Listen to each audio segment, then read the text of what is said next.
like, where's the music? Yeah, we usually have the hold music, right? Well, it is now time to start the open session to hear public comments before closed session. Roll call, please. Councilmember Bonner, Here. Councilmember Jimenez and Willis will be absent the entire meeting. We received an email from Councilmember Willis that he is out sick. Councilmember, Vice Mayor McLaughlin, Here. Councilmember Robinson, Here. Councilmember Zepeda, Here. and Mayor Martinez. Here. All right. Closed session. Would you? During closed session, the council will discuss the following items: conference with labor negotiators, agency representatives, Sharon Taylor and Jack Hughes. Employee organizations include SEIU Local 1021, full-time unit and part-time unit, IFPTE Local 21, mid-level management and executive management units, Richmond Police Officers Association, Richmond Police Management Association, IAFF Local 188, and Richmond Fire Management Association. Item C2 is conference with legal counsel. This is existing litigation, Sotelo versus City of Richmond. Item C3, conference with legal counsel, anticipated litigation. This is significant exposure.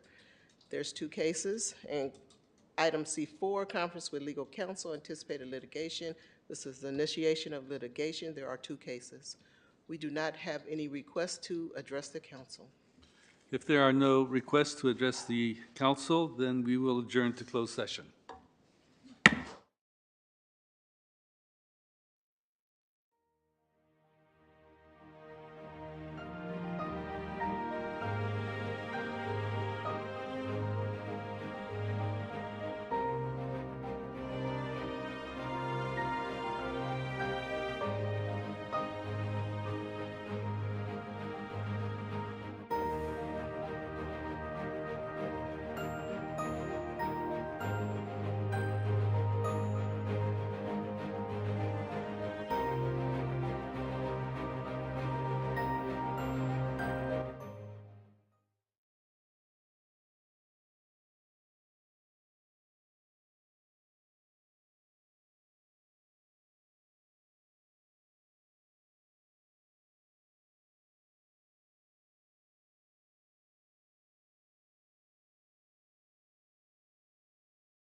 Are we ready? Everybody ready?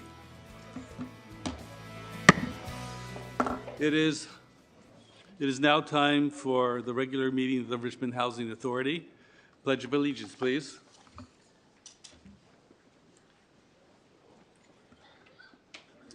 Pledge allegiance. I pledge allegiance to the flag of the United States of America and to the republic for which it stands, one nation, indivisible, with liberty and justice for all. Roll call.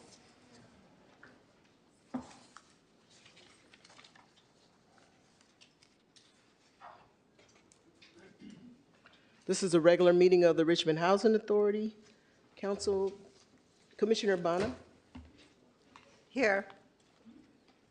Commissioner Jimenez will be absent, and also Commissioner Willis will be absent the entire meeting. Vice Chair McLaughlin, Here. Commissioner Robinson, Here. Commissioner Zepeda, Here. Chair Martinez, Here. and Tenant Commissioner Scott. Here. Our next item is Statement of Conflict of Interest. Are there any? Hearing none. Next item is Report from the Executive Director. Good evening, buenas noches. My name is Gavin Arredondo, Interim RHA Executive Director. KCRT, can you please put up the slides? We have 2 updates for you today.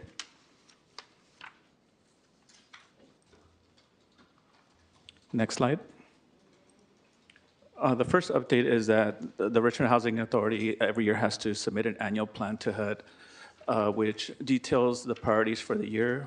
We're still continuing our work on asset repositioning.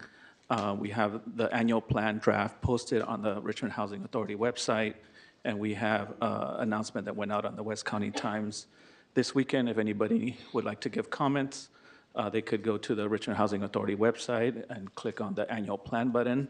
They could also leave their comments through phone numbers, 510-621-1300, or also email myself, and my email is also available at the Richmond Housing Authority website. Next slide. An update on Nevin Plaza construction. We're getting some pictures ready from the redone kitchens and some of the bedrooms and living room spaces, the new windows, the new appliances, the new cabinets that are being installed. Hopefully we'll be able to have a tour soon. The phase 1 is going well. It's about 1 month behind, and phase 2 will hopefully start next month. And that's the phase 1 has 36 units, and the second phase has another 36 units that they're working on the rehabilitation. And that is it for my report. Thank you. Thank you. Next item. Our next item is Agenda Review.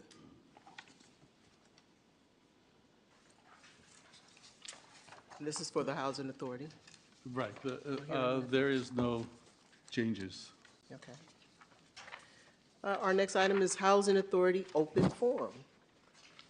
Do we have any speakers that would like to address the council for the Housing Authority? We have one hand online, raised online.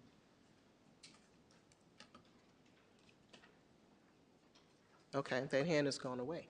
So we have no one to address the council for open forum on the Housing Authority. So our next item is Housing Authority Consent Calendar. We need a motion to approve. Do I have a motion? I'll make a motion to approve. Moved by Zepeda. I second. All right. Seconded by,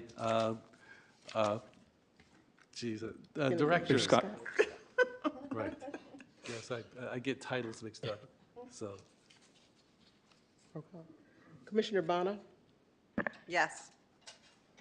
Vice Chair McLaughlin, Yes. Commissioner Robinson, Yes. Commissioner Willis, sorry, he's absent, Commissioner Zepeda, Yes.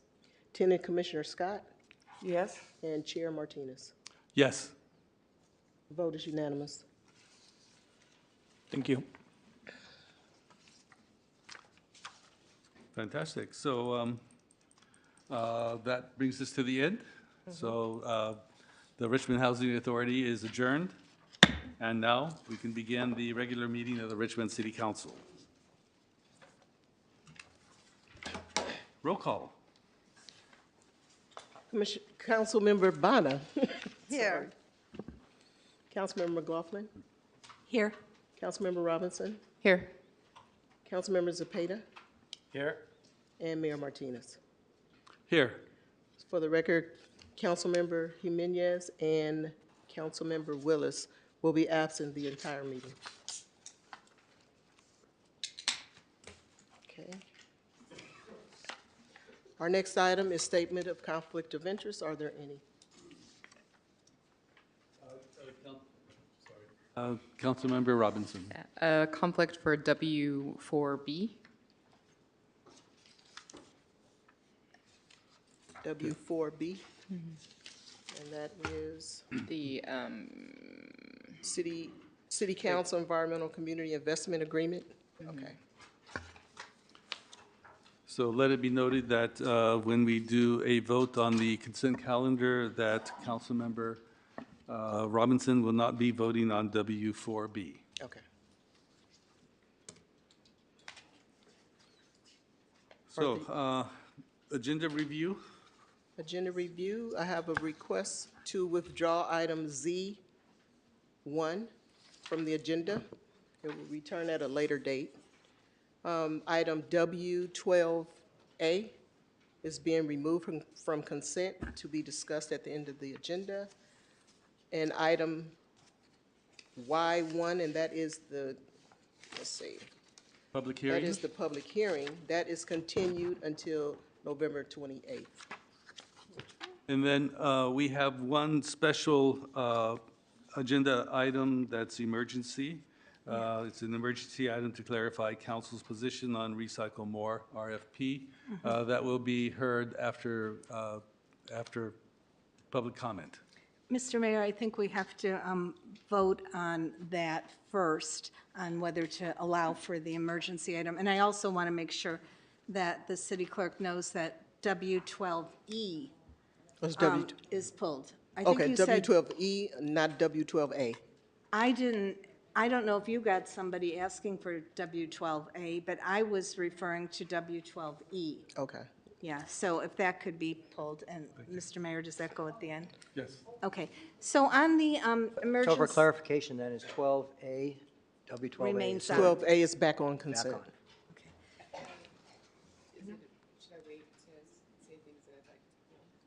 on. No, now is the time. so I would also like to request to pull W12F and W7B. And has staff been notified? What is it? I don't think so. Okay, because I think that's the rule. You have to let the staff know. You don't have to discuss it, but you have to let them know that you're going to pull it.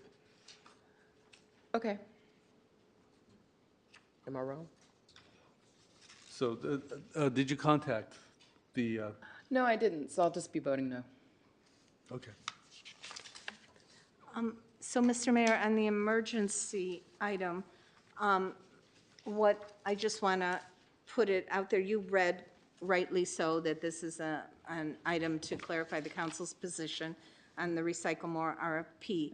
So it fits the category of an emergency item because we didn't bring all the legal staff and the directors on this ad hoc committee, which is myself and Councilmember Zepeda, together until after the agenda went out to learn what the concerns or what the differences of opinions were on the past approach or the past item that the council approved. So it was past the time when the agenda was already out, and it can't wait for the next meeting because we will be voting on this issue at Recycle More on Thursday night, so there is no time. So those are the two criteria that creates the allowance of an emergency item. So I believe this particular emergency item does fit that categories, but we still have to vote, and I believe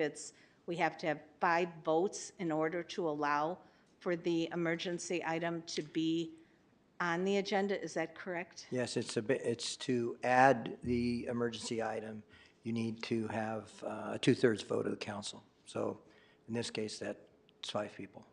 Okay, so all 5 of us. And so that puts it on the agenda, and you decide where on the agenda it's going to be, and then you discuss it at that point. So that, of course, will not mean what we vote on the actual item, but it's voting to put it on the agenda. So I will move that we that we allow this emergency item, and that, as the mayor stated, it would go after consent calendar. Correct. So I will second that. I will second that. Roll call? Councilmember Bonner, Yes. Vice Mayor McLaughlin, Yes. Councilmember Robinson, Yes. Councilmember Zepeda, Yes. Mayor Martinez. Yes. The vote is unanimous. And this is after consent calendar. Correct. Okay. All right, next item. The next item is a report from the city attorney of final decisions made during closed session. Thank you. On the closed session agenda, we had labor negotiations on C1 with our bargaining units. We gave a status report, and there was no reportable action taken. With regards to C2, which is Sotelo versus City of Richmond, we gave a summary of the status and potential settlement, and the council gave direction to the negotiator to negotiate a settlement agreement. With respect to C3, which is exposure to litigation in 2 cases, we discussed one of those cases. The council gave direction concerning negotiation, but there was no reportable action taken, and the second item was not discussed. And with respect to the 2 items on C4, which is initiation of litigation in 2 cases, neither of those items were discussed.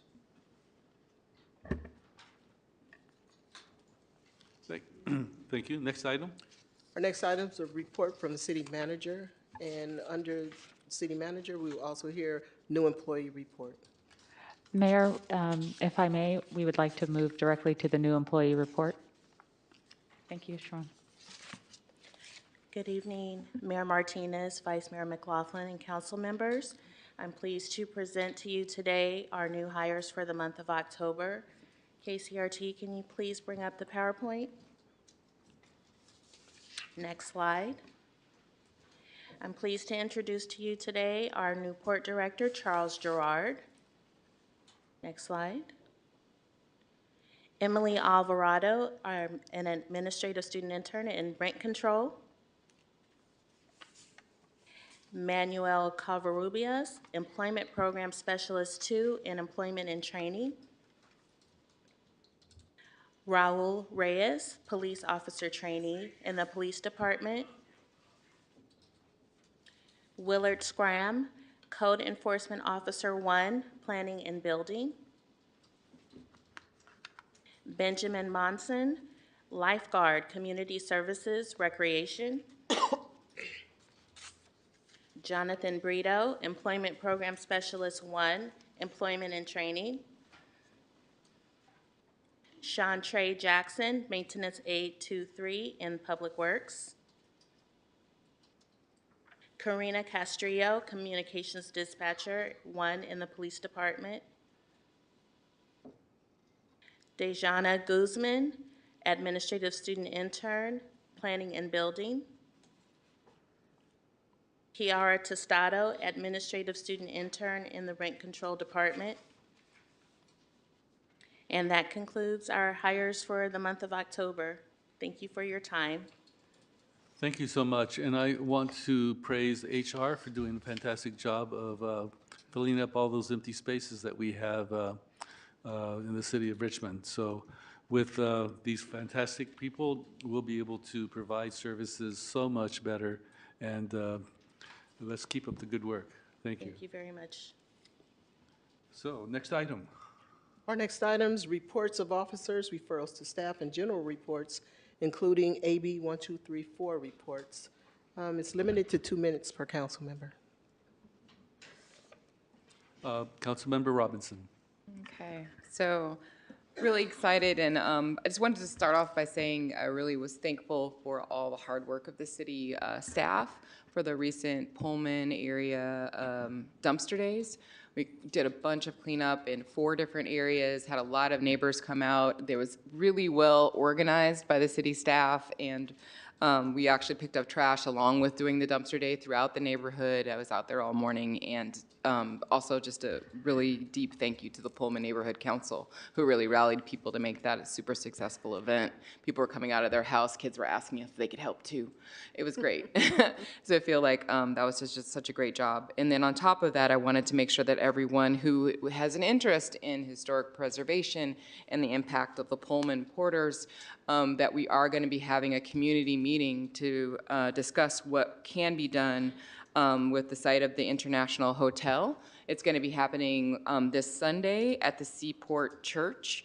So Sunday, November 12th, 1:30 p.m. The Pullman Neighborhood Council is going to be leading that. Myself and Councilmember McLaughlin are supporting, and we're really looking for a way that we can commemorate the site and all the amazing contributions that the porters made to Richmond history and U.S. history.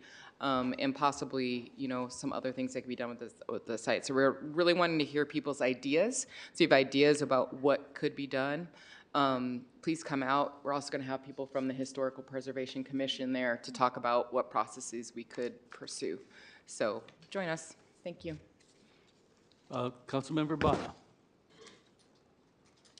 Thank you. I would like to thank the Public Works Department and the city manager for collaborating with West Contra Costa Fire Safe Council that facilitated their connection to Measure X mitigation resources. As a result, there will be around 100 acres or more of city-owned properties that will go through fuel reduction by Measure X mitigation services. The residents requested for the service, and Public Works has submitted the requests to Measure X mitigation services, and they're going to take care of it. It's going to take a while because it's a huge project. Thank you, Public Works, for your collaboration. Anyone else? Yeah. Vice Mayor McLaughlin.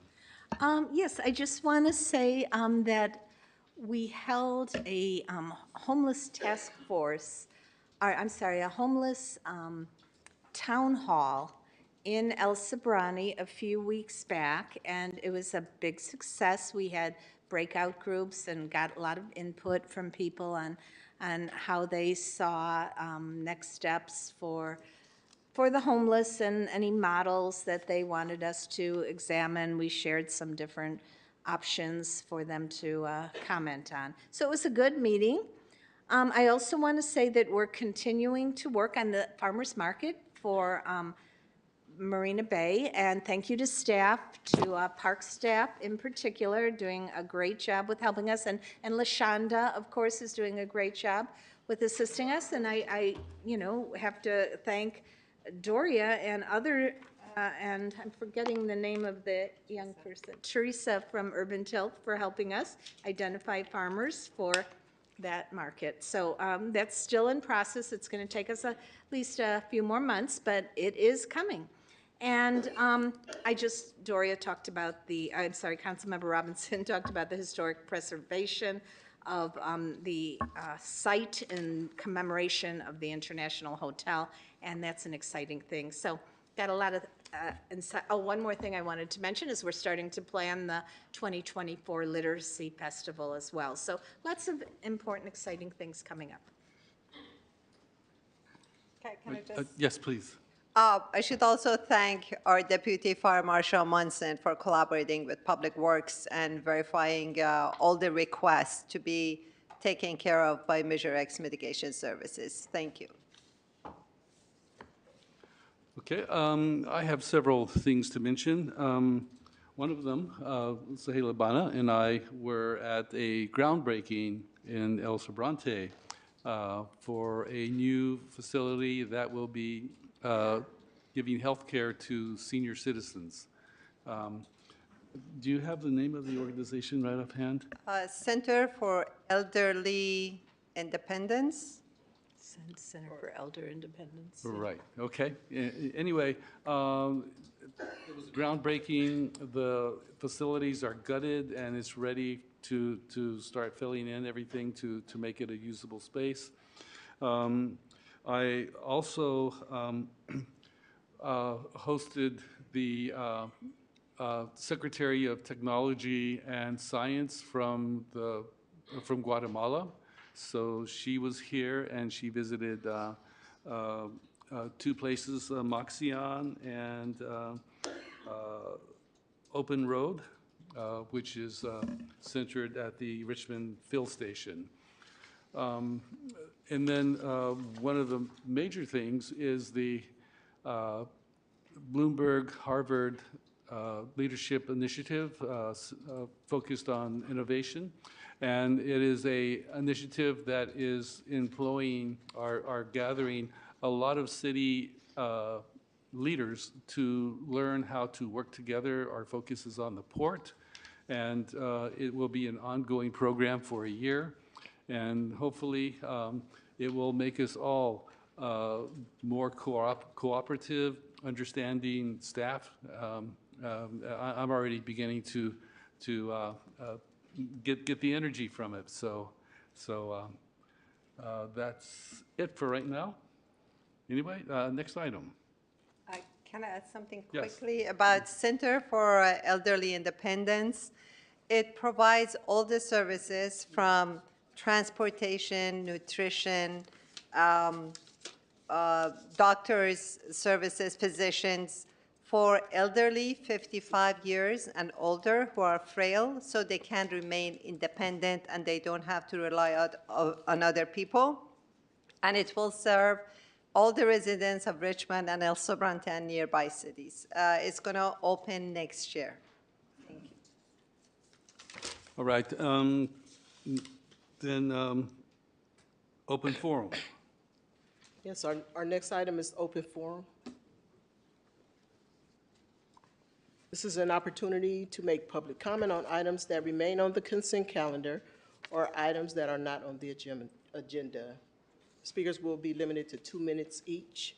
If you are joining us via Zoom, please raise your hand at this time. We will take the speakers that are in-house first, and then we'll move to the speakers that are joining us via Zoom. Once we begin calling the speakers that are joining us by Zoom, then your opportunity to continue to sign up will be closed. All right, so we have 16 speakers in-house. First group of speakers, Al Engel, Don Gosney, Dorian Reed, Elsa Stevens, Julia Keene, Mark Wasberg, Bruce Gerstmann, and Sam Lewis. Please come forward.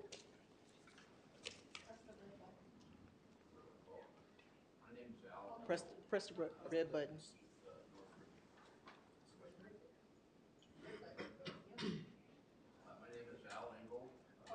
Hold on 1 second. Hold on.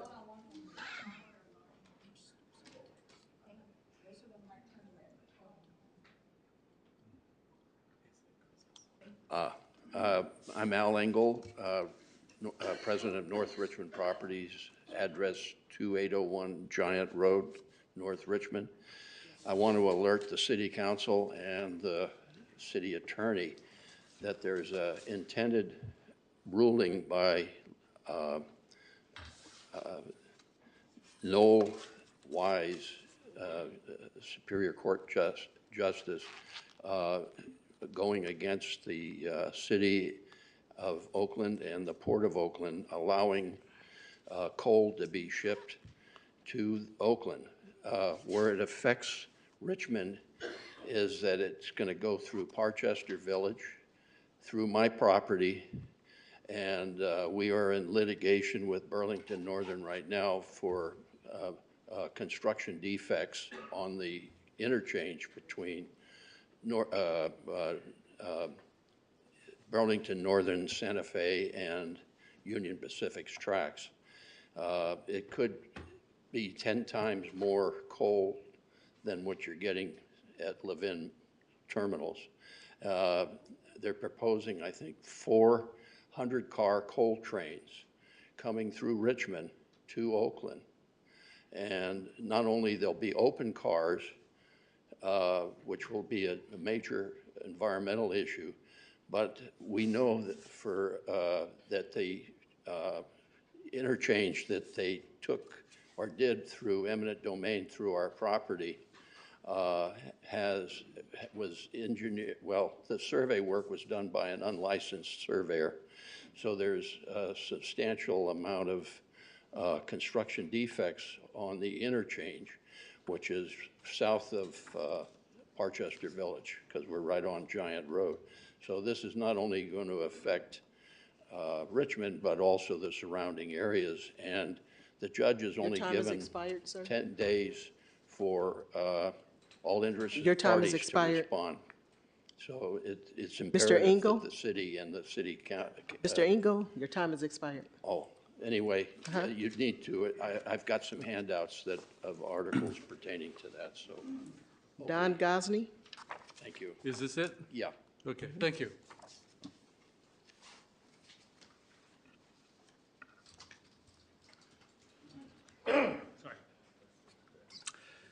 Yeah. How many of you remember Congressman Richard Pombo, who represented an area from Tracy all the way into the hills of Berkeley? Pombo was so conservative that he made Trump look like a Bernie Sanders clone. When he was the chair of the Interior Committee, he introduced legislation to kill the Endangered Species Act, saying at a press conference that we had enough bald eagles, and you know they make damn fine hunting. Anyway, I recall when he first ran, I was driving down to Modesto, and when I saw one of his campaign signs in a field, Pombo, he's one of us. Ever since that day, I've wondered whether I was one of us or whether I was one of them. I bring this up because after the pro-Palestine council meeting 2 weeks ago, I've been wondering the exact same thing. Am I one of us or am I one of them? I'm sure that even tonight you'll have lots of your friends singing your praises, and you'll have a bunch of others, them, that will invite you into the lower depths of hell. With all the troubles we have in the world, I would hope we'd have community leaders that would find ways to bring us together. Instead, even though you were warned, you conspired with your friends and supporters to find a wedge issue to divide our community into us's and them's. I recall when RPA co-founder Andre Soto appeared before the Oakland Progressive Alliance on February 24, 2012, where he said, and I quote, "Define issues in the community that will create a wedge between the progressives and the other guys." This is exactly what we saw that night. By the way, his speech can be found on YouTube. I'm still scratching my head wondering why you had all had to bus in a couple of hundred supporters to stand with you, especially considering how hostile they were. I'm still disappointed that when I was physically accosted while on my knees right in front of you all, right down there, not a one of you came to my defense. I'm kind of a news junkie. I'm one of the few people in Richmond that still subscribes to the Chronicle and the Times. But I also read Al Jazeera, the BBC, the Hong Kong Times, and other news sources from around the world, and I've yet to see a story where after your historic vote, Hamas or Israel put down their arms and met to find a solution to their troubles. Are you sure that you sent your resolution to the right people? One of the things I found most disturbing from that night was watching several of you come down after your vote, hugging your new friends and gathering for a photo while the crowd was chanting, "From the river to the sea," Your time has expired, Mr. Council. which we all know is code for kill all the Jews. Dorian Reed. Okay, my name's Dorian Reed, and I'm calling, and I'm from Hilltops. And hello, Mayor and City Council. I want to let you know that with my finances, and I'm $800 in debt, and in December it's going to be more than, because they don't give you notes underneath the door. So what's going to kill me is that rent's going to go up to $791, and it's hard for me to keep a budget when rent keeps on coming out. So it's hard for me to stay under a budget. Elsa Stevens.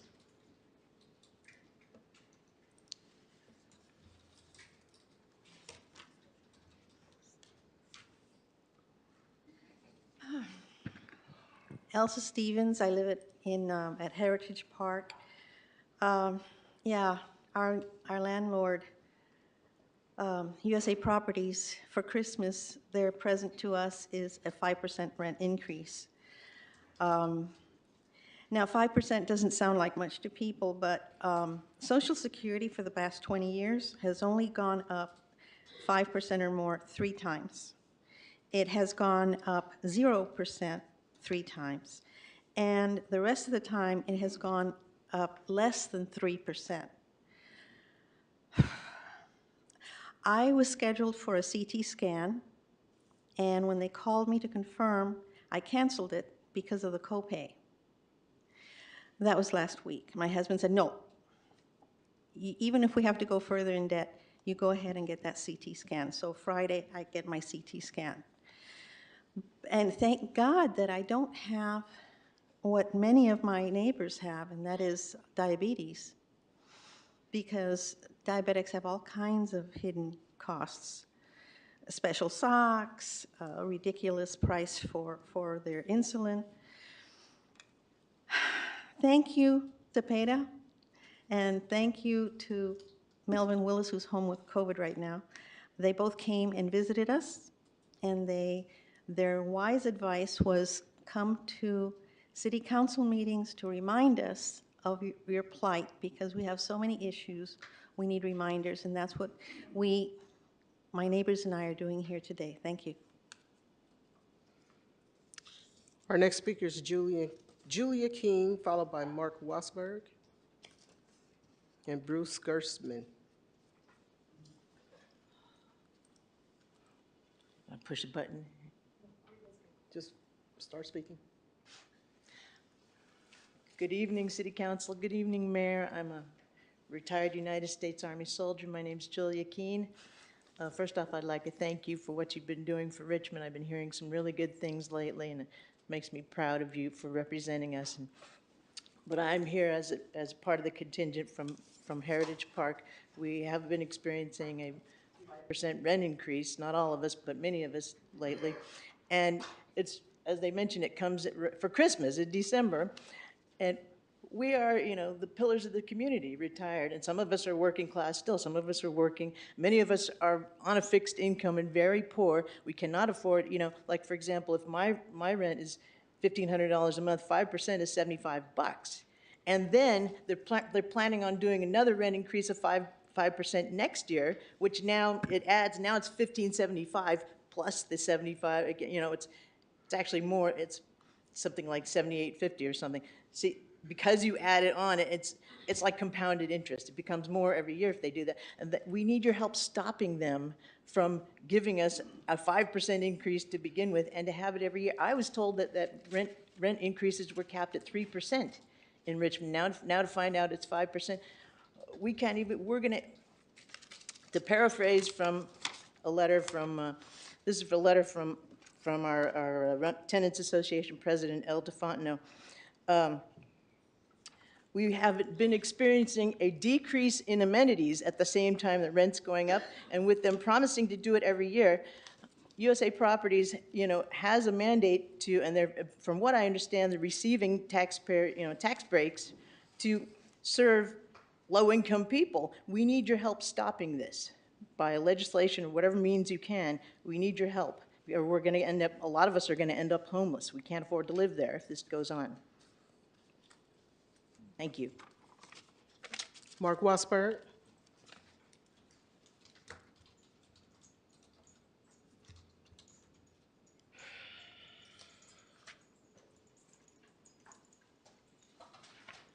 Israel has shown the world where these missiles are coming from.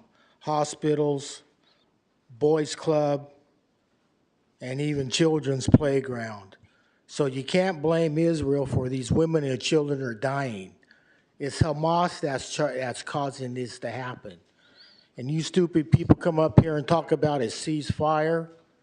You got to be out of your mind. How there going to be a ceasefire when Hamas is still shooting rockets at Israel? You think Israel just going to lay down and say, okay, go ahead and shoot us? Now they're shooting out of hospitals.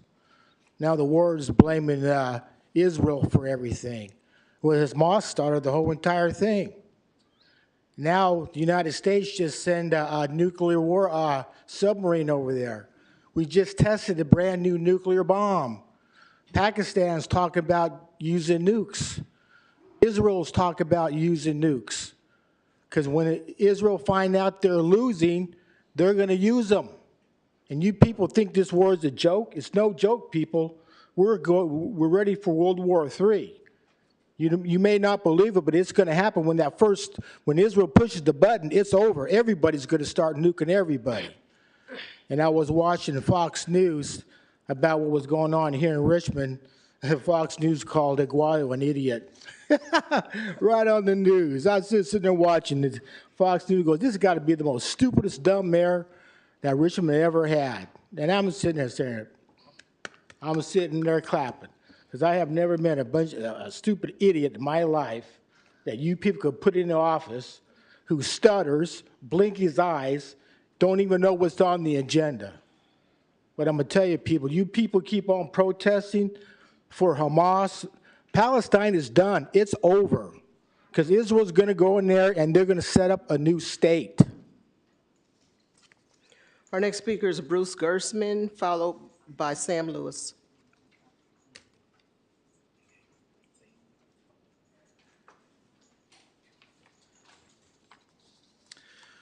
For the record, Bruce Gerstmann.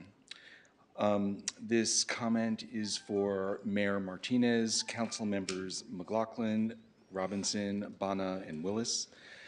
Everyone I know supports Palestinians trying to live stable and secure lives in the Middle East. But when Hamas targeted and massacred over 1,000 Jews, you responded by saying you stand with the Palestinian people. Clearly, you don't see how your timing was so off and so damaging. After October 7th, you did not express sadness for Jews who were slaughtered. You never said that Jews should not be targets of hate. You said nothing about Jews. You said your sympathies are solely with Palestinians living in Gaza. As Jews, we now do not feel welcome here. You mentioned Hamas twice in the resolution, and just in passing. You did not condemn Hamas at all. You condemn Israel throughout it. Buried in the resolution, almost at the very end, is a line that says the city vows to combat anti-Semitism. It was clearly an afterthought. Why can't it be true that both Palestinian lives have value and Jewish lives have value? Many Palestinian activists have condemned the Hamas atrocities. Why can't you?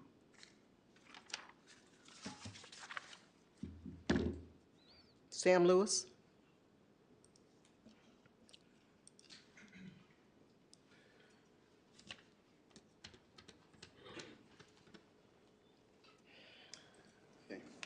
Dear City Council members, my name is Sam Lewis. I'm one of the residents of Heritage Park at Hilltop. And for some time now, we've noticed that our services and our quality of life has come under fire. It's either been reduced or eliminated altogether, which each succession of management change, including our regional manager, Anna Gowdy. Our rent has gone up while services, respect, and facility access has gone down. For example, we cannot have kitchen items in our kitchen when she's there. This is an area that's designated for kitchen use. Example 2, per her orders, when she's there, no items can be placed on the donation table, no food items in the kitchen, and we cannot record a public meeting with the residents and management, or she will shut it down. Example 3, we requested and were approved for a secondary refrigerator or freezer provided by USA Properties to meet our needs of our community. After waiting several months, we purchased and donated a freezer ourselves to the community. However, our new regional director, Anna Gowdy, objected and stated this was a personal property and not part of the building. We informed her that this was a donation. A few days later, she told us no. Our manager and maintenance personnel offered to provide us with a company-provided unit, as previously promised. So then we thanked them and considered the matter settled. However, a few days later, our regional manager, Anna Gowdy, said no again. We placed our donation unit in a storage area to use it and have access there.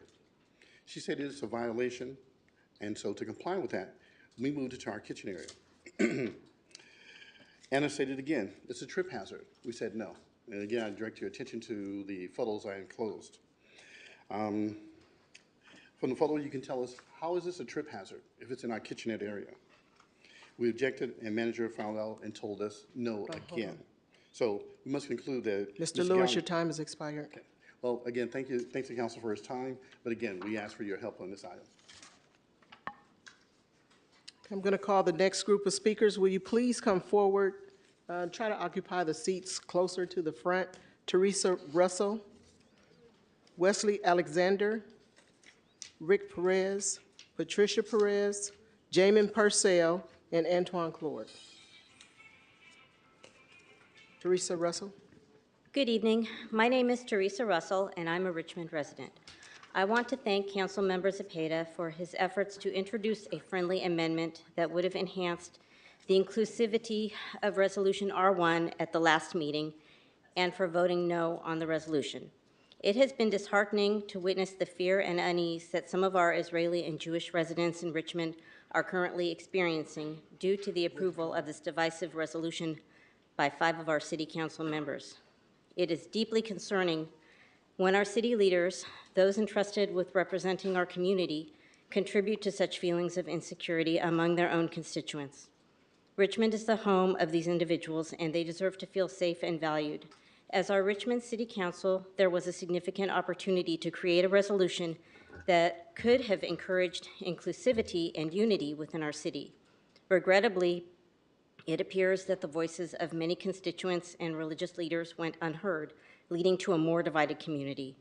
Moving forward, it is imperative that steps are taken to heal the divisions and ensure the safety and well-being of all community members.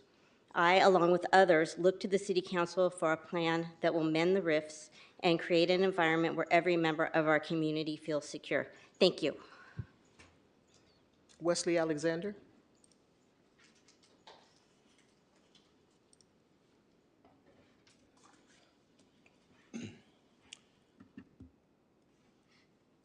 Greetings, Mayor, City Council. Wait, your microphone's not on.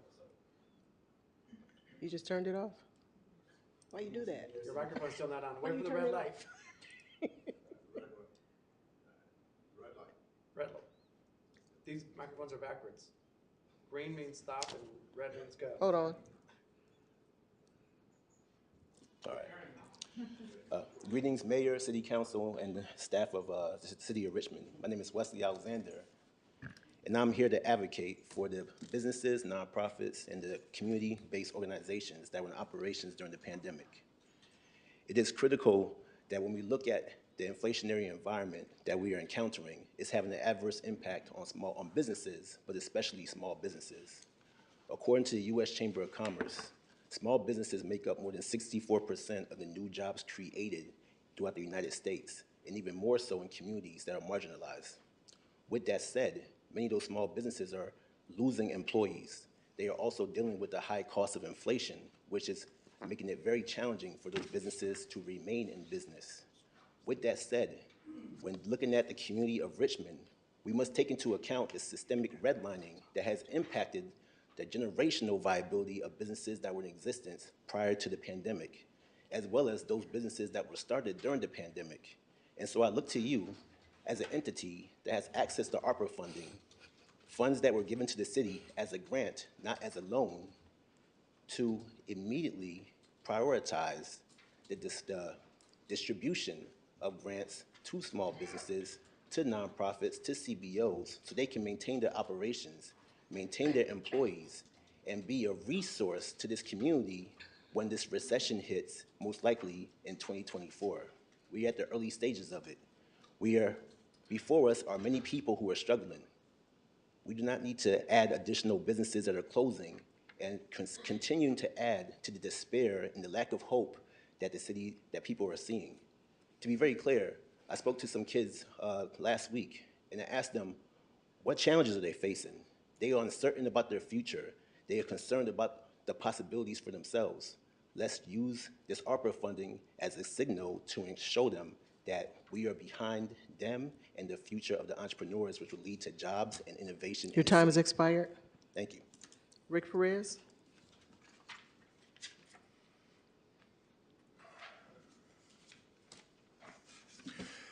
I appreciate the stance of the city council against the apartheid of Palestine, but then again, lots of Israel lives were lost, innocent lives. I heard today on the news one broadcast saying that how the United States kills more innocent, police killed more innocent people than was lost in Israel that day. We have, to sweep our own kitchen here in our country. We don't need to be sticking into politics that we have no control over, or at least keep it on the lighter side. Another issue was my pickup truck got stolen out in front of my yard. Video and everything of those guys, and they're running out around town with a stolen car with no license plates on it. I did get it back and minimal damage, and good thing I know how to work on it because it could have cost me some money. And then 2 days later, my friend got his pickup truck stolen pretty much from the same spot, same kind of truck. Okay, like I said, I recovered mine. Alameda Police Department actually recovered mine. My friend recovered his because he went down to the homeless camp at the end of our dead-end street on Spring Street and showed him his gun and told him there's going to be hell to pay if he don't get his pickup truck back. He got it back within a few minutes, an hour. And anyway, these people are down the street from us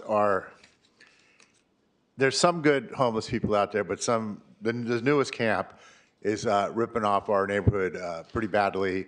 They went up a telephone pole, ripped off a bunch of internet wires and stuff like that. You guys got to do something about that, please. Patricia Perez?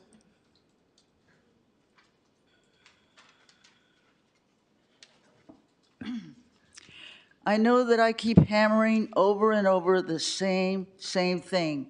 And that's because there are a lot of people we meet and talk with out there who have never heard anything about what happened to Petey 9 years ago.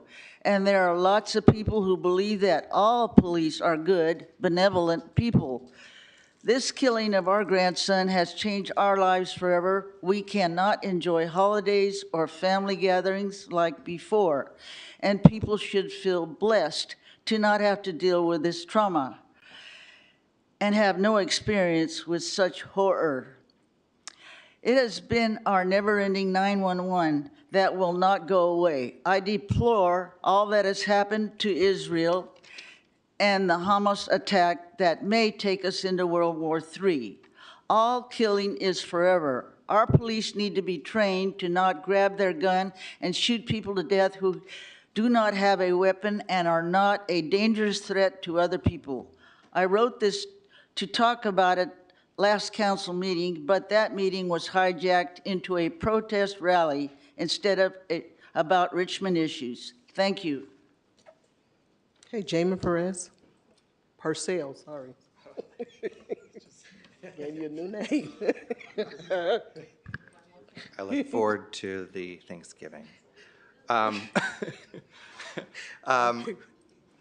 Thank you. Thank you for having me. My name is James Purcell. I'm representing Richmond Rainbow Pride. As we're closing out this year, we're going to be having 2 events here at Civic Center. We're going to be having a Transgender Day of Remembrance. It's a moment to be able to reflect on the lives that have been lost within our transgender brothers and sisters and those and siblings throughout the year. As far as we know, already 390 lives have been lost to direct violence because of their identity. So that's going to be Monday, November 20th, 6 p.m. at Civic Center Plaza. And then as well, we will be having another vigil for World AIDS Day, and this is to reflect upon all the lives that have been lost due to HIV and AIDS.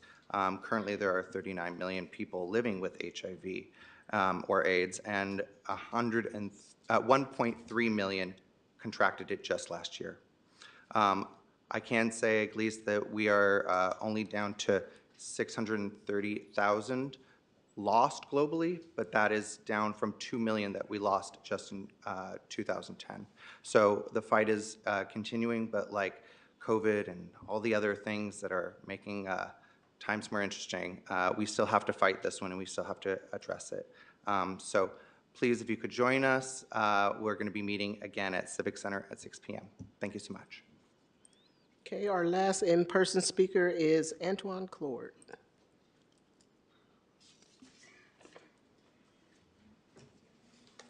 Yeah, Antoine Clark, Richmond resident. You know, I read something today that y'all plan to expand these cannabis licenses. Man, do you know that none of that money come to our kids? None of that money. When y'all passed it, the county passed it, we argued and begged y'all not to just take that money and put it in y'all pocket. And that's what y'all did. Booker T. Anderson is fenced off right now, ain't opened up over there. If our kids don't have nothing to do, they're gonna be stealing your car like they stole his truck. Because that's what happens in communities when you stop investing in your communities. You got the Richmond Steelers, you got the San Pablo Cowboys, they are struggling right now to get money for our low-privileged kids to get involved with sports, baseball or whatever. They need your help to get them some money so they can keep our kids out of trouble and get them some mentors and some structure. Because they ain't got it in them houses, what you talking about going to Kennedy, Pullman, that's where it go down at. So when those kids want to come out and try to do better for themselves, they need opportunities. You cannot make Richmond into the weed house. We was already the crack house in the 80s and 90s. So why are we going to go backwards and bring all these weed places that's not going to bring nothing to our community? Only thing that's going to happen is y'all going to get paid and the people going to get played because they're not going to get anything. I mean, for real. What have it done since you put them all a year? What have it benefited Richmond schools or after-school programs or all this stuff that we have for our kids, brown and black kids in our community? It haven't benefited us. So when y'all really bring this up, don't vote on that stuff. We don't need no more. We need jobs. We need opportunity. We need training programs here for our kids in Kennedy High School and these new high schools they fix to build. We need opportunities for our residents. Because if you don't do it, you're going to put the taxes on the back of our community and our businesses, and they're going to leave. And then what y'all going to do? Thank you for letting me share. Okay, that was the end of our in-person speakers. Now we're moving to our speakers that are joining us online. Currently, we have 4 speakers. And Jess Ward, can you please call the speakers? Yes, the 4 speakers are a user by the name of Sunflower Alliance, Mike Velasquez, Lisa Johnson, and Layla Dima. Sunflower Alliance, you will have 2 minutes to speak. You can go ahead and start. Good evening. This is Janet Johnson with Sunflower Alliance, Richmond resident, speaking on behalf of Richmond's Community Emergency Response Team, or CERT program. For over a year, the city has been without a manager of emergency services. This is a position within the fire department. This lack has drastically affected the CERT program. We need an emergency services manager in order for the program to be effective. In the absence of an OES manager, to a substantial extent and to a much greater extent than in prior years, the running of CERT classes and the coordination of activities of CERT teams has depended on community volunteers. Volunteers, especially Diane Richwine, have done an incredible job of keeping the program afloat. We also appreciate that our previous fire chief made firefighters available to teach units in the last CERT Academy. But the last academy took place only because of the huge expenditure of time and effort by community volunteers. The council needs to be aware that the fall academy was canceled. In other words, no CERT training is taking place in Richmond this fall. Dates have been listed for a CERT academy starting in February, but in the absence of an OES manager to coordinate this, it appears that the classes will only take place if we find sufficient volunteer resources. And an OES manager does much more in facilitating the CERT program than coordinating classes. This situation is really not acceptable. The fire department needs to hire a manager of office of the Office of Emergency Services. Thank you. Thank you. The next speaker is Mike Velasquez. Mike, you'll have 2 minutes to speak. You can go ahead and start.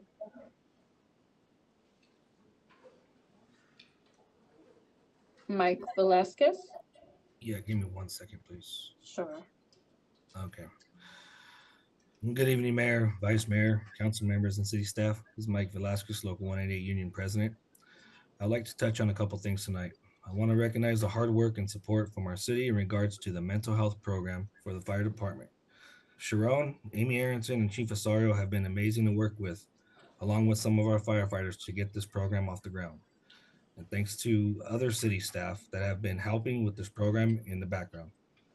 Also, I would like to highlight the steps in passing the work down side letter, which allows our members to work down out of class when a firefighter is mandated. This will allow other ranks to work down, and those firefighters who are mandated will get to go home to their families. Although it is a short-term solution, this does help everyone involved. Thanks again to Sharon, Chief Osorio, and city staff on this side letter. It was not an easy task, but it is very appreciated. Lastly, I would like to show support from Local 188 on the programs that relate to the fire department's operation that may be heard later tonight by Councilmember Banan and Zepeda. Although these programs are needed, we must ensure there is staffing in place so we don't allow these resources to go to waste. This will take some time, but it will be worth it if we wait.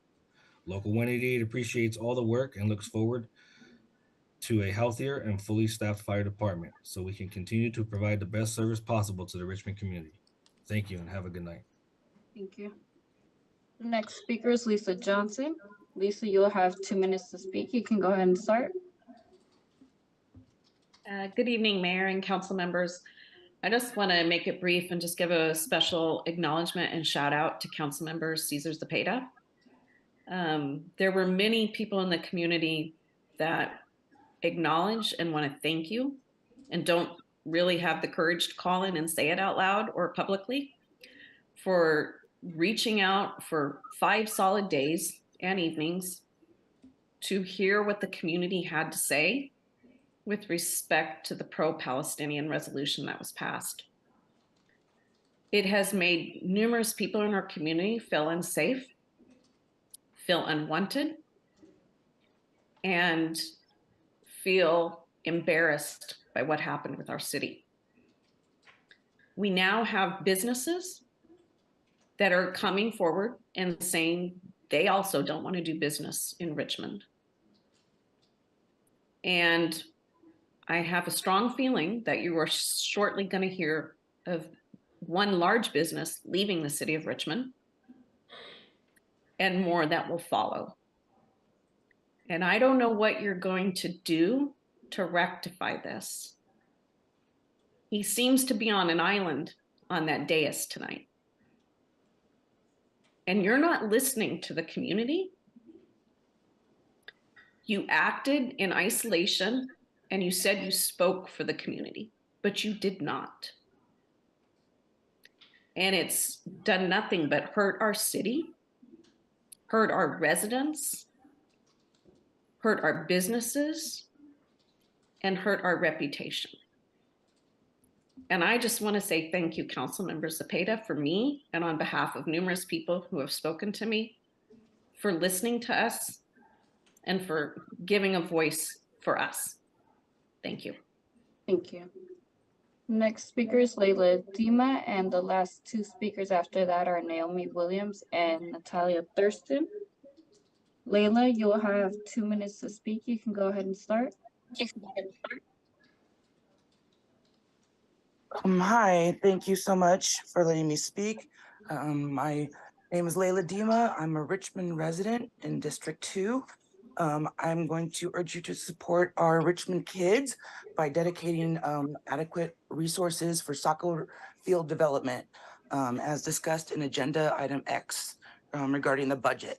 My daughter has been playing for Richmond Soul for a couple years, and we just got back from MLK Park practice tonight over there on Cutting, and there was 2 full-grown adult games being played. Excuse me, I hate to interrupt you, but this is an agenda item that's agendized, and you will need to speak to it when that item comes up.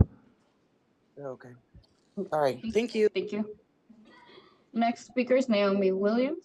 Naomi, you'll have 2 minutes to speak. You can go ahead and start. Good evening. Can you hear me? Yes. Okay.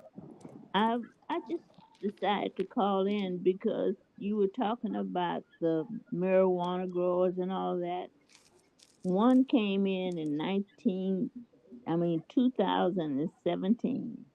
They took over the 350 over on Carlson. Nothing has been done about that spot. I'm wondering, are you guys forgetting that you had one over there? I know they've done everything illegal, but they're still working. So I'm just wondering, is that business is going to be open? They had promised the neighborhood something, but we have not got a penny. So I was just wondering. And since I'm on the south side, I'm thinking you guys forgot that there's a south side of Richmond that's in dear need of help for our neighbors over here on this side. That's all I wanted to say. So thank you. Thank you. And there are no more speakers. Okay, thank you. Since there are no more speakers, then it's time to consider the city council consent calendar. I have one announcement, one correction under agenda review. Staff has requested that item W4B, and that is the City Council Environmental Community Investment Agreement, Ad hoc Committee in fiscal year 2023 through 2024, Category 3, ECIA Grant Award recommendations be withdrawn from the agenda. Okay. So,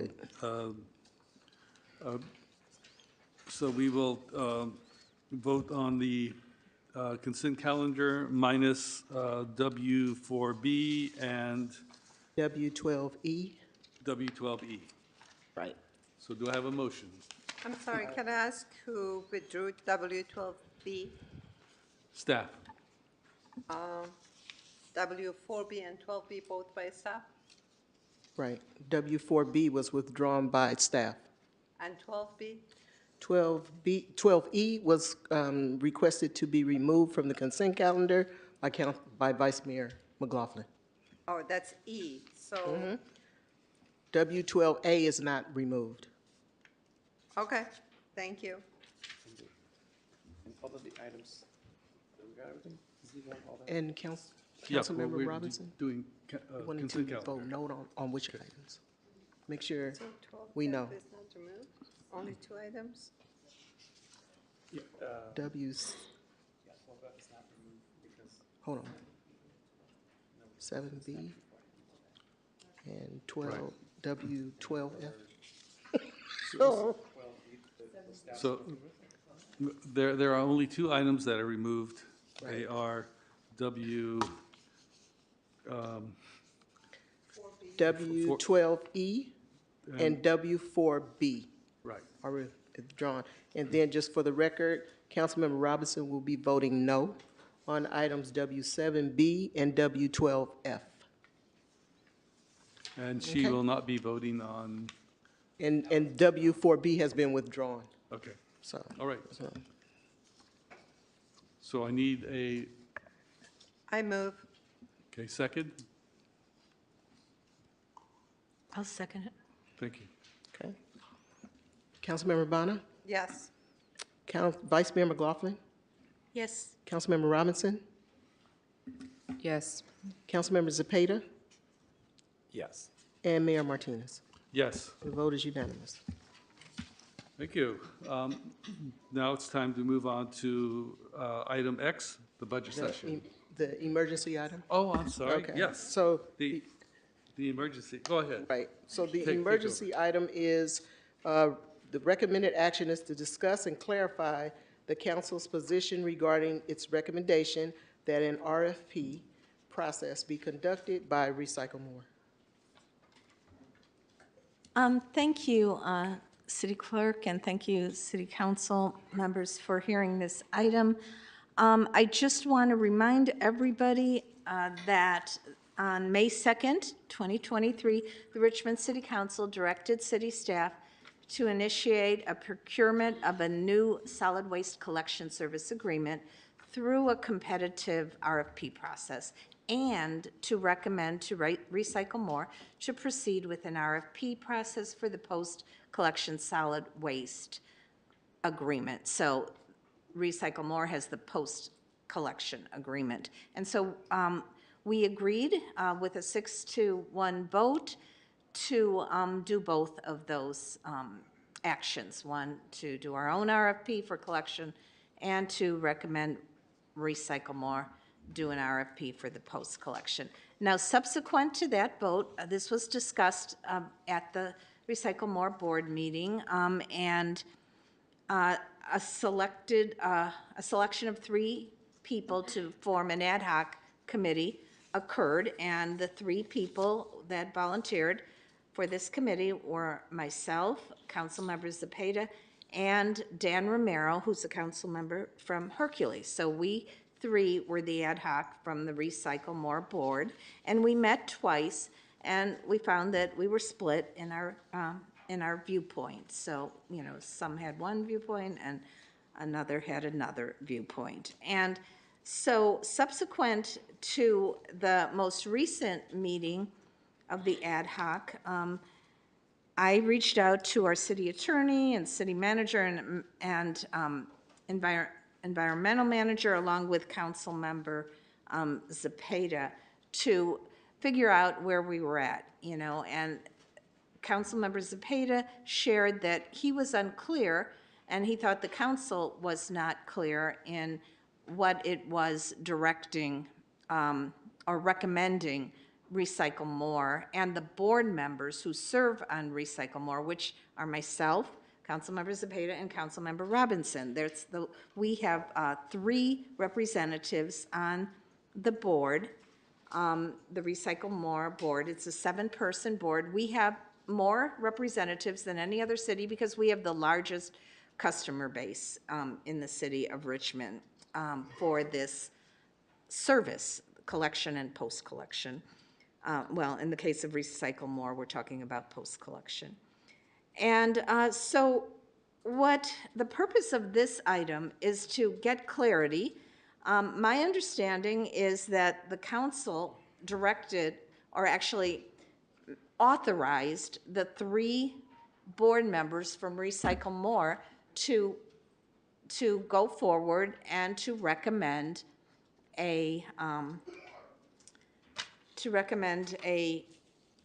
RFP for the post-collection process. Now, there's a difference of opinion.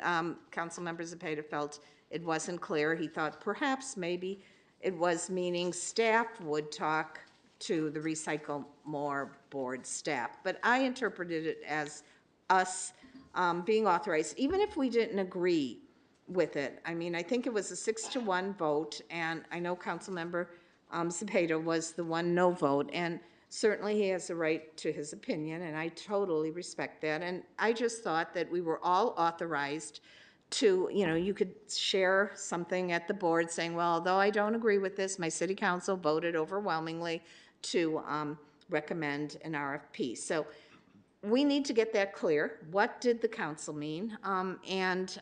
We also have a short presentation that Samantha has put together, Samantha Carr, who's our environmental manager. So maybe we hear that short presentation, and then we could have a discussion and make a determination.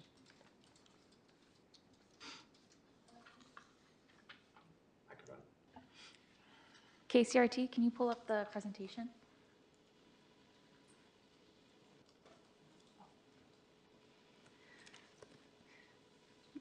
Mayor, Vice Mayor, council members, hello, my name is Samantha Carr, Environmental Manager in the City Manager's Office, Economic Development, Environmental Health Initiatives Division.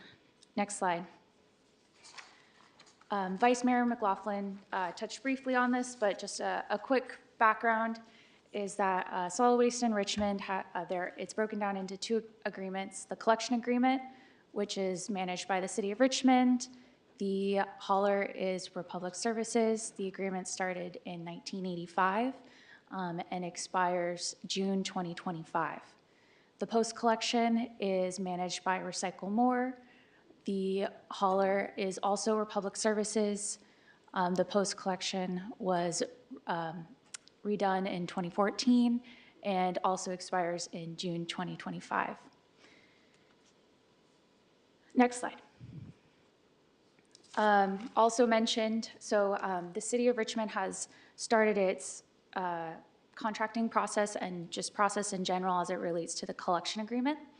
So in July 19, 2022, the City of Richmond entered into a contract with ARC3 Consulting Group to provide an analysis and recommendations regarding the city's solid waste collection franchise agreement. On May 2nd, the City of Richmond passed the motion, and then on July 11th, the contract with ARC3 Consulting was amended for time, scope, and amount to develop the RFP package for the collection agreement, and approved a partnership with the City of San Pablo to collaborate on that RFP package. Next slide. So I do want to note the city's goals as we move through both processes, emphasizing transparency, compliance with Richmond's state audit findings, community engagement, streamlining the update and inclusion of industry standards as well as state laws, social equity, and environmental equity. For the post-collection agreement, very similar goals, but focusing on resources to address the above items.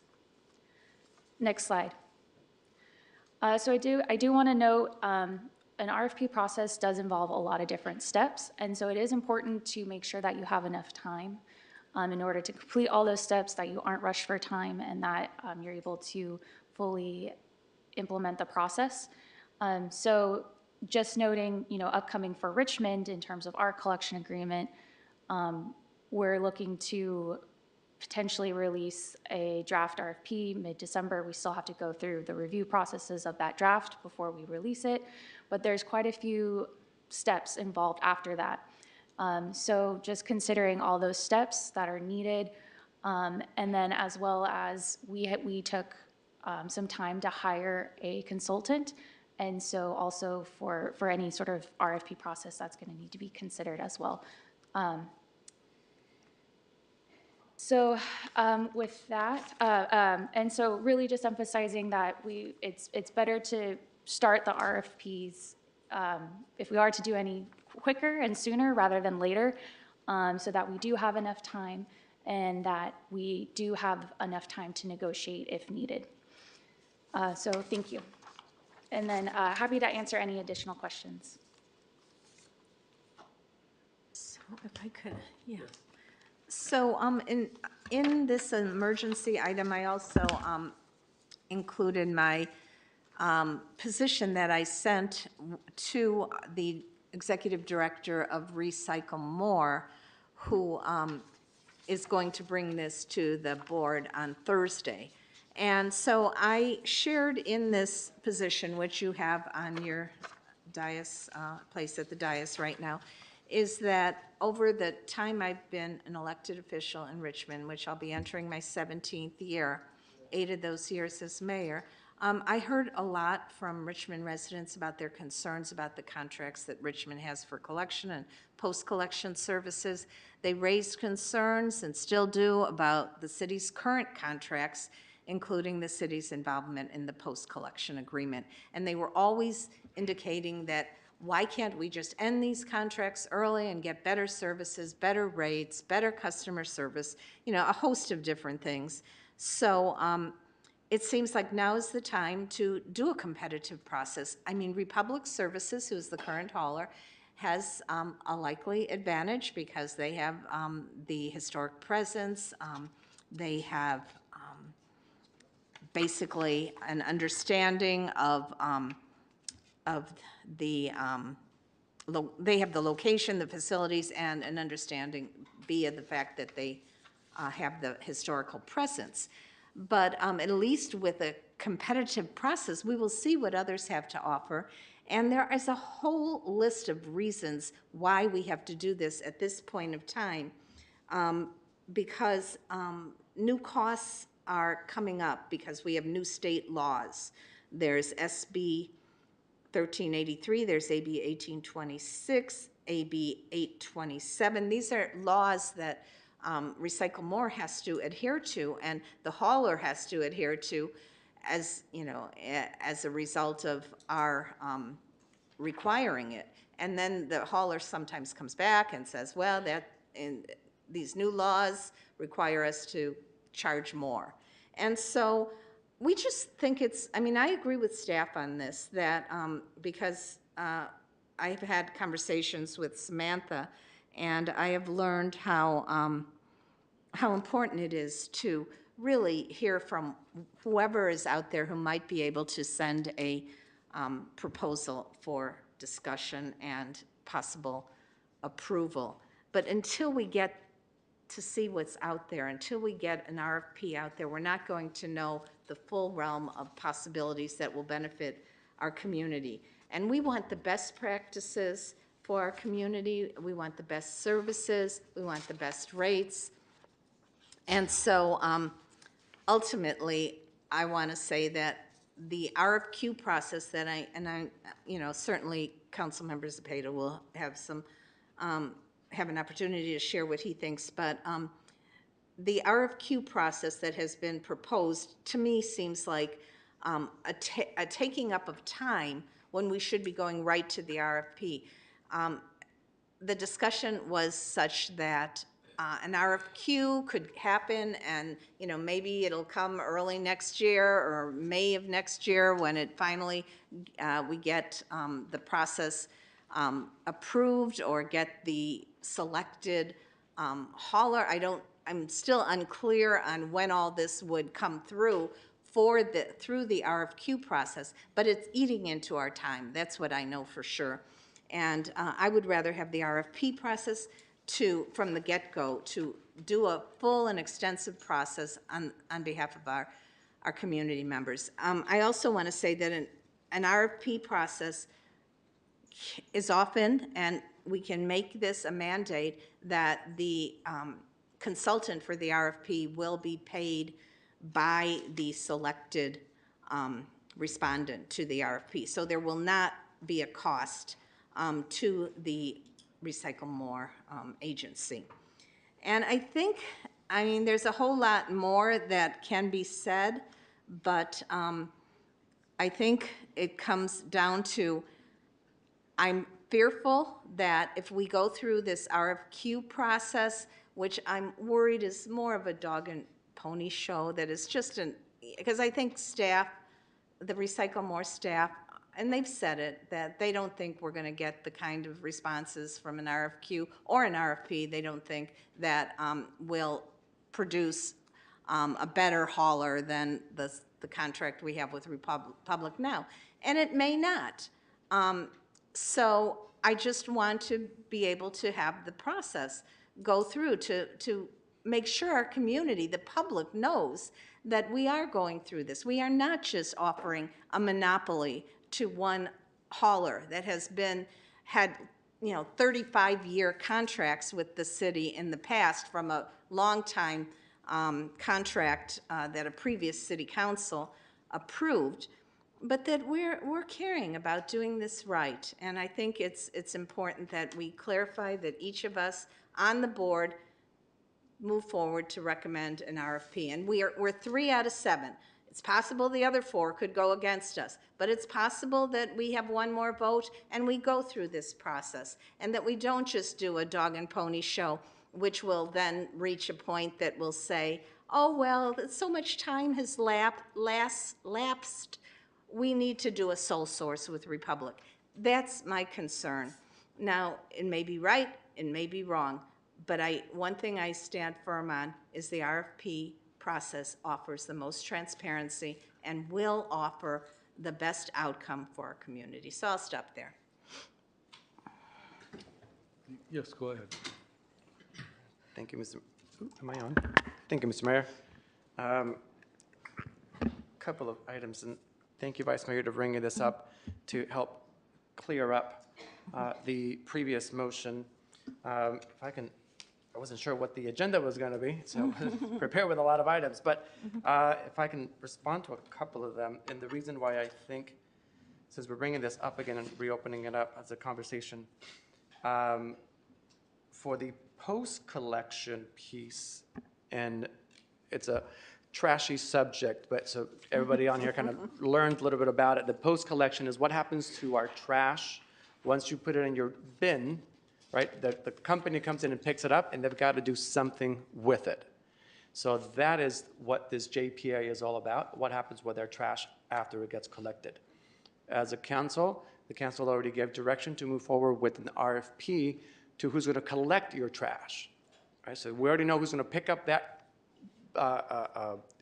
brown bin, but once they pick it up, where is it going, what's going to happen with it? That's the post-collection. So that's the next piece of this conversation, and that's this JPA. There's not a lot of options, as you heard as well. There's only a handful of companies that do trash. One of them, I think we're probably not going to want to look at, which is Recology, since they had a bribery criminal case of $36 million in San Francisco. So I don't think we want that type of business in Richmond. But we'll look at their RFP to be fair to everybody. But then within the post-collection, if the current company, and it is somewhat of a monopoly, and unfortunately it's not something that we can fix because the different companies have that jurisdiction. So the current company owns the landfill that we have here in Richmond. So we have a couple of options. One of them would be create another landfill potentially, if we were to move away from that company, or now we have to ship our trash somewhere else. It could be going to Alameda, it could be going to Sonoma, it could be going on a train to who knows where, right? So that's another environmental impact. Another thing that we would also, that would be part of the bid is the hazardous material. A couple of months ago, we all saw a news coming out of San Pablo, right on the border with District 2, that they had to evacuate a couple of blocks, about 4 blocks radius, because of a possible hazardous material that was happening in that area. What happened there was a person passed away. He was a scientist, and he had a lot of chemicals in his backyard. His brother, unbeknown to him, found some chemicals, brought them over to the hazardous material in Richmond. With your ID card is how they know if they can service you. So he came up and said, I'm a San Pablo resident, so Richmond, San Pablo, Pinot, Hercules, we can all go there. If you live somewhere else, you can't. But he's brought his card, and that they were able to look at his chemicals and say, oop, if these mix, you could blow up to 4-block radius. So immediately everything stopped, people got evacuated to fix it. Where I'm going with this story is, if he would have shown that he lives in Richmond and they are not able to treat Richmond because we changed companies, he would have to go to Sonoma or Alameda, and the chances that he would have done that, maybe lower. The chances that those chemicals could have mixed, who knows, right? But do we want to take that risk? I talked about the environmental impact. In regards to the laws being adhered to already, our current providers are already doing that, because now you see that you have 3 bins. The brown one, some of us are getting a black one. You've got the blue and the green. That's part of the laws already, so they're already doing that. In regards to the cost, I mentioned this in the last meeting, nothing is free. And even the consultant that we hired that's going to be doing the RFP, he even confirmed, yes, the cost will be paid by somebody, and it's most likely not going to be the company. The company is going to pass that cost to you, just like any other company does. Whenever costs go up, they pass it to the consumer. So sooner or later, that cost will come to our residents, one way or the other. Going to RFP, we're paying $350,000 for the city side, which we were able to split with San Pablo, so we're going to 50-50. Going to RFP through the JPA for the post-consumer, that cost there as well could potentially be coming back to us. Again, nothing is free. The businesses will pass it on. Going out there, having the RFQ, the difference between an RFQ and an RFP, while there's a little bit of differences there, the RFQ process will give us enough information to know if we want to move forward. If the results come back, and they're saying that we should have them back by the end of February, if the results come back and we say, you know what, the data tells us let's go to RFQ, then there we can make the educated decision to move forward with spending more money to make sure that our residents are getting the best services possible. If we go to RFQ, one company bids, let's say, we just paid all that money to know that only one company is going to be able to bid on it. And the RFQ will tell us if people are even interested in coming in and finding out that they will have to ship the trash somewhere else. That's an added cost, which our current provider does not do. So kind of start doing the math. If you're local and you own the property here, it's one small fee. If you if you have to ship it somewhere else, again, that shipping cost, someone's paying for it. And I gave you one guess who that will be. Again, there's only a handful of companies that are out there that could potentially take this business. And there's less than a handful, maybe 3, maybe 4. This is not something that we have a lot of companies just standing by. Good, bad, or indifferent, there's not a lot of competition out there just because of the way that these businesses are having created over the many, many years. So with that, I will await for the council to give further direction on what we would do with the post-collection. Thank you. Doria has questions. So, Samantha, I was hoping that you can help clarify some things. I was under the impression that even today, that garbage is not, new garbage is not being kept at the site of the PAR landfill. Like that is a transfer station and everything that goes there, except for what's processed in terms of organic waste, is actually shipped out and actually goes somewhere else. So it's already being shipped, except for the organic waste is processed on site. Is that correct? Right. So if someone else comes in and ships it, it's already being shipped. So. Correct. So the current pathway for the solid waste is that it does come to the transfer station, which is on top of the closed landfill located in Richmond. It's then collected and shipped out to Keller Canyon, which I believe is in Pittsburgh. And then for recycling, it's collected at the Integrated Resource Recycling Facility, which is called the IRF. So that is then collected and bundled and then shipped out to be recycled. And so in terms of organics, correct, that's the only one that actually stays on site and is processed on top of the landfill. So we are already shipping. We're already collecting and shipping. The landfill is not operational. There's no new trash going into this landfill. This landfill has been closed for a minute. And then can you say a little bit about what might happen to the household hazardous waste facility, or how would that move through if by some long shot Republic Services isn't the one that ends up with whatever was the result? So it would depend on the responses. I do want to note that Recycle More, they do have a agreement with the El Cerrito Recycling Center to collect HHW on Tuesdays, and that's available to all West County residents.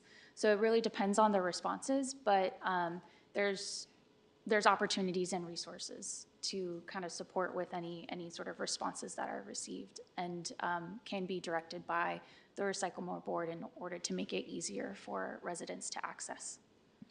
And just finally, I feel like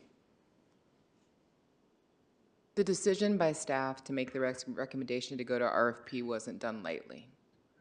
Like there were some real reasons driving this. It wasn't just like, oh, it's been a long time, I want to, see what's out there. There was actually some other reasons, not just, who's out there. Can you speak to some of the things that you're hoping to achieve by going to an RFP that you could not easily achieve by just trying to renegotiate the contract? Yeah, so in terms of the post-collection agreement, one advantage to doing an RFP is that the current post-collection does not include current industry-leading best practices in terms of transparency and reporting, especially within respect to materials recovery, dispensation, and specificity. So if we were to extend the PCA without exploring these areas, it would be a missed opportunity to better track, evaluate, and manage its waste streams. Also, if there's new technologies as it relates to offering alternative processing options that could provide benefits to the member agencies, or also progressive practices of prioritizing domestic markets of recyclable materials. That's also a benefit and advantage to doing an RFP, is really exploring what other options are available. And we have seen that other recent agreements in the Bay Area have successfully promoted those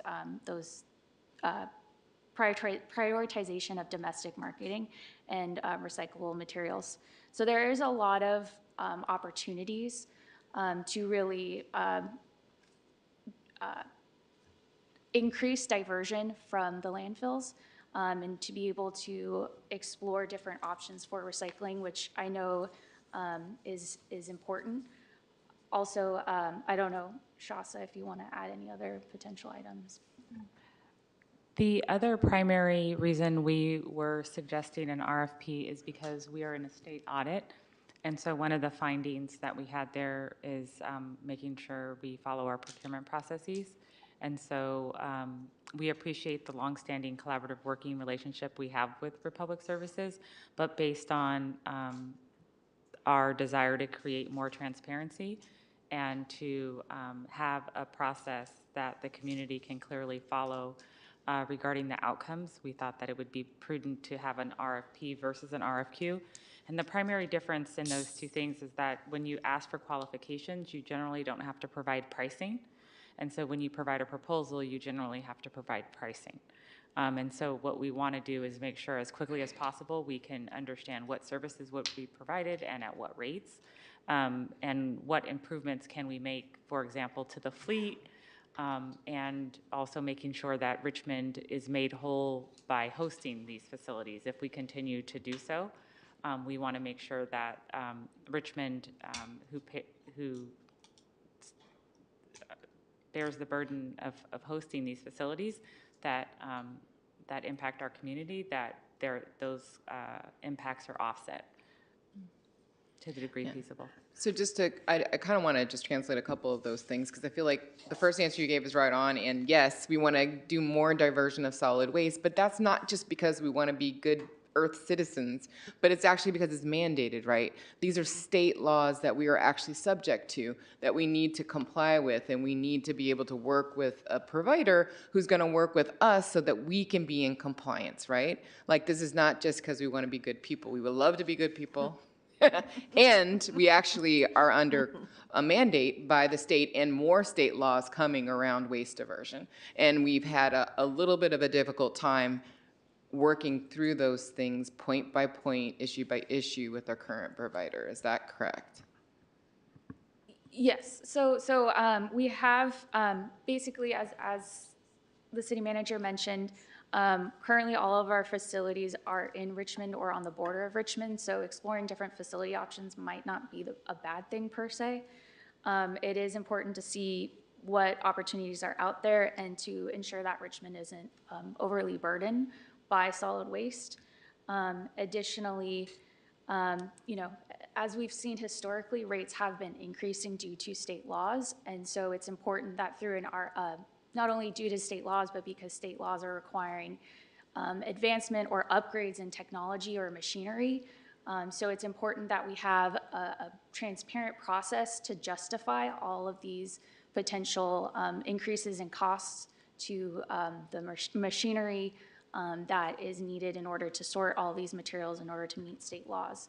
So through an RFP, we're able to provide a transparent process that looks at all the potential options and alternatives and the rates associated with that. And then based off of the scoring criteria that's decided by the Recycle More Board, we can then rate the different options or the respondents. Yeah.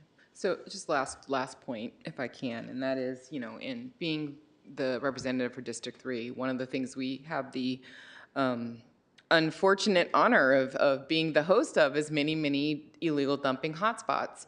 And along with North Richmond, which is even closer to the landfill, it becomes really important to try to figure out ways to stop so much dumping. And one thing that we can say is not that dumping, although many people like to believe that it's our local residents doing that, a lot of that dumping is not coming from local residents. It just isn't. That's what the numbers were telling us earlier, that even though we love our dumpster days and whatnot, the illegal dumping is continuing to increase. And part of that is because we host all of these facilities within Richmond. And so these issues are not abstract. You know, there's a reason why Richmond gets dumped on. It has a lot to do with what's going on with this contract. And so I feel like it's really important for us to stand up and get the best deal we can possibly get so we can stop being dumped on and we can really, you know, do the best we can with managing our waste. Thank you. Councilmember Bana? Thank you. My question was answered. Okay, thank you. Anyone else? If not, do we have public speakers? We do not have anyone requesting to address the council. Mr. Mayor, I can make a motion. Okay.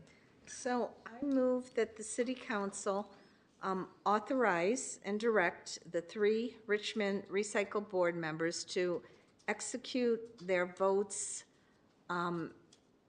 for an RFP process to commence for the post-collection process through Recycle More Board.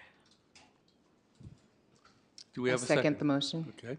Motion made by Vice Mayor McLaughlin, seconded by Councilmember Robinson. May we have a roll call? Councilmember Bonner, Yes. Vice Mayor McLaughlin, Yes. Councilmember Robinson, Yes. Councilmember Zepeda, Abstain? abstain, and Mayor Martinez. Yes. The motion passes with Councilmember Zepeda abstaining.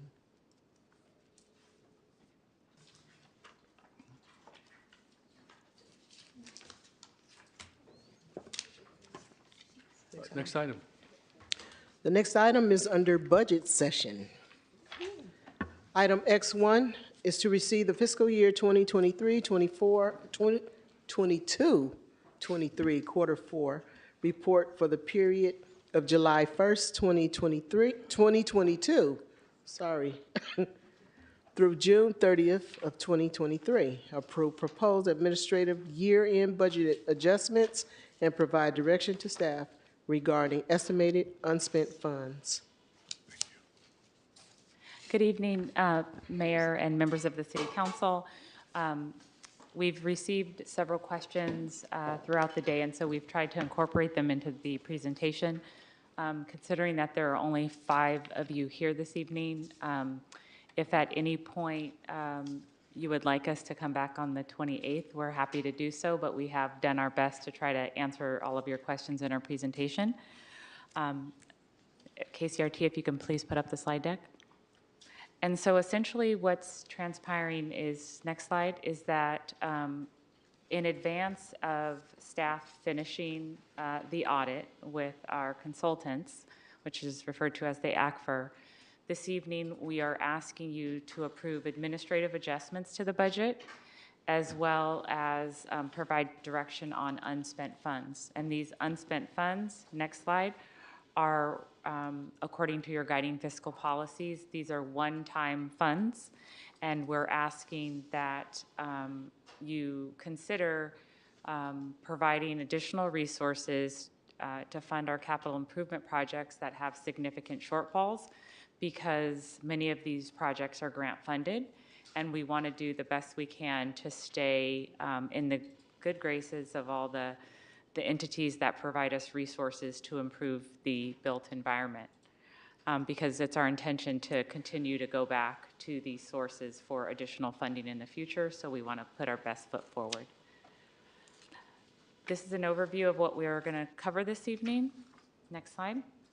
And with that, I'm going to hand it off to Andrea Miller, our Director of Finance. Also this evening, we have Daniel Travaria, our Director of Public Works, Antonio Banuelos, our Revenue Manager, and Deputy City Managers, LaShonda and Nikki, as well as Mubin, our Deputy Finance Director, Joseph, who works on our CRP projects, and I also see numerous other members of our city staff here who can wave in the audience, and they're going to be here to answer questions as well from the council. And so with that, I'll turn it over to Ms. Miller. Thank you.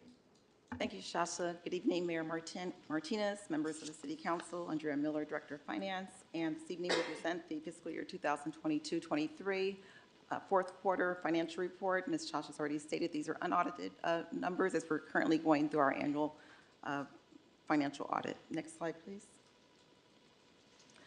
The fiscal year 2022-23 general fund revenue totals for the year are estimated $226,024,075.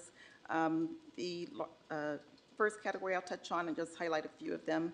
Property taxes were 106.81% of the budget at a total of $51.9 million. This is the city's third largest revenue stream, and this category reflects 1% of assessed valuation on property tax rolls and is comprised of secured, unsecured, as well as supplemental tax. It also includes the successor agency surplus revenue, which was about $2.5 million higher than budget. Also, sales and use tax category is the largest revenue stream at $55.4 million. That's 99% of almost 100% of the city's budget. This category is bolstered by big box stores such as Costco, Target, Home Depot, and Walmart. The next category is utility user tax, or UUT. This came in at 107.49% of the city's budget for a total of $54.7 million. This is the city's second largest revenue stream and includes gas, electric, cable, and telecommunications. And more information will be provided on slide 7. Other taxes is $19.6 million and includes documentary transfer tax, which is collected by Contra Costa County on the sale of properties. Licenses, permits, and fees is $18.2 million, or 164.37% of the budget. This includes the business license tax and reflects the first full year of the business tax using the gross receipts mandated under Measure U. The total business tax was $16.2 million and more than double the budgeted amount of $8.1 million, and more information will be provided on slide 8. All other revenue categories have been summarized on this slide as other revenues. The remaining categories are also broken out in attachment 1. That includes categories such as the fines and forfeitures, use of money and property, charges for services, rental income, and intergovernmental sales taxes. And the last category I'll touch on this slide is transfers in for the general fund, which is primarily operating transfers into the general fund from the pension tax override fund. Next slide, please. Of the total 51.9 million property tax receipts, 74% comes from secured property tax, 3% is from unsecured, and 3% is from floating liens, and less than 1% is from homeowners exemptions. 17% of the property tax receipts is from the successor agency surplus, and 3% is from successor agency pass-through. And it's worth noting there's a successor agency surplus and pass-through revenues were $3.7 million higher than budgeted. Next slide, please. Utility user tax applies to cable, television, gas, electricity, and telecommunications utilities. There is a provision within the city's municipal code that allows any party in Richmond to opt to pay the maximum tax without having to disclose their specific utility usage. And the rate changes year over year based on changes in the consumer price index. The UUT settlement that stems from litigations with Chevron goes through fiscal year 2024-25 with specific payment amounts stipulated each year, and those settlements accounted for about 7% of the UUT receipts. Gas and electric accounted for 32%, telephone for 4%, cable TV 2%, and wireless less than 1%. Worth noting is that gas and electric usage was higher due to colder and wetter weather this fiscal year, while cable TV and telephone UUT continues to decline due to a shift in usage to wireless phones and streaming platforms. Next slide, please. Of the $18.2 million in license, permit, and fee revenue received, $16.2 million was from total business tax receipts. As I already stated, $8 million more than original budget. The anomalies in revenue in this category is because it's the first full year of the business tax gross receipts since the passage of Measure U, as many businesses transition from an anniversary date-based license to when the business started to a fixed date of December 31st. 21% of the business tax receipts are from residual and residential and non-residential, rentals, and 21% are from retail sales. 17% comes from auto sales and manufacturing, with another 11% from construction contractors, and 5% is from business and personal services. Next slide, please. General fund expenditures for the year is estimated $211.7 million. That's about 98% of the budget, and there's proposed budget adjustments of $6.1 million, which I'll go into a little more.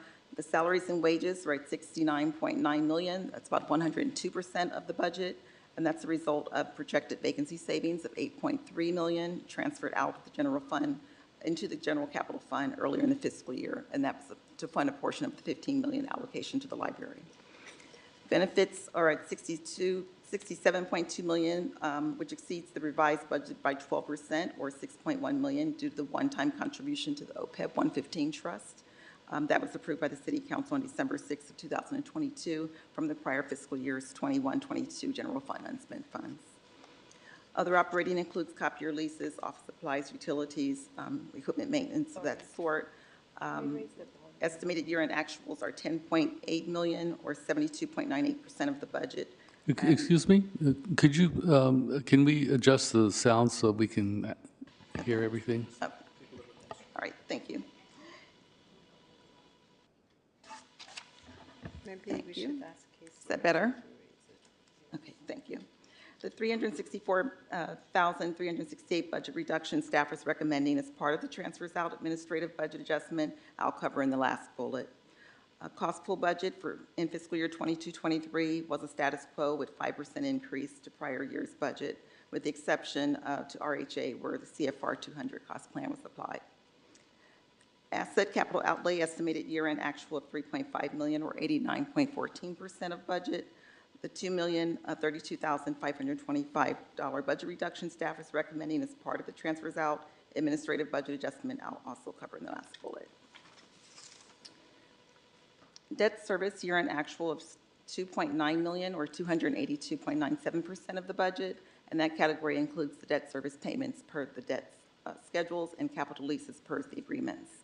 Total expenditures are above budget due to the reclassification of rent expenses into capital lease expenses as part of GASB 87 implementation, which provides guidance for lease contracts and other non-financial assets.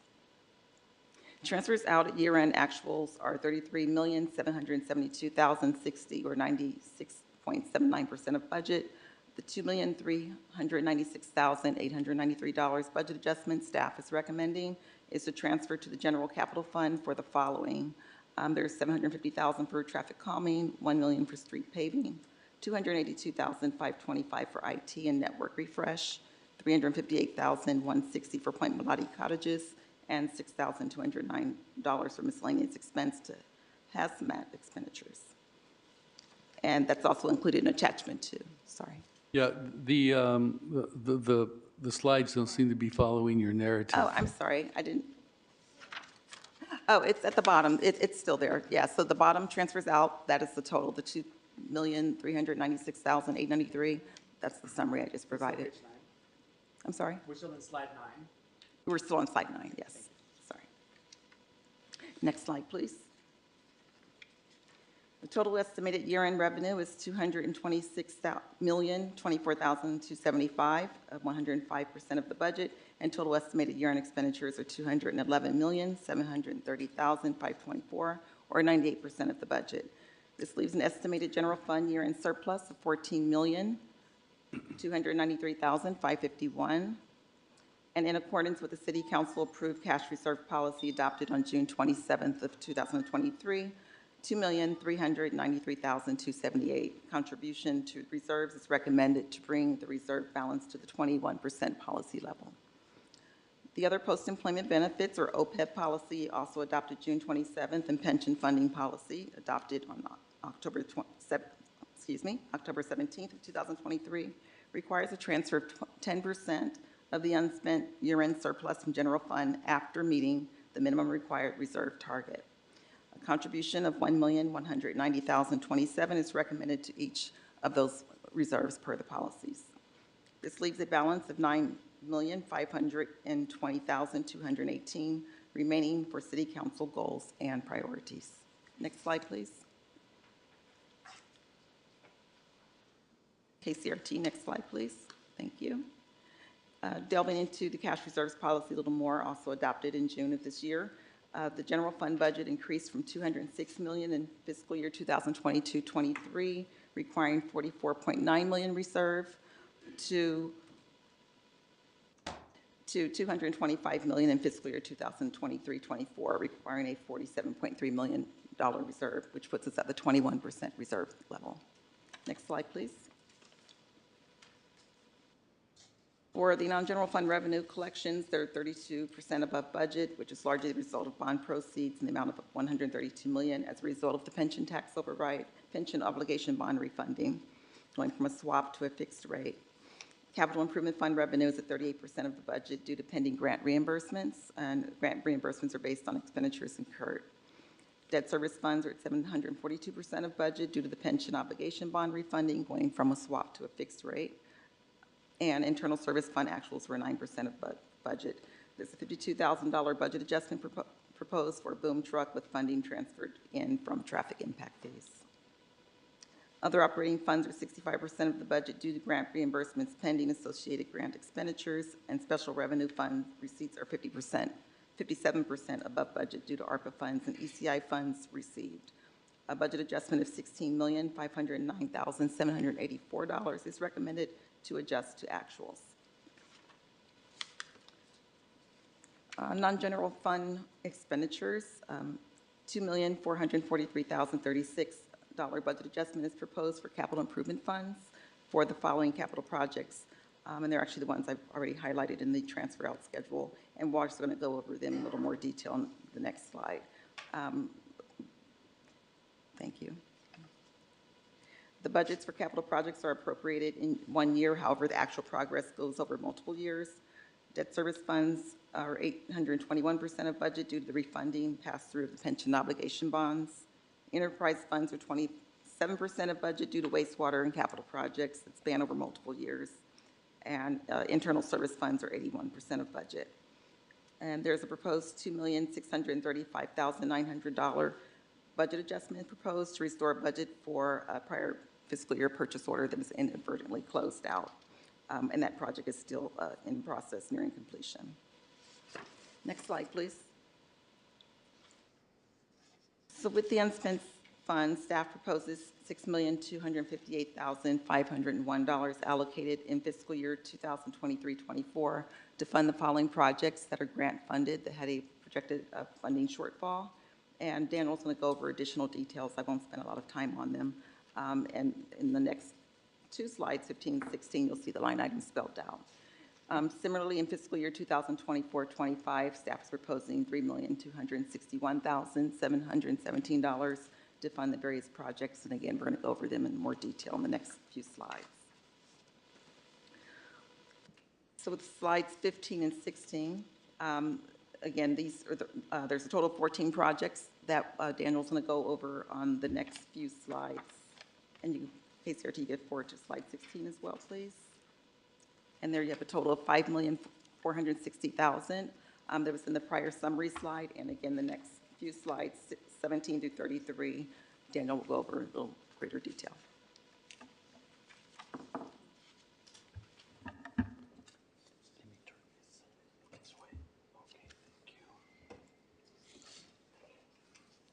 Good evening, Major Martinez, City Council members.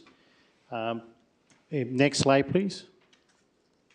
So I want to just remind everybody that we have right now over 55 CIP projects. On top of those 55 CIP projects, we have 12 more for the Water Resource Recovery Program. And we are still working on the traffic calming program that most likely will develop some new CIP projects That is at a minimum of 67 CIP projects for, roughly speaking, $120 million in capital improvement projects. Out of the 55 projects we are showing in this map, 16 projects that right now we have identified some funding gaps. That being said, it may be that we identify some other funding gaps in the future as we get and gather more information. Out of these 16 projects that we show in this map, 15 of them have grants of any type. Just only one is completely paid by the city funding. Next slide, please. The first project, 13th Street, Complete Street, and I want to just point out at the top of every slide, you're going to see these arrows that talks about the general phases of each project: planning, design, bid award, construction, and complete. Where you see the red is the phase where each project is. The farther to the right you see the red, the more accuracy in the numbers we have. The farther to the left, it's the least accuracy. So when we are in design, we're in that phase still. So design, for this project, we propose using the unspent balance of fiscal year 23-24, $215,000 for the design phase. Next slide, please. For the active transportation program, Cutting Hoffman and Harbor Way South Cycle Track, we're in the construction phase, and to finalize this phase, we need $280,000, which is what we're proposing from the unspent balance. Next slide, please. Carlson Crosstown, phase 1 and 2 is a combination. We're talking about, when we talk about planning, we're talking more about phase 2. We require $520,000. Next slide, please. The Greenway Rehab and Bike Education, that's one item that you approve on consent tonight.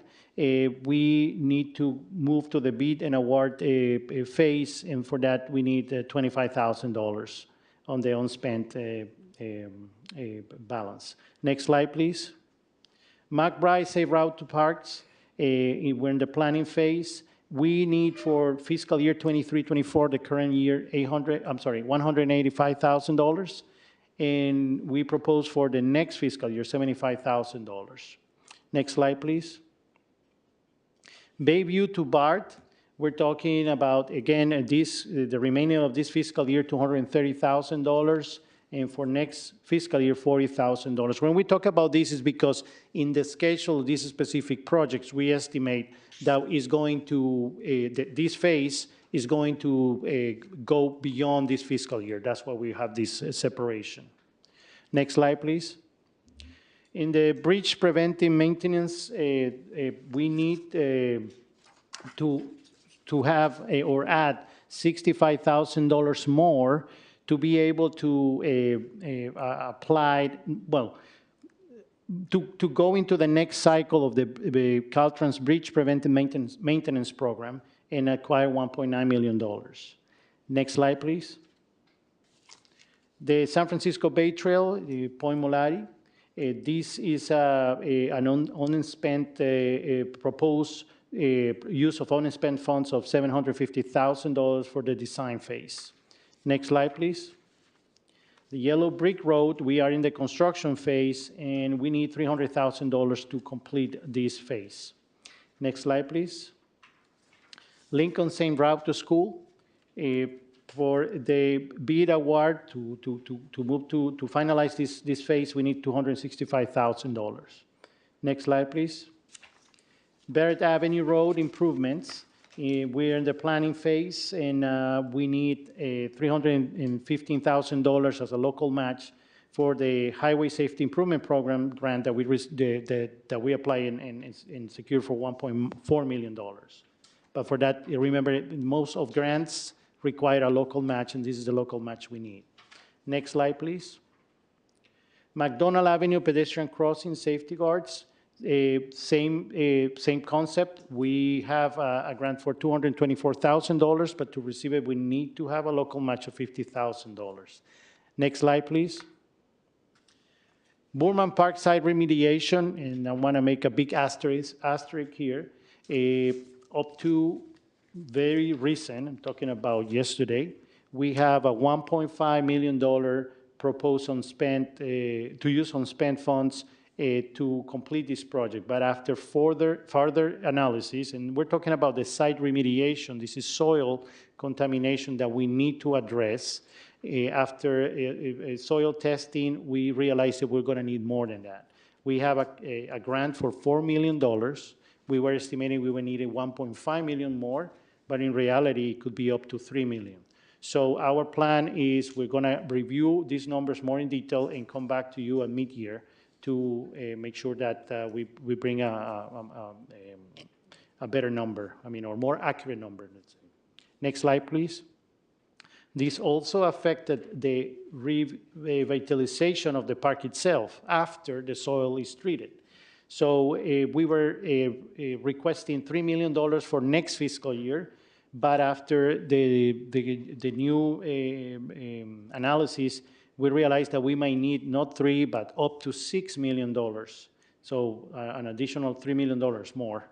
That, as I said, we're going to have to come back to you for mid-year with more accurate numbers.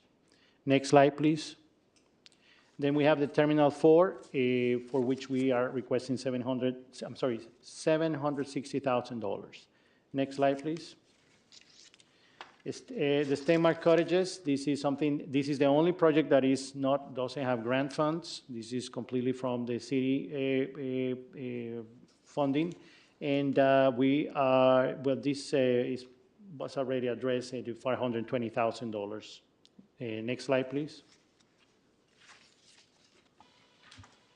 And so this slide just summarizes the total of the administrative budget adjustments that I reviewed in the budget.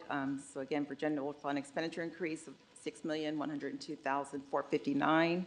General capital funds revenue increases of $2,606,659, and expenditure increases of $2,443,035. Richmond Housing Authority funds, there's no net impact. For internal services funds, revenue increase of $52,000 and expenditure increase of $2,635,900. In other operating revenue increases of $112,431.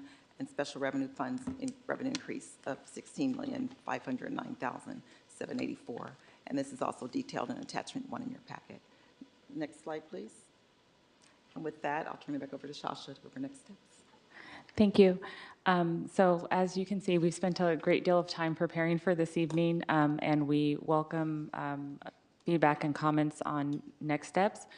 Preliminarily, we will come to you at the beginning of 2024 with the final numbers from our ACFR. Those are the audited financial numbers. And so essentially, we'll have a true-up to what we presented this evening, and hopefully there'll be an increase and not a decrease in funds.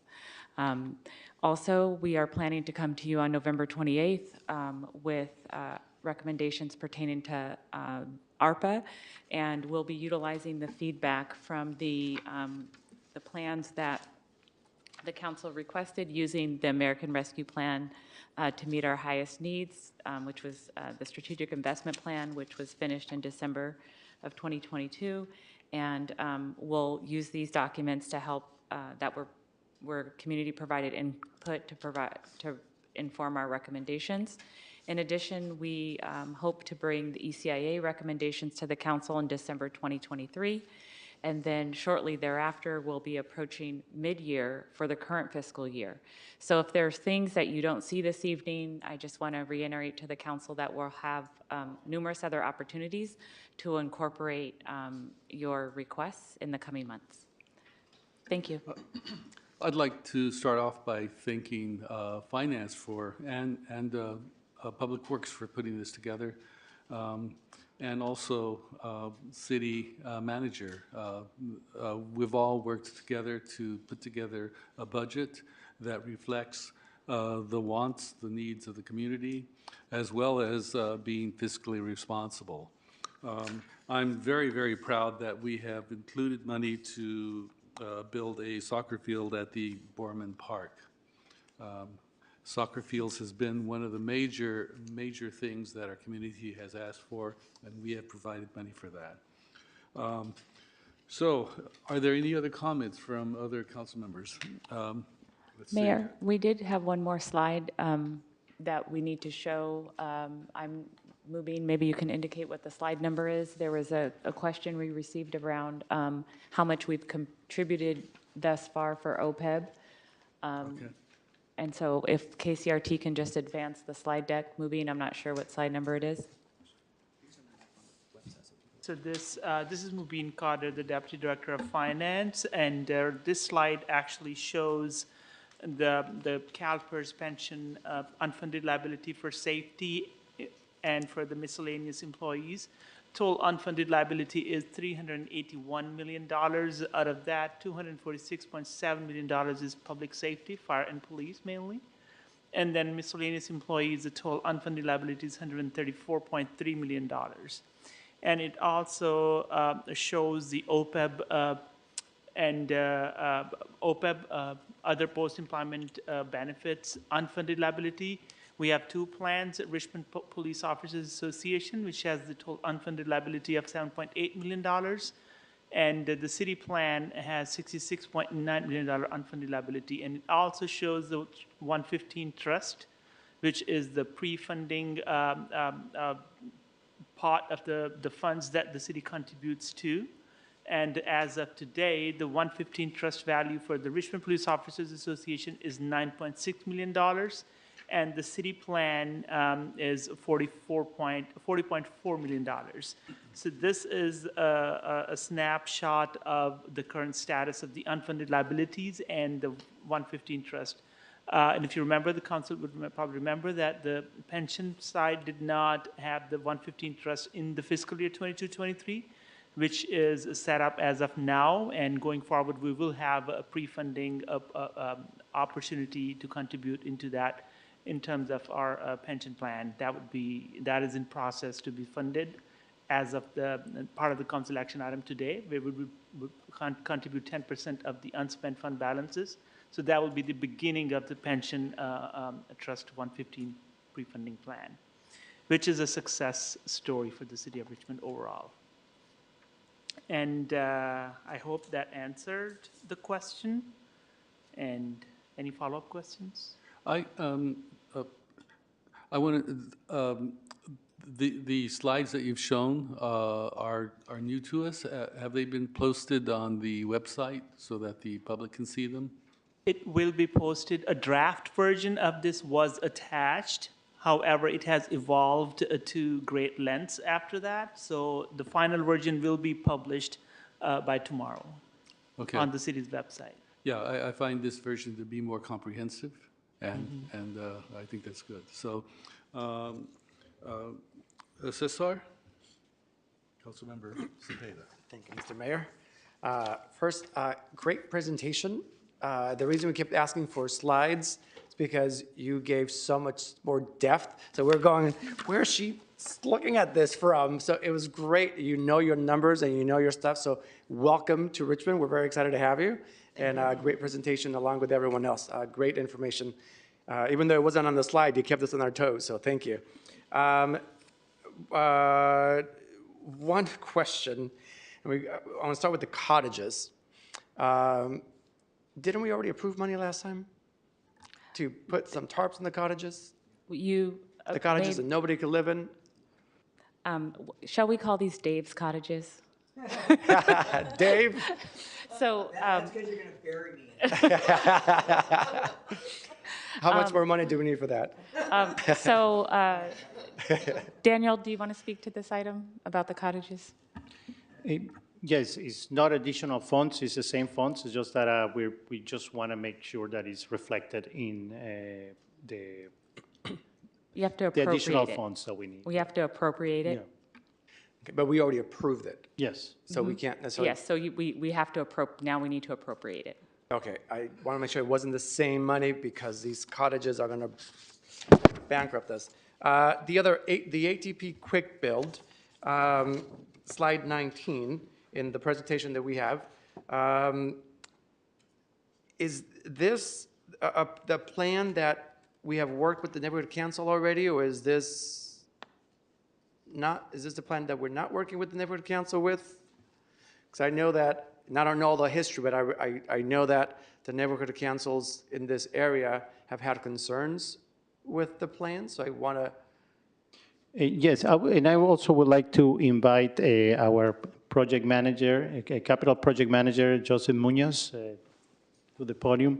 But yes, this has been worked with the city council, the neighborhood council. This is a project that started and hit some funding challenges, and now we're trying to complete. There's a need of striping and bike lane markings.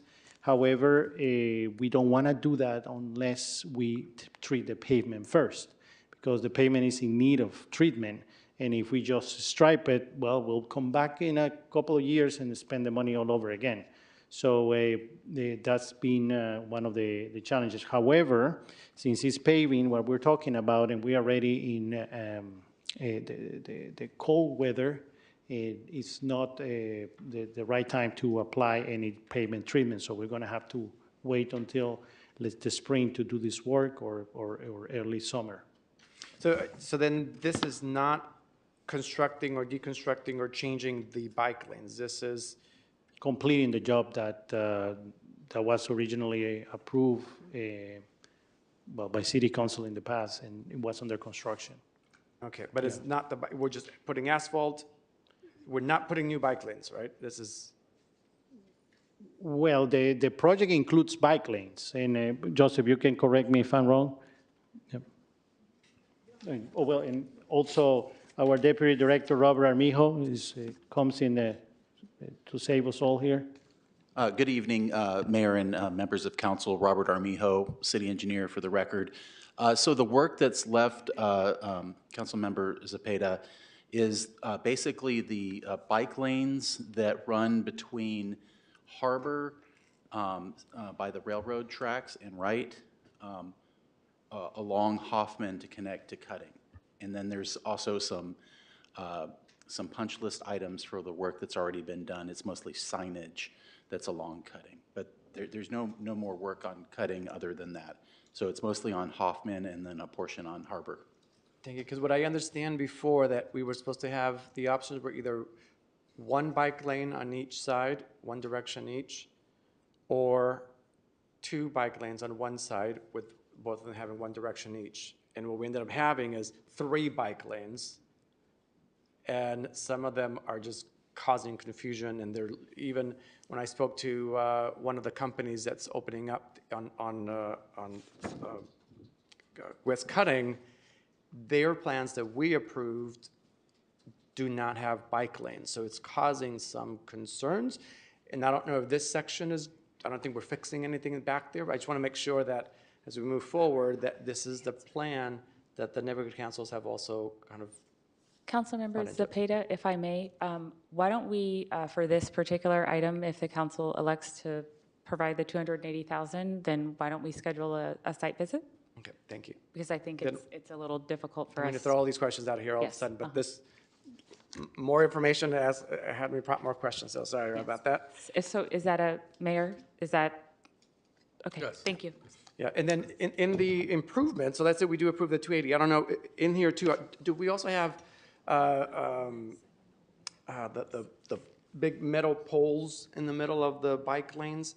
Because what I'm realizing on West Cutting, the lanes are so wide that cars drive down them. So I want to make sure that we don't have cars driving down them, because they don't always realize they're a bike lane. They're so wide that, and there's no signage, and there's nothing stopping them. So when I drive down the street, I see cars on the other side. So I don't know if we can put something that kind of tells cars as they're making a right turn, especially, that they're not making a right turn into the bike lanes. I don't know if that can be put in there, either part of this project or another project. I can hear that Robert is excited already to make this site visit, and because we want to be thoughtful about time, we'll take this one offline, if that's okay? Yes, thank you. Okay, thank you. No further questions for now, thank you.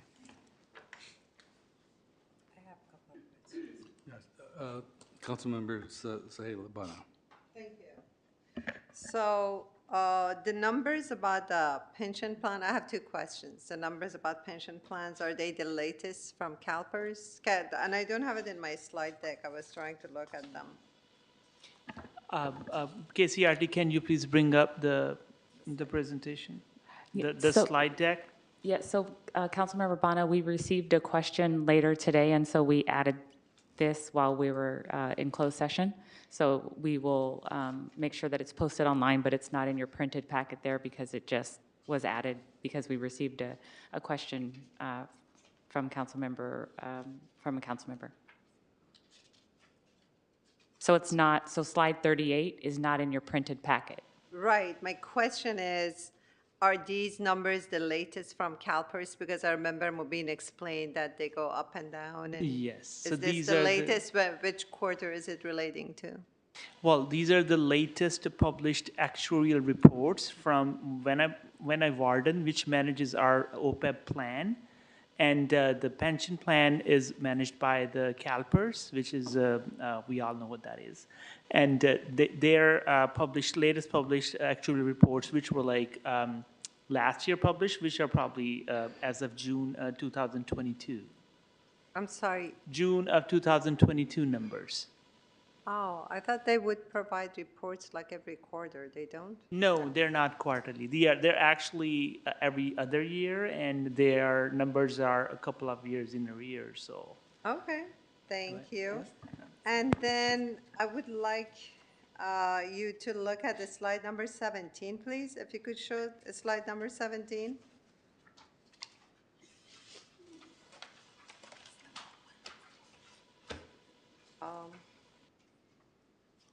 Okay, can you tell me if you could see anything wrong with this picture, looking at the city of Richmond? Any of you?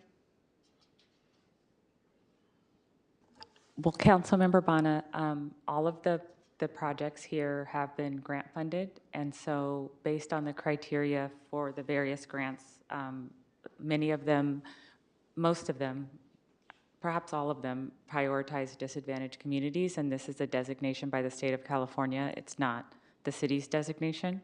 And so entities like the Strategic Growth Council use data from SB 535 to help guide that grant funds are primarily allotted for in the core of the community. I understand and I respect that and appreciate it. My only question is about the slide number 25. Could you show number 25?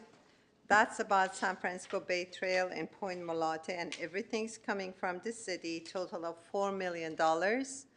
Actually, the rest of the city of Richmond has parks and bike lanes. The only place you cannot bike in is District 4. We do not have bike lanes. I understand part of it is due to lack of bike lanes in the county, but I've asked repeatedly, the city and county work together. We need a community park, we need bike lanes. So I'm wonder how many people are gonna be biking in Point Molote versus like District 4? Why do we spend $4 million and there are no grants here? And if I understand correctly, the majority of the budget for Bay Trail comes from grants that track applied to, so I'm not confused. sure if, we might need to revisit this slide because I'm not sure if Ms. Velasco is in the audience. But as part of our agreements pertaining to Point Molote, to encourage access in Point Molote to the open space, that's why we were creating the Bay Trail. Well, it doesn't have to be via bikes, right? I mean, I just cannot imagine how many people are going to use it. Why do we spend $4 million where we could have other uses for it? Well, this was the policy direction that we previously received from the City Council, so that's why we're recommending to move it forward, and it is an obligation of the city to create the Bay Trail that we worked on with TRAC. And usually, you're correct, there usually are numerous other funding sources, so we can certainly take a look at our spreadsheet and see if... I just cannot imagine any disadvantaged population biking to Point Molote. Actually, there are groups that do bicycle there that are disadvantaged communities. And one of the things that we've been really trying to work on, working with our local high school students, is creating more access to the shoreline, because some of our high school students, when we've reached out to them with UC Berkeley from Y-Plan, that they had not visited the shoreline or had access to it. And so part of what we're trying to do is make sure that all residents can access our 32 miles of shoreline and that it's safe. I can But accept. it doesn't preclude us from in the future, when we have an opportunity to amend the bike and ped plan, to expand it to include other areas, if that's the political will of the council. Yeah, if you could please include District 4 in biking plans, that's very important, and also parks in the future. That'd be great. May I add? So 20,000 people par- living there, paying taxes. with the new city council goals and priorities, from the staff perspective, to achieve those priorities, we need to make sure that we execute the previous commitment. We have over 67 capital improvement projects already on the books, and we might have some others that we haven't identified yet, so you can round it up to 70. If we don't execute these projects, we're putting in jeopardy anything that you prioritize for District 4. Everything is related, wanted it or not. Out of our staff in engineering, I am the one with the most tenure. I turned 1 year last year. And the people that are putting together these slides and all this information, they've been working on this since April, May. But while they've been putting together all this, unfortunately, we haven't had the chance to get into details in the execution of the project, which is what we enjoy the most. We're engineers, we like to do things.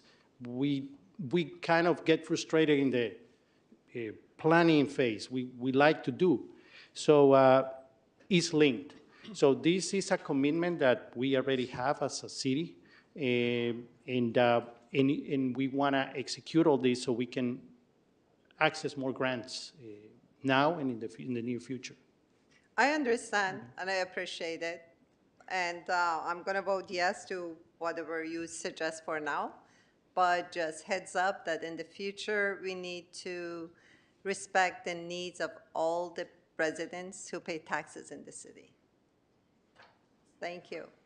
Thank you, Councilmember Bono. We appreciate your support. Councilmember Robinson. Okay. So I'm really excited that we're doing a few things in the city that are really good. One of them is taking care of our unfunded liabilities. Another one is actually following through on the grant projects that we get, so we don't get bad reputations with the people who give us the much needed funds that we need to do capital improvements. And finally, we are actually looking at opportunities where we can do both, follow through on grants and do things like create soccer fields. And I have a few questions and concerns. One of them is, you know, I'm looking at the projects and I'm seeing, and believe me, I've learned so much about construction by doing our own little construction project in my other life.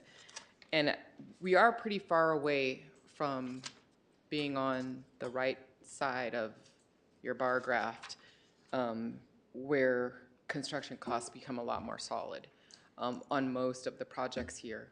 And I just kind of counted up the ones that were in the last 3 phases of construction, and there's 5 of the 16. And I do wonder, I understand that things are moving along in a trajectory, so you can't, if you're having a shortfall in an early term, you can't move it forward at all if you don't have those funds. But I do wonder if there's any wiggle room to maybe solidly allocate funds by project name for those that are closer to completion, and then leaving a pot of money for those that may need, because as you see, you know, just even with Borman Park, which I really, really want to see that done, the costs are going up and up and up and up and up, and there's more that you need and whatnot. And I wonder if there's some way to move the ones that are very close to construction and specifically allocate funds for those, and then maybe leave the remaining pot open, because the other ones are very early in the process and the costs always go up. And I just wonder if we left it open, if we could actually move one or more of those actually to the finish line, even if the other ones have to kind of wait, instead of, so we're not just moving the ball like a tiny bit up the hill. Do you see what my point is? I wonder if that is what you think about that as a kind of a strategy, because I know that there's, you know, in the Parks and Recreation meeting, we heard about some new needs that are for BTA. And somebody was just here tonight complaining about how BTA is still closed and we really want it open.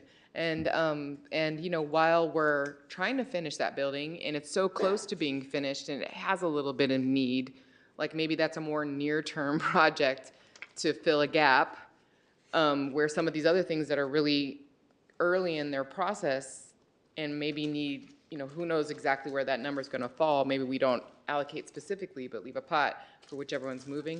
Okay, I'm going to stop talking and let you give some response. Well, the amount of money that we're asking per project, we analyze the phase where they are, as you mentioned. And we also analyze in which fiscal year that phase lands, right? We need to push all the projects at the same time, because if we don't do that, we may focus on the construction only. We complete the construction and then we'll wait 2 or 3 more years to have more construction. By pushing all the projects in all their phases, we make sure that they keep going, they keep moving. So we're finalizing projects, construction phase, and we have the next projects coming up right after. So it's a constant progress in the execution of the projects.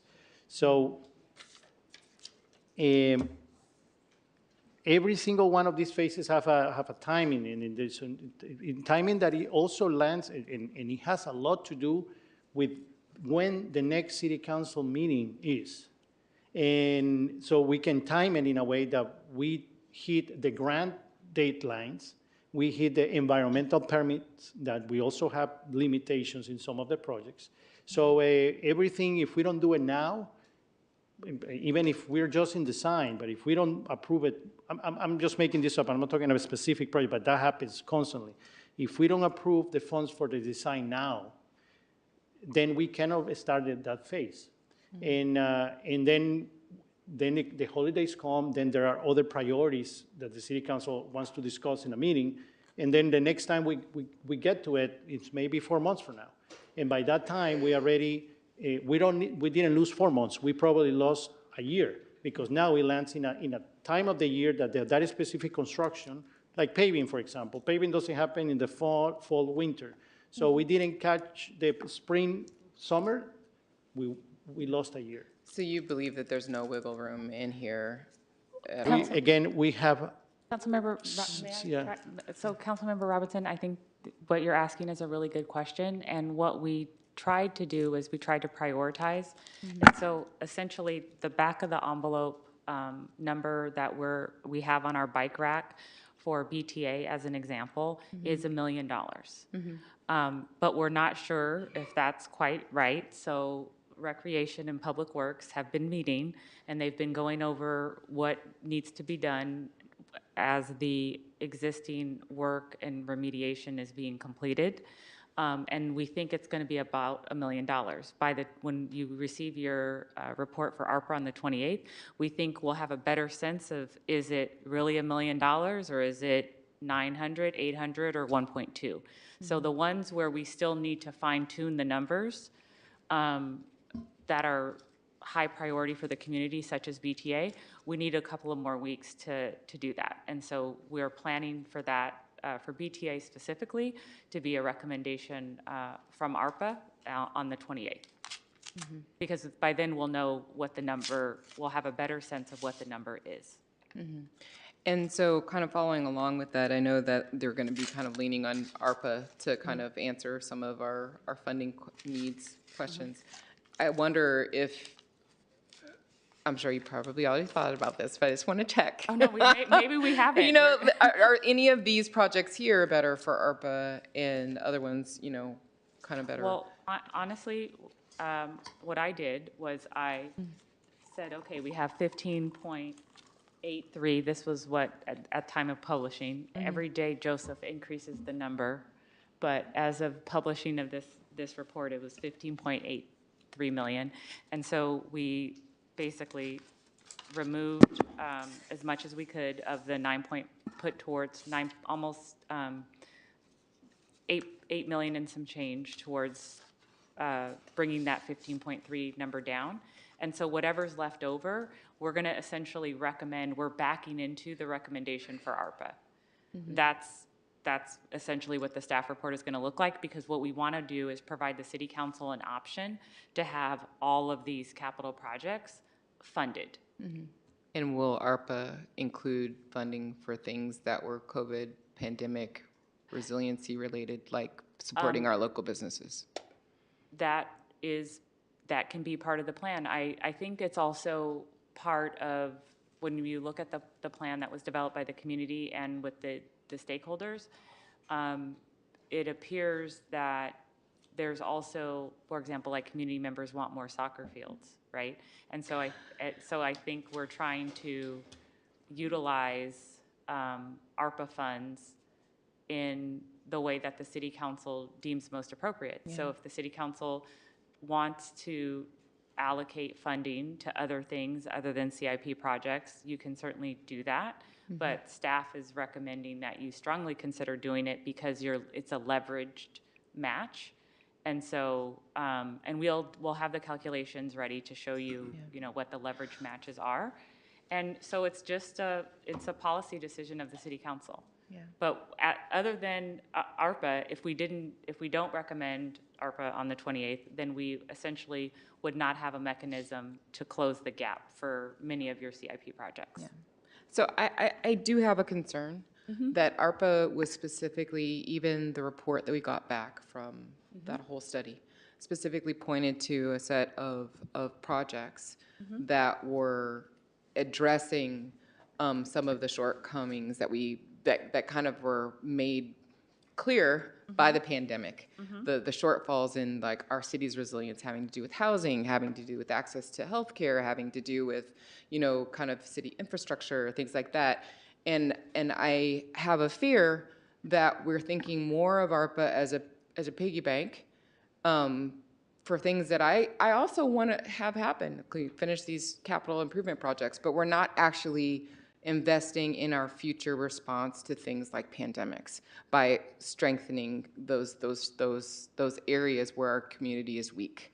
And I just want to put that on the record and make it really clear that I really feel a strong responsibility to use at least some of that money towards those types of emergency response and resilience, so that our community, if we face another disaster like that, doesn't have to go through so much pain.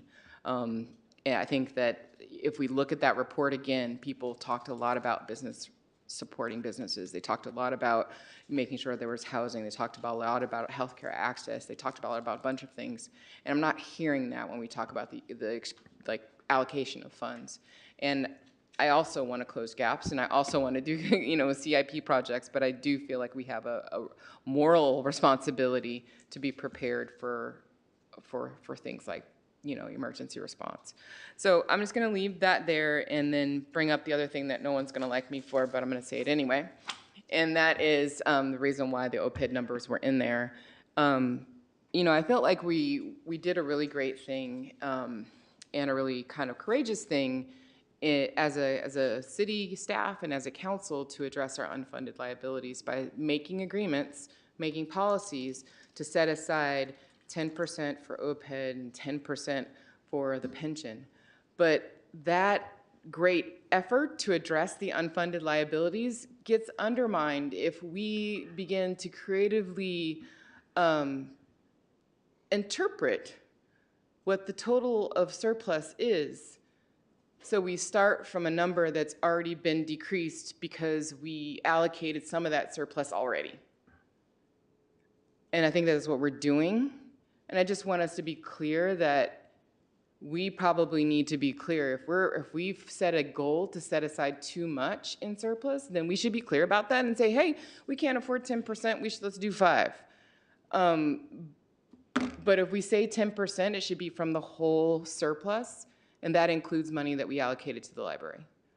That was 15 million. And then we also have this additional money now, which is,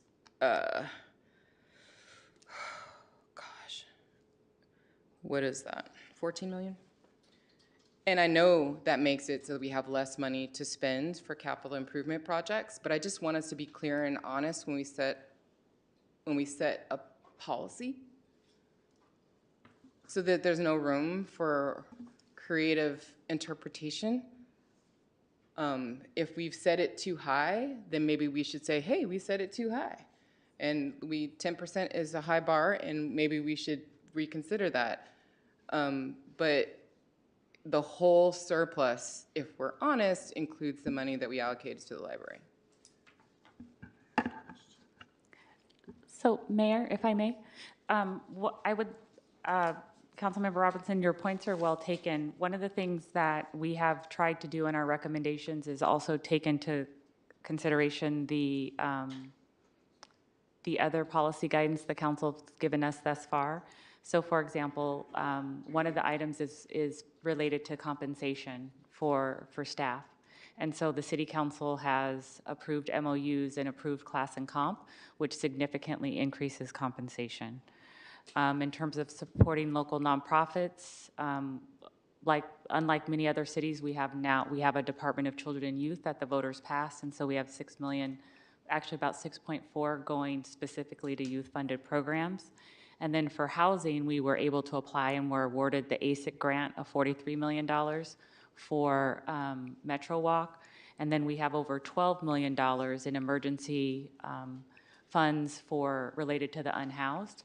And so much of what we're trying to do is to take into consideration where, since this plan was developed and adopted, where did we apply for and receive other grants that is actually implementing this, it's called the Strategic Investment Plan.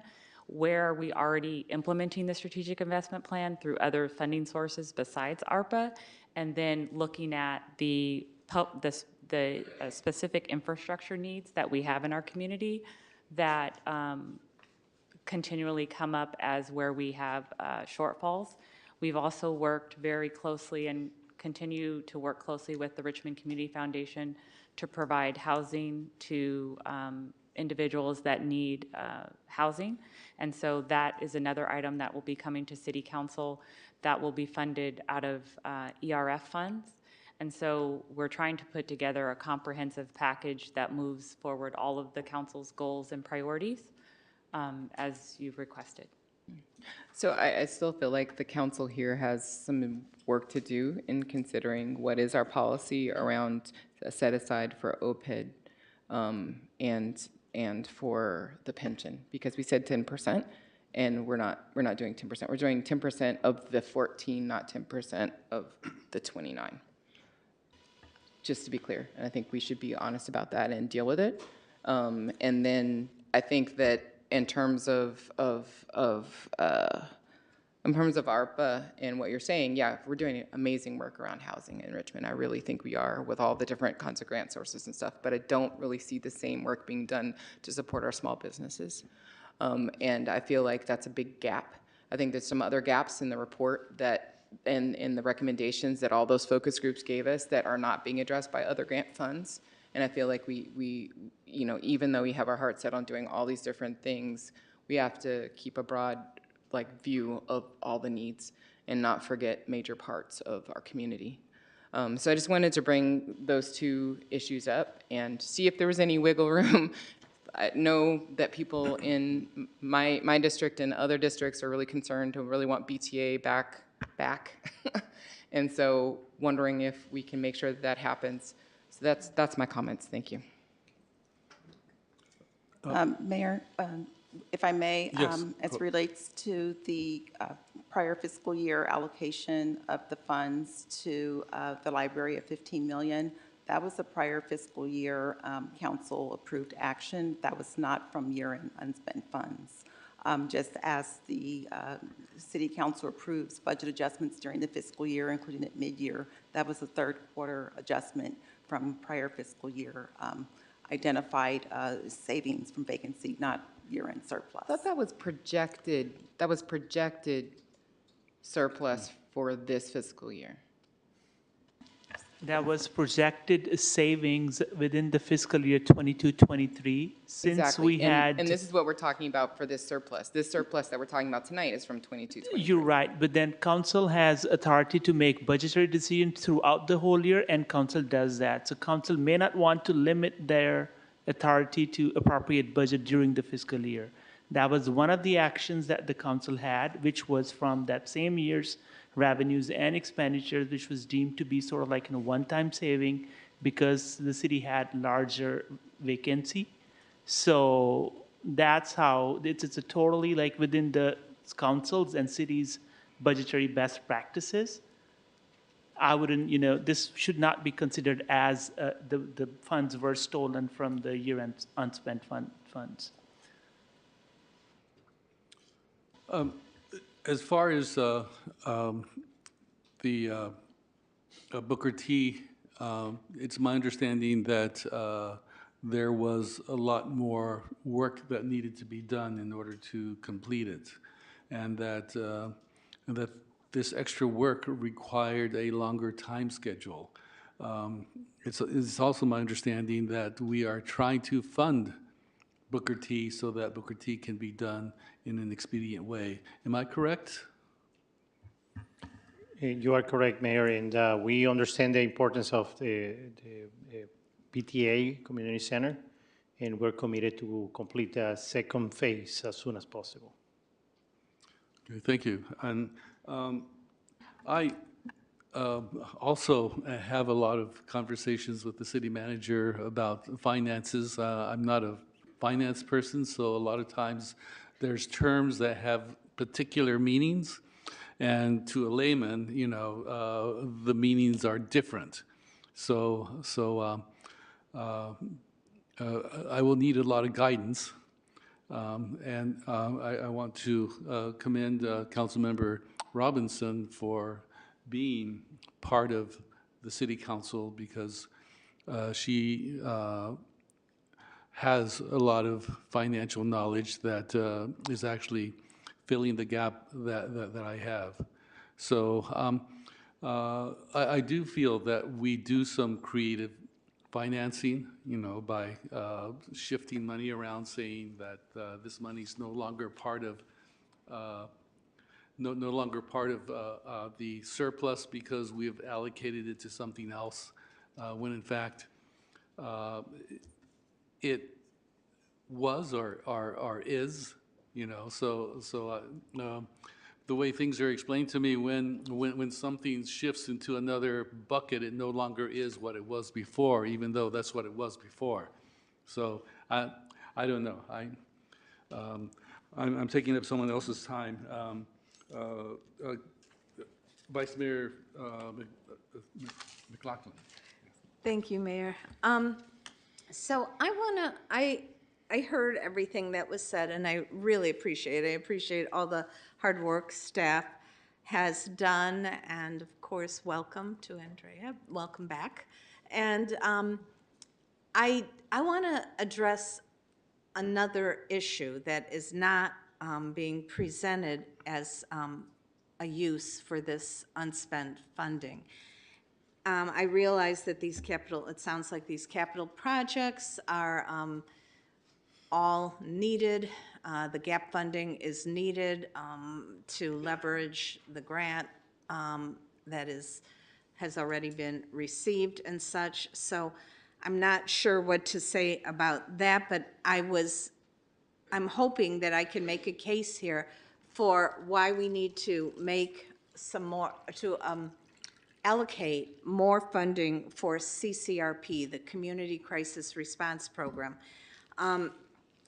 So let me start out by asking a question, and that question I put in email earlier today, and I don't know if staff has the answer, and I understand if you don't. The question is, what are the full pre-startup costs for CCRP, which I want to emphasize the approach that the council has is that the program hopefully will start in August of 2024. So we have limited time to get the pre-startup costs put in place and implemented so the program itself could start in August. So it sounds like maybe LaShonda has an answer. Good evening, Mayor Martinez, Vice Mayor McLaughlin, and council members. LaShonda White, Deputy City Manager for Community Services. So per council direction in September, when you let us know that how we were to move forward with the Community Crisis Response Program, it was, in the council, it was stated that we were to work, they wanted this program to sit within ONS, the Office of Neighborhood Safety. So I've been working closely with Sam Vaughn. He is on Zoom if there are specific questions. But we are, today, we're really looking at the budget and talking about your question around pre-startup costs. So we are still developing a more refined budget based on starting with what Urban Strategies Council provided us. So there is $1 million currently allocated in the current fiscal year to support CCRP. We, back of the envelope, really trying to have some thinking around startup costs, came up with approximately, without personnel, $378,000 for startup costs so that we are positioning ourselves to be able to implement the program in August. Examples of those things are communication devices, computers, phones, radios, a database, training and staff development, office supplies, possibly furniture, but we may not need that, supplies for clients, 2 vehicles, some support from ambassadors, and miscellaneous and uniforms. That's 378 of the $1 million. And then we are, per council direction, also planning to release a job description for the project manager, which is the first hire, by December 15th. Hiring takes time, and so we don't plan on spending the rest of that $1 million on personnel. So we feel like the $1 million that we have allocated currently by City Council is sufficient to cover all startup costs along with any personnel cost in the current fiscal year. So following up, so yes, we did authorize staff or direct staff to hire a program manager. So that's going to be an expense, and personnel costs generally are ongoing expenses, not one-time expenses. So, but in this case, we really need a program manager to really get the department or the division going, you know, within ONS as kind of a sister organization. And so the program manager is really, really important. So the funding for that position is going to come from the 1 million? Correct. So we also looked at the personnel costs, which I agree are ongoing, and with a release date by December 15th, we could even estimating 4 months of a program manager, some community crisis response, a few months of community crisis response workers, a few months of EMTs, you know, even just for the staffing that we would want to have for a full team, we're not going to be able to hire all of those individuals in the current fiscal year. So we've also looked at what we believe would be a prorated cost for those staff positions, and that also comes up to under $400,000. How much? Under $400,000, and that is high end, best case scenario. We hire all the individuals we think we can hire in the current fiscal year. So you add pre-startup costs, one-time cost that we see around 378, plus the staffing personnel costs, including benefits, it still does not get us to, we think we'll be fine with the $1 million we have in the current fiscal year. Okay, so I can tell you that some people are very concerned, some of the community members who have rallied around this issue are really concerned that that's insufficient. And, you know, I mean, initially I thought it might be sufficient, but when I factor in the program manager, I hear what you're saying, but I would like to see, I would need to see itemized budget for how this 1 million gets broken down in terms of the program. And I know Urban Strategies, when they came to the council, the main focus was that we would determine whether or not the program would be run by a nonprofit or it would be a city department program, and we decided a city department program. So, and there's different costs. There was a different cost analysis for a nonprofit versus a city program. And so I don't think they went, and I think they admitted this, they didn't go quite into as much detail because they basically wanted the council to come up with a decision, which we did. And the next step is, and I think I heard you say that, more refining of the budget needs. So I want to just say that I'm a bit concerned as well. I mean, we have a bunch of community members who have raised this issue, but it's not so much that, I mean, I really think we need to make sure we have enough pre-startup costs. And if we don't have enough, maybe we could get Urban Strategies to refine it, or maybe staff can refine it further. But if we need more pre-startup costs, perhaps we can do it through ARPA or ECIA, because that startup costs or pre-startup costs are one-time funding. So that might fit into that category better. But I'm also worried about, so that would be something that when ARPA comes, could be addressed, if needed. But in terms of assuring that this program really does have legs and has a journey to getting off the ground and moving forward, I really think we need to start thinking about the $2 million per year that Urban Strategies has stated it will take to operate the division, operate the program. So while I was initially thinking that we could maybe shave some money off of the capital improvement programs and offer a little bit more pre-startup, I want to say, money, if staff is feels that is not a good approach and we need everything that you have recommended, I'm not going to push that. But what I will want to do is address the next year fiscal budget now. So if we have a motion at some point in our discussion to approve what staff is recommending for the unspent funds here, or a variation of that, I will be wanting to add to that motion that we authorize staff to allocate $2 million toward the next fiscal year funding to operate as the first year to operate the CCRP program. And because then we can have that $2 million, which is mostly personnel costs, roll over or be allocated from year to year, because it'll be as a salary and benefits for personnel. So I just want to share that with my council colleagues, that I will be wanting to add that to the agenda, or to the motion. And I also want to ask one question of our Public Works Director, if I could. Vice Mayor McLaughlin, if I may.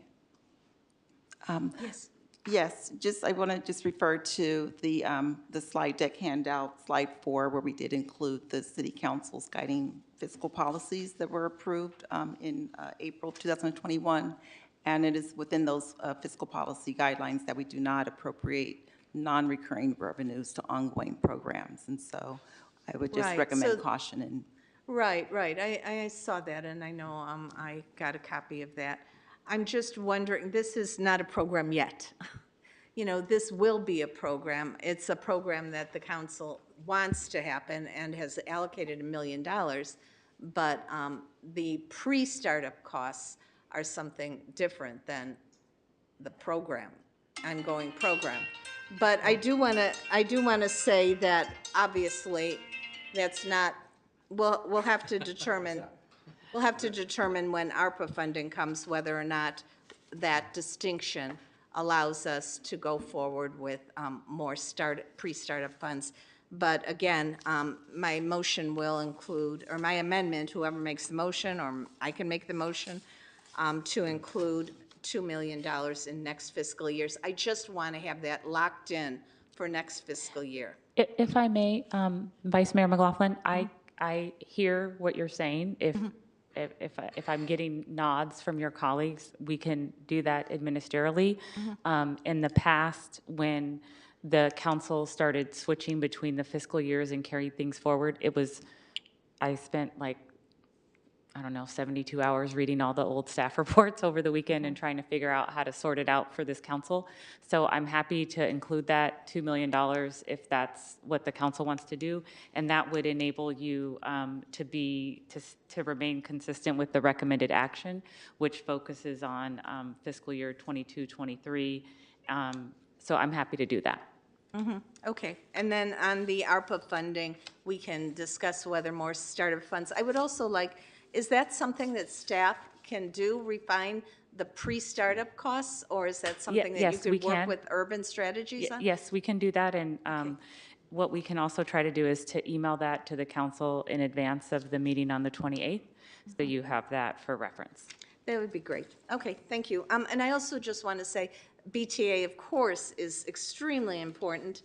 People have been asking about it for a long time, so what I heard, and I think will work, is that you're looking at ARPA funds to fund the gap that is left. I didn't Right, it's realize an there was so much of a gap. Well, there's infrastructure needs there that are beyond what was caused by the fire damage, and so we wouldn't want us to open the facility in its current state, because it would, you would have different floorings, and the landscaping and painting and all of those things need to be addressed so that it looks reflective of our city standards. Is it $1 million that is? Well, that's what we're you're estimating. finalizing right now with the construction project managers and with staff, and also figuring out what work we need to bid out and what can we do in-house.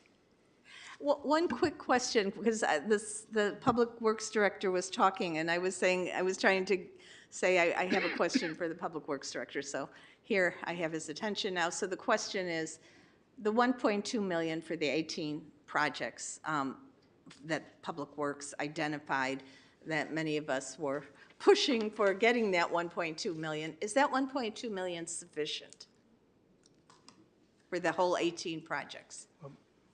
Let's talk about locations. It's 18 locations. 18 locations. 18 locations. Got it. Sometimes, it could be 18 different projects, but sometimes we can combine them and in one project address different locations.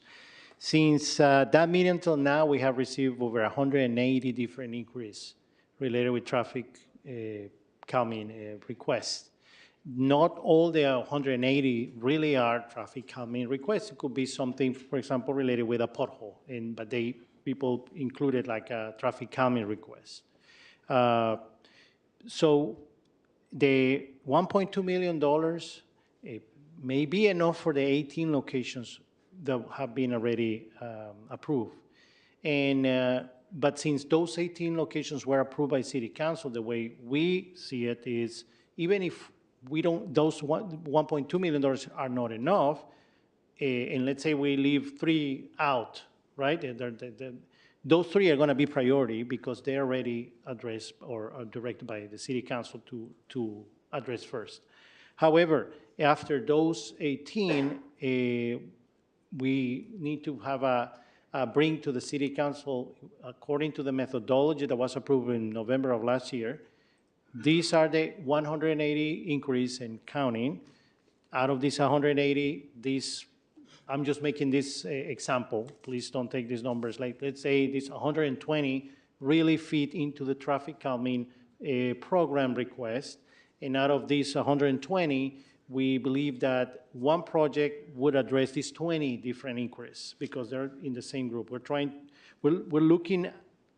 zooming out and seeing the problem as an area and not just a specific, because sometimes you solve one problem here, but you're creating another in the next street.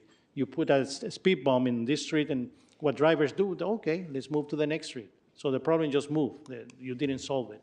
So it's a program that is brand new for this for us as a city that will be refining, and we'll come back to you early next calendar year with the new number of inquiries and the new priorities in terms of the methodology that was approved by City Council. And based on what the City Council approves as a budget, we'll be able to address the next round of locations. Thank you. Councilmember Cepeda. Thank you, Mr. Mayor. And I'm not sure who this question might be for, maybe for you, Shasta. Can you, and it might be just the way that we're defining it, as the mayor was mentioning, but what's the difference between the surplus and unspent? Or is there? There's not a significant difference, it's just terminology. We typically say surplus, but it's because in this case it's the result of budget remaining. We're referring to it as unspent funds. And can you remind us, what does the budget remaining mean? What is it? Have we always, and now I've sat in the city council chambers many times on the other side of the dais, and I've always looked at the budgets go red, red, red, red, going, oop, we're in the deficit. And this time around, it seems you guys printed some extra money in the back or something. No. What happened? How do we get this extra money? Well, it's because we've been short-staffed. And so for the past, with the prior city managers, they weren't hiring. And so it was sort of, I guess, a bit of forced austerity. And so now we're trying to dig our way out of that. And we appreciate the city council's leadership and patience as we've been hiring lots of new personnel. But if all goes well, the amount of unspent funds will decrease because our costs for personnel is going to continue to increase with the MOUs and the class and comp that you've approved. And so our expectation is that those numbers are going to decrease. The other thing is that we don't have a large office sector. So like what you're seeing in the news right now in the press is that the office sector, like WeWork, is claimed bankruptcy. We don't have a significant amount of office space. So our revenues have been pretty good throughout this time where you see a lot of downtowns contracting. We haven't had that experience because our revenue streams are different from most, from larger cities like San Francisco and Oakland. So fortunately, we're well positioned, and we have adequate reserves, and we'll just have to be very mindful of our hiring as we move forward. And we complete the study that was required by the state auditor to look at the various positions that we have, and as we continue to prioritize hiring based on the city council's goals and policies. Now, you mentioned state auditor. That's one of our favorite terms here. Tie that back into this conversation. So now the state auditor, are they looking at how we're about to potentially use our unspent money? Are they saying, because this is they don't talk to us. It's like a black right? box. It's like a black box. They don't talk to us, and we call them. But they're looking, right? Yeah, no, they are looking, and they want to see consistency that we're following our policies. They're definitely watching, and these meetings stay on YouTube. They can watch anytime. So,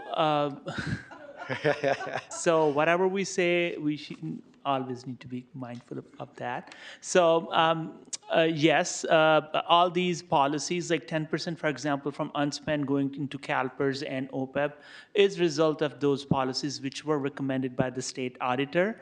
So, and we are providing them follow-up status updates on all those recommendations every 6 months. Actually, I'm supposed to send one tomorrow, which was approved by the council in the last meeting or the meeting before.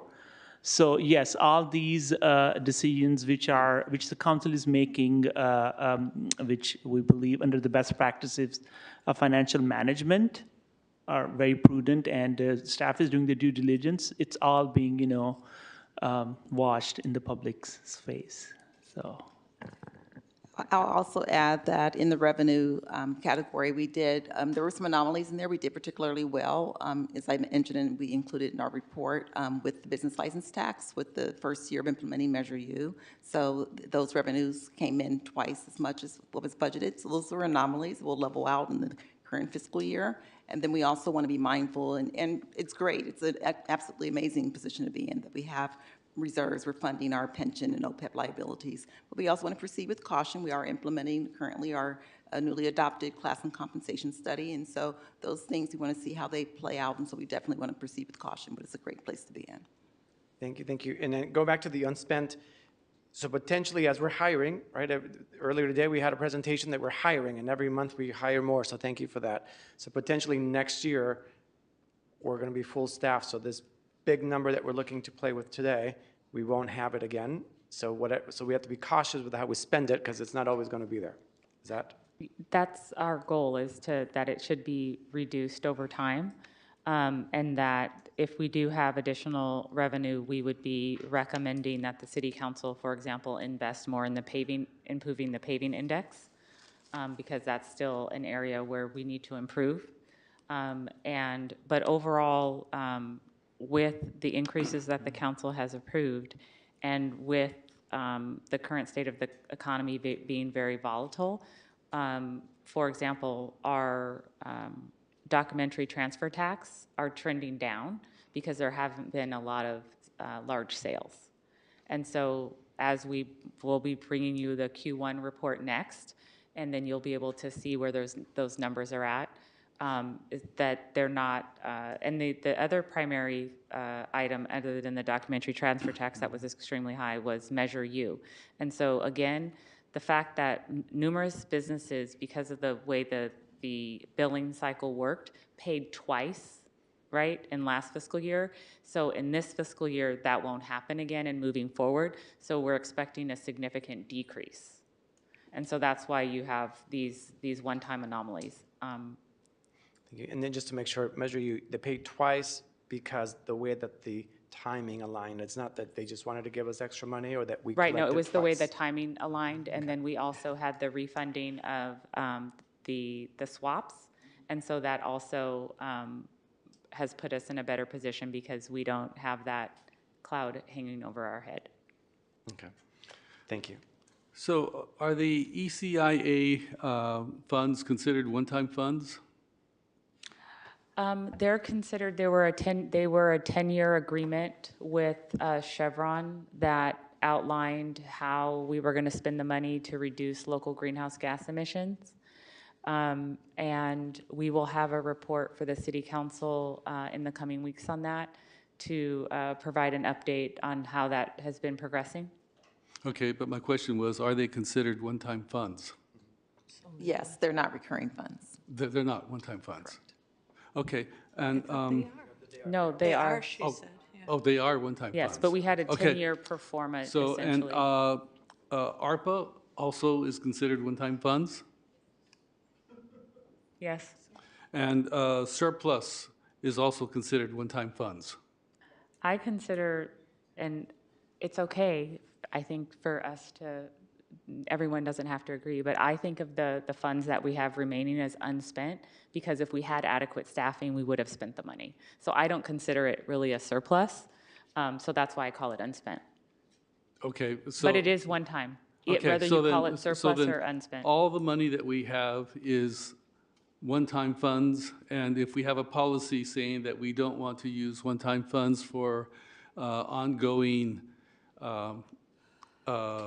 expenses, such as salary, then all the money that we have can't be used for hiring people. Is that correct?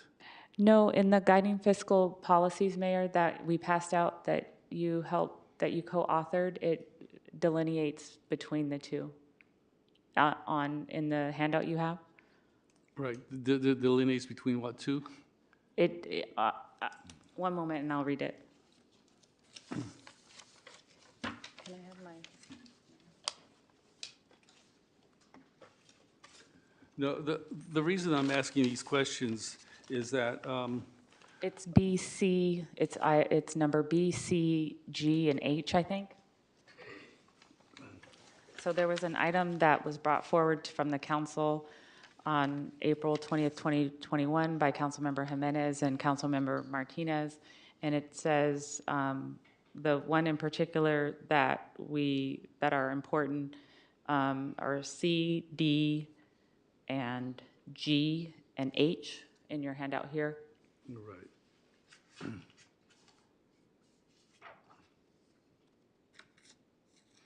Okay, and G and H?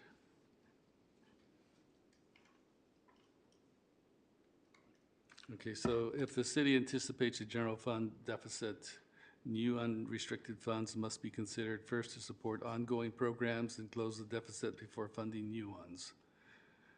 Okay, so then, so this refers to unspent.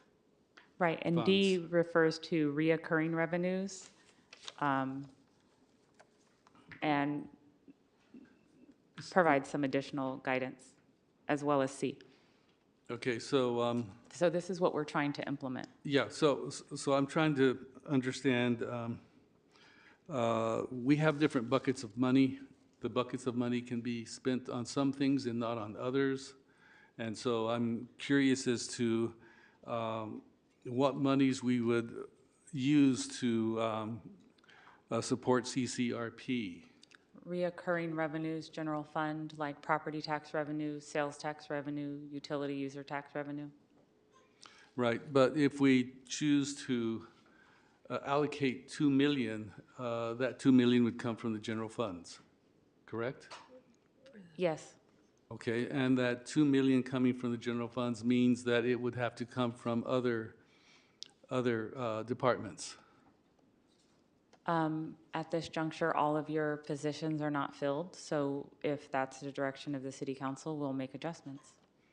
Okay, so if all positions are filled, and we hope they will be, then we respectfully, we don't know that. We actually, based on our calculations, to balance the budget, we think we need to have a 6 or 8% vacancy rate, because in the okay. past, there wasn't a vacancy rate factor in the budget. Right, yeah, well, even with that. No, with that, that's what we think is a reasonable amount to assume to have a balanced budget at this juncture. Right, so I'm still curious as to where the 2 million will come from. We will not fill other positions, and we'll fill the CCRP positions. Okay, so That's the only other way. I mean, we have a finite amount of reoccurring revenue, and so when you start a new program, we can also work to increase revenue. well, yeah, we should be increasing revenue whether we get new programs or not. Well, I mean, there is a finite amount of elasticity in terms of how much taxes people can absorb without there being a constriction in the market. But we do think that those are things that the city council may want to consider in the coming months. Well, right, yeah, I think we're saying the same thing.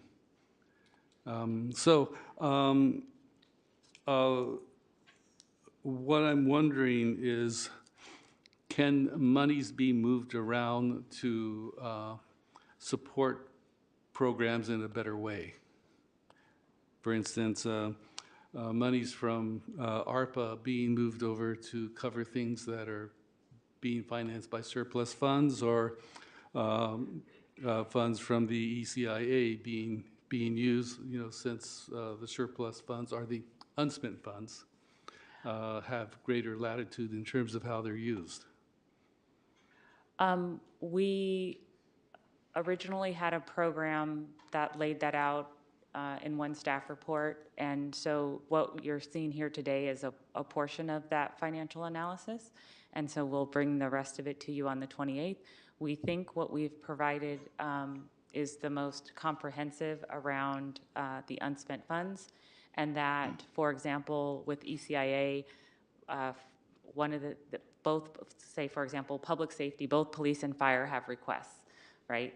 And so we'll make a recommendation to City Council from ECIA that will hopefully enable us to address both requests from police or fire. And if not, then we'll say we're recommending one over the other because we think there's a greater need. Okay, and so when we approve this budget and we tackle ECIA or the ARPA funds, we'll be able to actually reallocate monies that we've already agreed to use. I'm not, are you saying reallocate the 9.5 from this evening or reallocate the ARPA and ECIA? Reallocate in the projects that we are approving, or might approve tonight. I'm asking if we might, in considering ARPA or ECIA funds, transfer funds from one pocket to another. We think we've laid out a framework where you don't need to do that, but you always could choose to do that. Okay, thank you. That's that's all of my questions. And I do want to say that I believe that all of these projects should be funded. I also believe that the more that our residents, the people in Richmond, can see how the city is improving our surroundings, the more pride they will have in our city. So are there public comments? Yes, we do have public speakers. If you would like to address the council on this item and you're joining us by Zoom, please raise your hand at this time. Okay, our speakers are Teresa Russell, Sam Torres, Angela Aranda, and Jamin Purcell. Please come forward. Hello again. My name is Teresa Russell, and I'm a Richmond resident. I am requesting that you allocate additional funds to the Community Crisis Response Team. I have found myself in situations where I've needed the services of our Contra Costa County Crisis Team on several occasions. They are based in Martinez or Concord, so it will take them at least 30 to 45 minutes to get to Richmond, provided a team is available at the time of the call. On 2 occasions, I have called them, and they were unable to dispatch a team because one wasn't available. They suggested that I call the police instead. Our Richmond Police Department is severely understaffed, which may result in prolonged response times that can range from 30 minutes to well over an hour and a half, which is not their fault. The unavailability of rapid crisis response services has left me and my family in a vulnerable position during times of distress. This situation has jeopardized our safety and well-being. I hope that the Richmond CCRT can become fully operational next year, as it is an essential resource that Richmond desperately requires.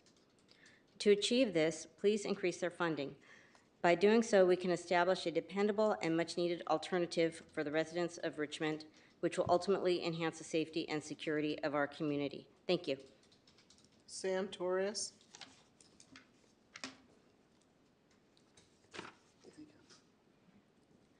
Good evening, Mayor, council members, and staff. My name is Samantha Torres. I'm resident in District 6.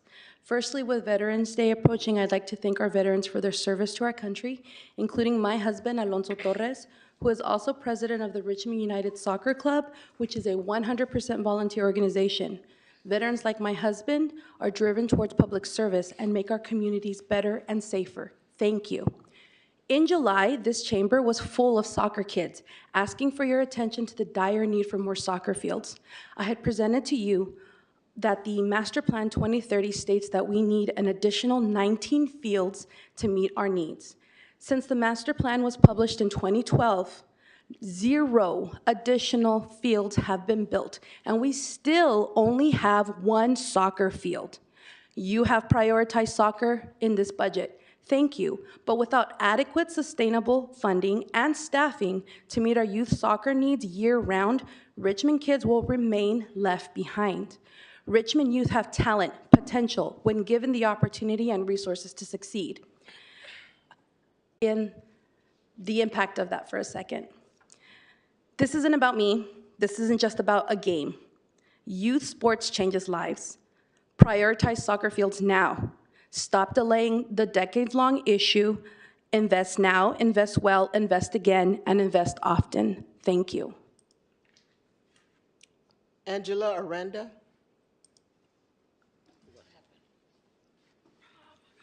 Hello, Mayor Martinez and Vice Mayor McLaughlin and fellow City Council members. Today, I'm a longtime Richmond resident and current community support worker here in Contra Costa County. I am here to express my support for the CCRP program. Today, more than ever, I feel like I had the opportunity to have an in-depth conversation with the youth at Richmond High School. I heard a lot of them need to grief support. The wellness department there on site, there's a long wait list, so they don't have access to grief support, which is very hard on their mental health. And there's been pushes for more mental health services towards youth, something that youth in our community desperately need right now. It is essential for fostering a safer and more compassionate community. The success of the CCRP program is largely based upon full funding. The City Council has already made a crucial decision to establish this program, and now it is time to invest in it. We cannot afford to delay or underfund a program that can help bridge the gap in access to professionals in a timely manner. Creating a new sister program to the Office of Neighborhood Safety will undoubtedly require time, resources, and community-led, city-backed effort. It is our responsibility to ensure that the initiative is given the support it is needed to thrive. Please allocate $2 billion to the Community Crisis Response Program. This investment will not only benefit us today, but will also create lasting positive change for future generations. Thank you for your attention to this important matter and for a commitment to making our city a better place for all residents. Thank you. And they've had to halt acceptance of applications due to the lack of staffing in that. I really do hope that we are able to find the funds to be able to help fund the CCRP, but we have been doing a lot of innovative things that are helping young people and people all over this community. And we need to make sure that we are paying for the people and delivering the services that we're hoping to provide them. Thank you. Okay, we have speakers online. Jeff Spore, please call the speakers. Okay, I have Emily Ross and Layla Dima. Emily Ross, you'll have 2 minutes to speak. You can go ahead and start. Hi, can you hear me? Yes. Okay, thank you. Good evening, council and community. Emily Ross, Richmond resident. Just wanted to thank staff for this presentation. It broke down the sort of complex set of documents that came with the agenda report. The presentation was really helpful. The clarity and the OPEB and pension stuff, as well as seeing the capital projects laid out in that way, was really, it's good to get a clear sense of what's in the works in the city in the short term. I also wanted to voice my support for thinking about the CCRP. Thank you, Vice Mayor McLaughlin, for raising that. I know that the timing of this was a little funny with the program details coming after you all approved the 2023-24 budget. And so we're in this tricky period while we are both thinking about sort of program launch in the middle of a fiscal year. So just wanted to say thank you for considering that. Thank you for looking at the needs of the city as a whole as you're making these, hitting these choice points about the allocations available tonight. Thank you. Thank you. The next speaker is Layla Dima. Layla, you'll have 2 minutes to speak. You can go ahead and start. Hi, me again.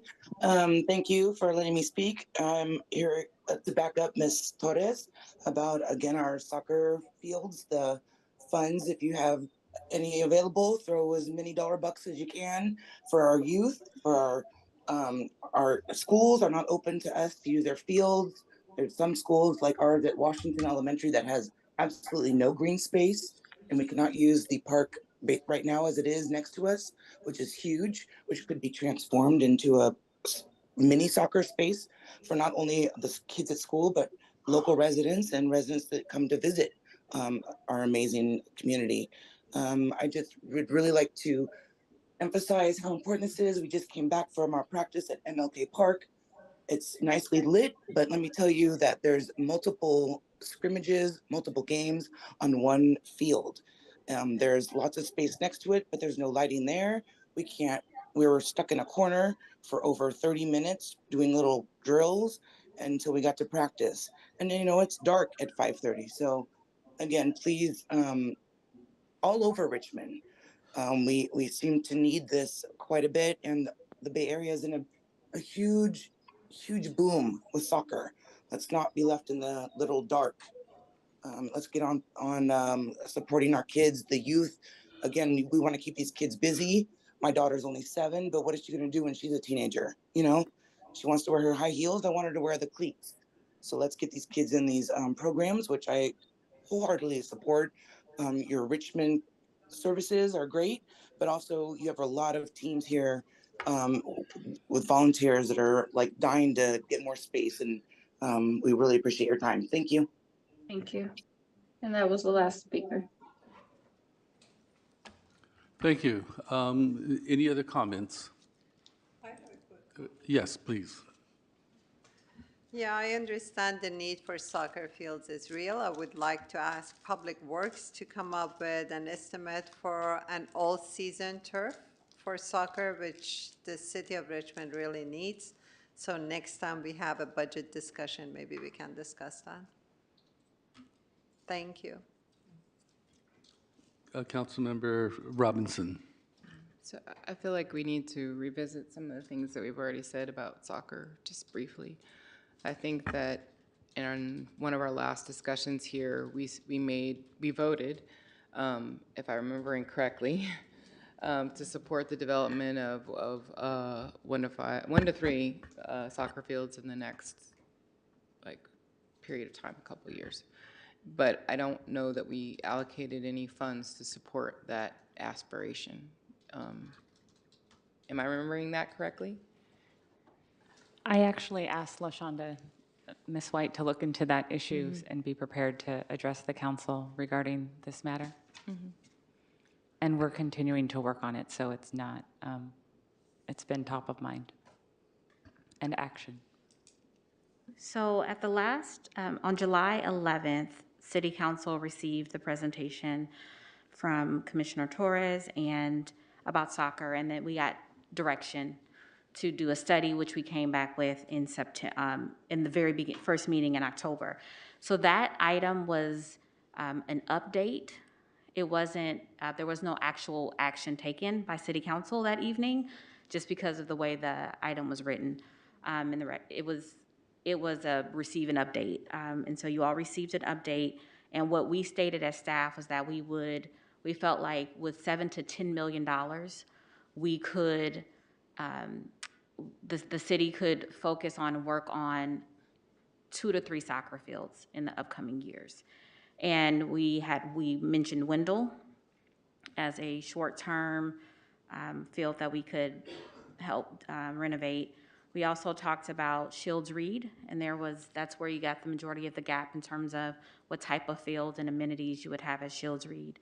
And then I believe the final one was Lucas Park, and looking at that. So we are continuing internally to work on how we implement those projects, but what we needed, of course, was the allocation of funding. So what you will receive as part of the next agenda item on the 28th is a request for allocation for soccer fields through ARPA. We feel like that's a really good funding source. We think that can be done within the time frame of ARPA, and it is using one-time funding for a one-time project. So that's where we're going to be requesting funding on November 28th. It's through ARPA.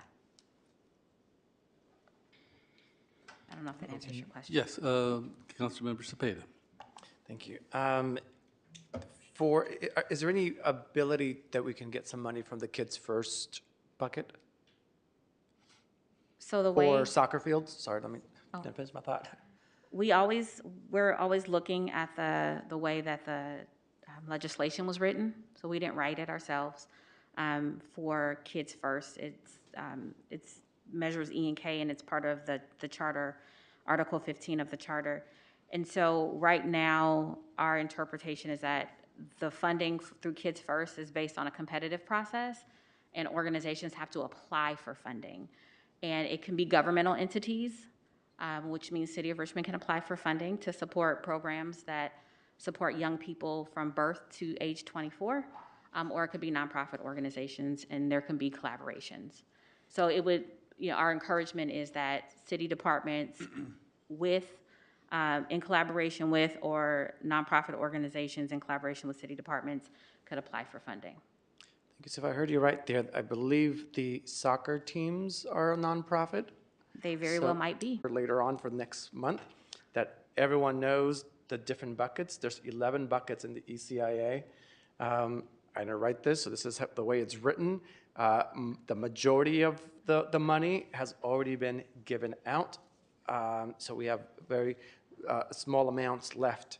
So as we're talking about potentially moving money, it's very, very specific what's left over. There's like urban forestry, there's electrification, so just a thought of that. Excuse me, we'll be discussing all that when we discuss ECIA, and I think we need to stay focused on this budget. Yeah, no, but it was brought up that if we have different buckets to talk about ECIA, so we're just saying if we are. And it was agreed that we would discuss moving it around when we discuss ECIA, not today. Yeah, yep, nope, good. And that's it, thanks. Okay, thank you.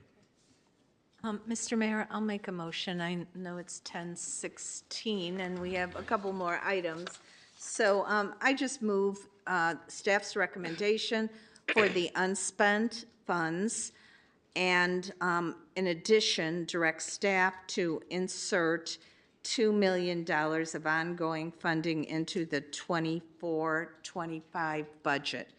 And so that's my motion. I just want to make it clear to staff that this is just to have this in your vision. I know you're not going to start preparing for the 24-25 budget, I don't know, maybe in February? Is that usually when it starts? We actually start a little bit before that because Moving and Andrea have a very robust calendar. But we will have it, it's now on the bike rack. Okay, so it's great. And this will be, something that you can insert at the beginning so you don't miss it along the way. So that's my motion. Can I request to add a friendly amendment, if you would accept it? So 2 parts. One part is to add to this budget request an allocation to start the process to move soccer fields into the CIP plan, so that we actually have some funds to at least start the beginning parts of the process so that we have these moving down a development track. And the second request is that we, as a part of this learning, revisit our policy around OPEB and pension set-asides and make it clear when that percentage is taking in from what.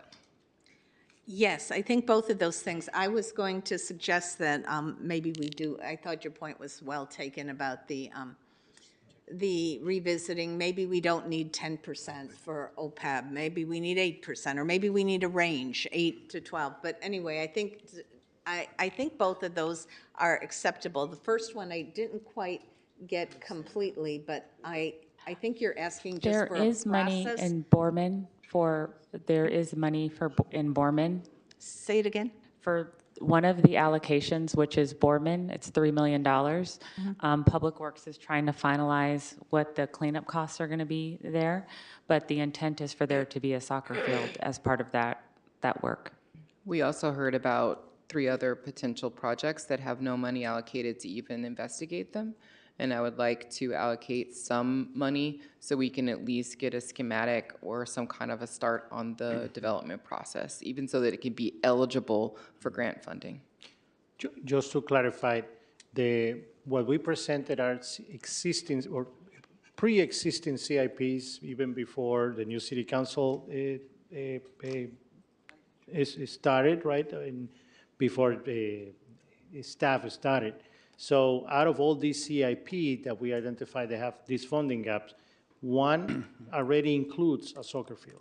Now, the other locations that we are also working on are new projects that would come up in mid-year to present to you how to fund these projects. So it's not we're selecting one over the others. Is that right now this presentation is only on existing CIPs with funding, with identified funding gaps. And Burman is one of them. That, as I said, he has a turf field. So, yeah, I have to get clarity. Yeah, if I might, what it sounds like to me is that with these amendments, we're actually planning the next fiscal year. We even have another item that we will be discussing, asking for more money for the next fiscal year. I think we need to stay focused on this budget and let it be known that we have interests that we will be pushing in the next fiscal year. So I still think that it's important to, my motion was to include not only time, but maybe some of the other ones that have a shorter term turnaround can actually enter into the development process. So, you know, even to be able to be eligible to get a grant for one of the projects that we mentioned, Shield Reeds or something else, you need a schematic design. You need some basic, you know, things in order to be eligible for that grant. And that costs money. And so, you know, I am unclear and I feel uncomfortable saying what that amount of money is, but I would like staff to kind of say, you know, how much do we need to make sure we can enter one of those other, there's like 3 priority projects that seem like low-hanging fruit that came from the studies that we've done and everything, so that we can enter those into the development process so they get loaded into the queue. And yes, they might not, you know, actually be built because of the way that construction works for 2 or 3 or 4 years, but at least they're started. Because if we don't start now, we'll never get there, right? So that's my request is, I don't know exactly how much because I feel like I could just shoot out a number, but I'm not a construction estimator. Okay, so let me just summarize this. Move staff recommendations for the unspent funds. Insert $2 million of ongoing funding for CCRP into 24-25 fiscal year budget. Begin a process of determining resources for more soccer fields put it in your words. Request from staff, a budget number that will allow 2 to 3 additional soccer fields to move into the development process, paying for planning and design. Okay, what she just said.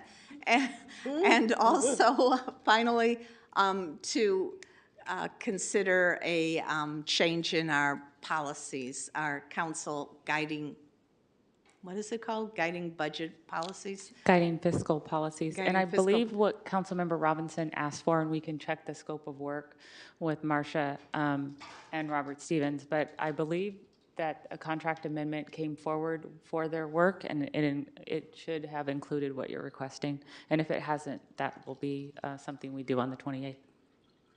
Okay, so that would be the second part of the amendment, the friendly amendment from Councilmember Robinson to re-examine the council guiding budget, fiscal budget principles in terms of how much we allocate to OPEB and CalPERS.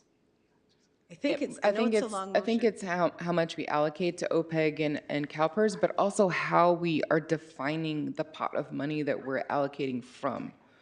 Because if that definition always changes, then you don't know what percentage you're taking stuff from. Okay, so maybe staff could come back with, and giving us more clarity on the process, and we could make amendments at that time in terms of the contributions and how they're determined for OPED and CalPERS. Thank you. Thank you. That's my motion. Is there a second? I thought that Doria seconded it. I thought I was adding a friendly amendment, but I'll second it. Your friendly amendment, isn't it? Okay. All right. Councilmember Bonner? Well, I'm not going to make it any more complicated, but make sure you include at least one all-season turf in what was amended. Yes. Vice Mayor McLaughlin? Well, Oh, that sorry. has, you can't be adding, I didn't add, I'm just requesting. okay, so it wasn't, A friendly request, not a oh, friendly okay. amendment. Oh, All right. I just got called? Yeah, I say yes. okay. Councilmember Robinson? Yes. Councilmember Zepeda? Not to complicate it, but make them green. Just kidding. Yes. Mayor Yes. Martinez? I'm, yes. All right. The vote It is was a tough unanimous. yes, but it came out. The vote is unanimous. Thank you. From the beginning, if you could.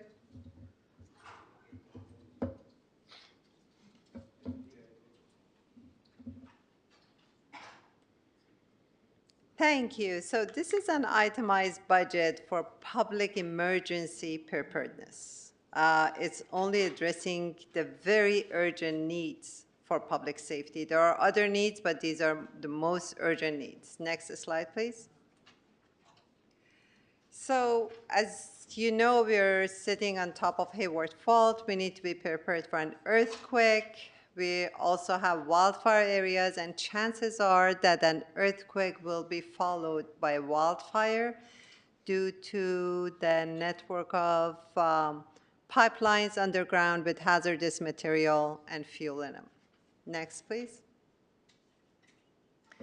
So what are the goals? The goals are to do wildfire mitigation and prevention, vegetation management and fuel reduction, earthquake community preparedness, and also increase public awareness and preparedness. I know the city of Richmond doesn't have all the money in the world, so we are trying to use Measure X funds as much as possible, in addition to our general fund. Next slide, please. So the way Measure X works from Contra Costa County is there are three ways we can request money from or resources from Measure X. One is fire department request, and they do it directly. Second, the city manager can request from our supervisor. And the third one that we have been actively doing, and that's why I thank Public Works and our Deputy Fire Marshal for that, is to get resources for fuel reduction. In this case, we are covering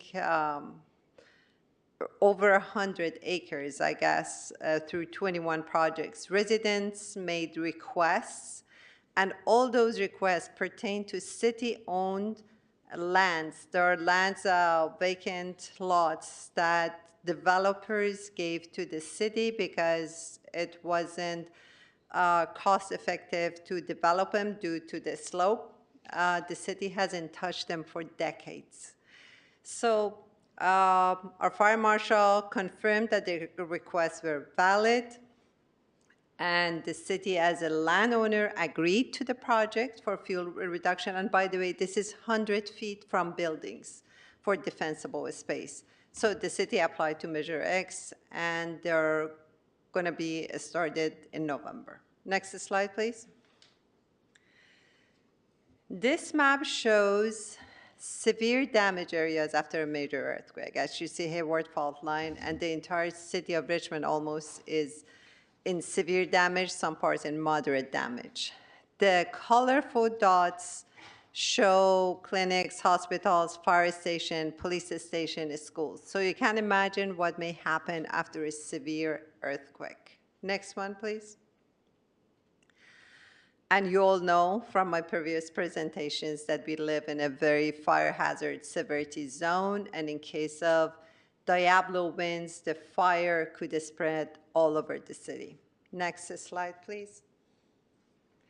So what are the needs? I talked to our public works department and also to the fire department, and these are the most urgent needs. Number one, a remote control mower The good thing about it is that it can cover slopes and steep hills, can be used for weed abatement and even cutting down small trees. Next one. We can also use goats in steep hills and where there are slopes, and they do an excellent job. Many cities are using goats these days. Next, please. One of the most important things is that in the city of Richmond, there are many unknown unknowns. We don't even know what the city needs to prepare for public disaster. So we don't know much about mitigation, response, recovery, and it's recommended by our Deputy Fire Marshal that we do a citywide public disaster preparedness study and planning. That is to hire a consultant to basically review what the city has, what it's lacking, and propose what's needed. Next one, please. Another example, as you see here, there's a sign that says Fire Department access only. But do you see any access there? This is just one example. There are other areas, and behind it actually is Pinole Park, which is a highly vegetated area. To the right of it, you may see fence of a house. So on both sides, there are residential areas in Richmond, and behind it, an area that basically access needs to be provided. It doesn't exist where it should be. Next one, please. We need a dedicated inspector. Actually, these slides are old. I provided new slides with numbers. I don't know what happened to them, but I hope the finance department can provide the numbers. We need a dedicated inspector for wildland urban interface or WUI area. Many of those houses, the owners don't know or don't take care of their properties. There should be, for example, Zone 0, 5 feet around houses in very high fire hazard severity zones that should be clear of vegetation. The 100 feet defensible space need to be cleared and manageable. So the fire department can access and put off the fire if there is any. We don't even have an inspector, so these things are not taken care of. One of the things, for example, is that if you buy or sell a house in those areas, there is a sheet you need to check mark for fuel reduction and vegetation management. I don't think if it's being done in Richmond because we just don't have the resources. So we need to hire one more inspector. Next slide, please. And once we encourage the residents to do fuel reduction, we need to help them by a truck and a chipper. As you see in the image, the chipper chips the vegetation that they cut and pours it into a truck that could be taken away. Many cities like Orinda provide free dumpster days to communities. Next slide, please. Another thing is that right now when inspectors or fire marshal go somewhere, they don't have the software tools to automatically transfer whatever notes they take or inspection reports to go into a database. Everything's being done manually, which is very time-consuming and impedes the whole process. So we need to buy new software management tools for the fire department. Next, please. To have open house at fire stations is very important in raising public awareness about red flag days, community warning system, evacuation zones, so people collaborate and do their share and join fire-wise communities. We are suggesting, actually that's, these are old numbers. We were suggesting a little more for all fire stations. Next one, please. This is probably the most important thing that we need, and that's a fireboat. The city of Richmond has a fireboat, which I think is worth over $1 million, but it's not functional. When a fire happened in San Francisco after an earthquake, can we go to the next slide, please? I think it's in the next slide. No. Okay. Sorry, these are all the slides. You can go back. They used the fireboat and connected fire hoses together to put the fire off in Marina District, which happened right after the earthquake, Loma Prieta earthquake. That presentation is different than what's online. Is it? Oh. Okay. We should have had the online presentation. I don't know why. KCRT, can we go to the online presentation, please? Those are the newer slides. That's important. This is the old one. Is that possible?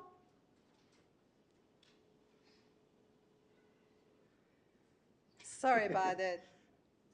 But anyway, the volunteers carried the hose from the fireboat. Huh? We don't have anything. On the city website. It's on the website. On the agenda. That's going to take a while. Okay, don't worry about it. Let's continue. Let's continue.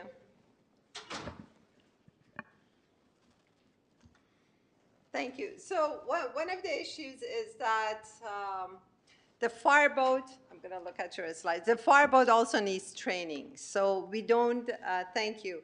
We don't even know how much that is. This is an approximate estimate that it's $250,000. Next slide, please.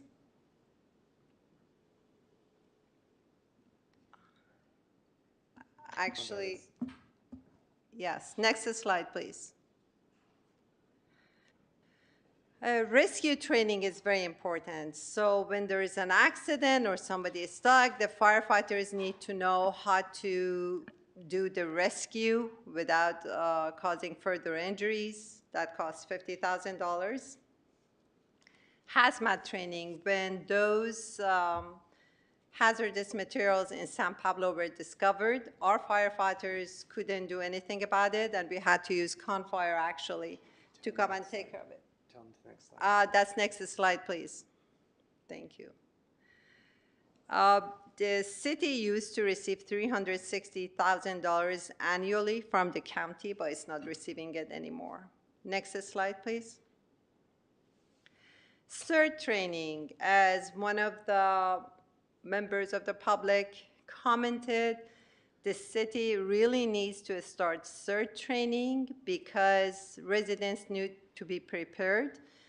In addition, we can train high school students, city staff, that in case of a major earthquake, when there is not enough number of emergency responders, people can help each other.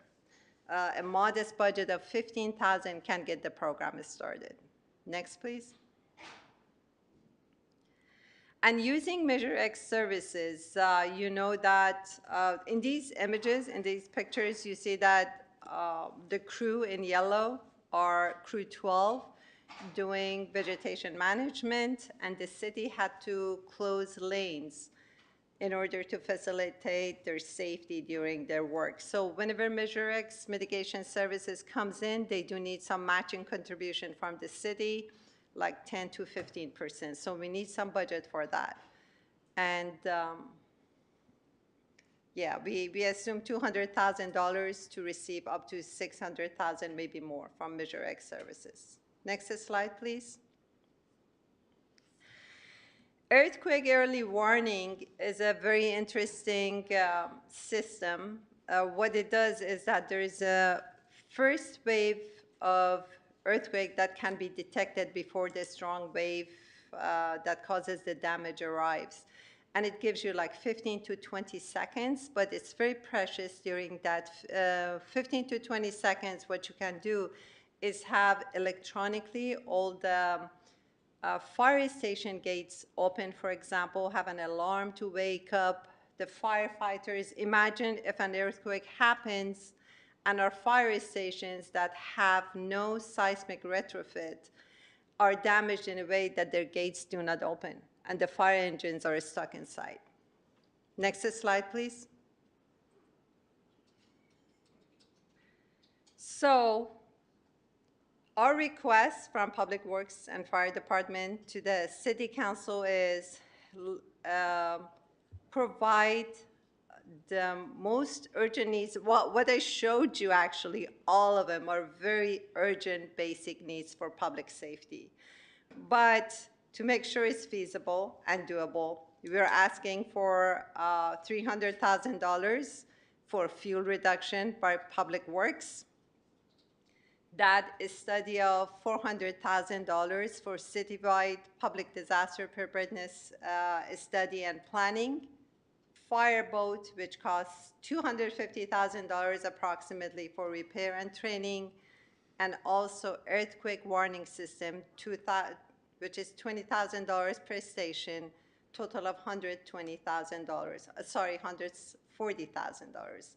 So the total comes up to $1,090,000. Next slide, please. And we would like to ask the city council actually to direct the city manager to identify possible sources of budget for all other items, along with a timeline that they would be addressed. And I would like to remind us all that the essential reason people pay taxes is public safety, and we need to take care of most vital needs in the city of Richmond. I should add one more thing, if I may, that in our wildfire areas, for example, we don't have any sirens. The city of Berkeley is implementing talking sirens. It cost the city $2 million. I'm not expecting the city of Richmond to allocate any money. Actually, we're getting together with some other agencies. West Contra Costa Fire Safe Council is talking to other agencies to come up with a funding plan, and we'll come back to the city. Other things the fire department needs to have, for example, a drone, at least a drone. The police department has it, fire department doesn't, and a staff plus training to be able to use it, satellite communication, other things we can count.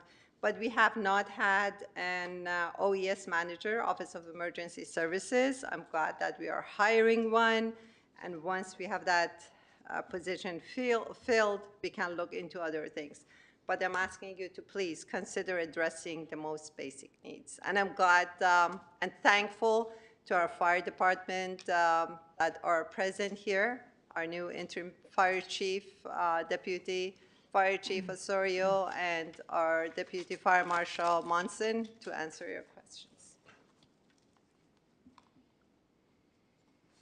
Okay, Councilmember Vice Mayor McLaughlin.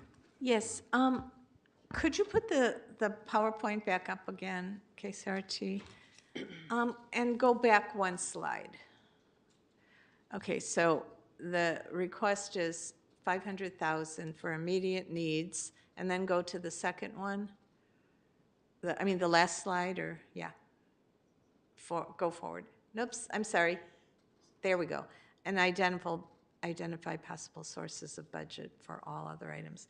Okay, so I have a question for. Sorry, to Yes. let you know, so this presentation online is still different than the one that I'm looking at, so the numbers are a little bit off. Just so if you look at it, just so you know. Online, so what are the actual numbers? So it's 300 for fuel reduction, 400 for citywide public disaster preparedness, a fireboat of 250, and earthquake warnings for 140. Yeah, it's red font. Total of 1,090,000. And again, the numbers on there for some reason are a little bit off. I'm not sure why, but. Because when we first looked at the fireboat, I did not, as I told you, it's unknown because nobody has looked at it yet. Over $1 million sitting there, which is very important. If you look at our water line, we have all those fuel tanks sitting there and very high fire hazard severity zone in Point Richmond, but our fireboat is not working. We also need training for that. So we realized $250,000 is a more accurate estimate. And initially, I thought we have 6 fire stations, but we actually have 7. That's why it changed from 120 to 140,000. Okay, so my question is to city staff, to the city manager. So you obviously have heard the request. So the request is that, if I'm getting it right, that that 500,000 be appropriated at mid-year? Is that right? No, the request is to come up with $1,090,000 now. For mid-year, now? And then, now, and the rest of them, let's discuss can I possibilities and come up with a timeline, because we cannot live without a fireboat. God, Can I read the recommended action? So the question to you, City Manager, is Councilmember, Vice Mayor, that's a little bit different from what the recommended action says. The recommended action says, receive a presentation from Councilmember Bonnet and provide direction to city staff to develop a funding plan of $1.09 million for wildfire and earthquake safety in November 2023, and return with an additional proposal for appropriations during mid-year fiscal year 23-24. I see. Okay, I get that now. So, so I would like to hear staff's perspective on both pieces of this, to develop a funding plan of 1.09 million for wildfire and earthquake safety now in November, the month we're in, and I don't know where that would be coming from. I don't know if staff has given thought to that.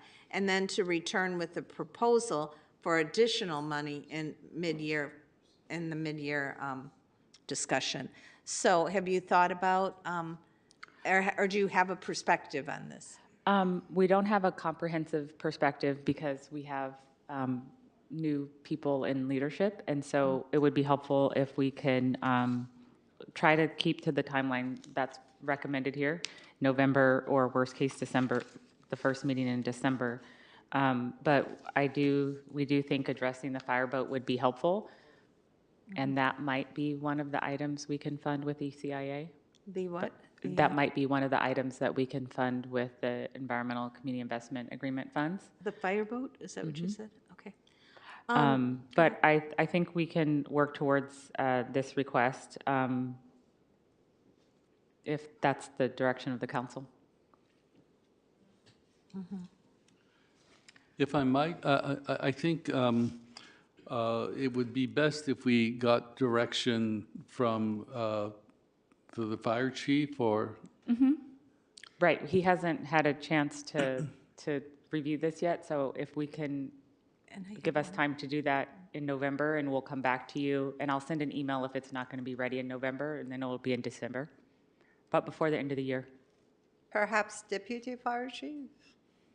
Well, Mayor, what I directed staff was, unless you called them forward, right, it's your Yes. discretion, because this is a Yeah. council member item, we don't have staff collaborate on council member item unless through the chair that you Yeah, ask them to come forward. I didn't think of it as collaboration. I thought of it as enlightenment.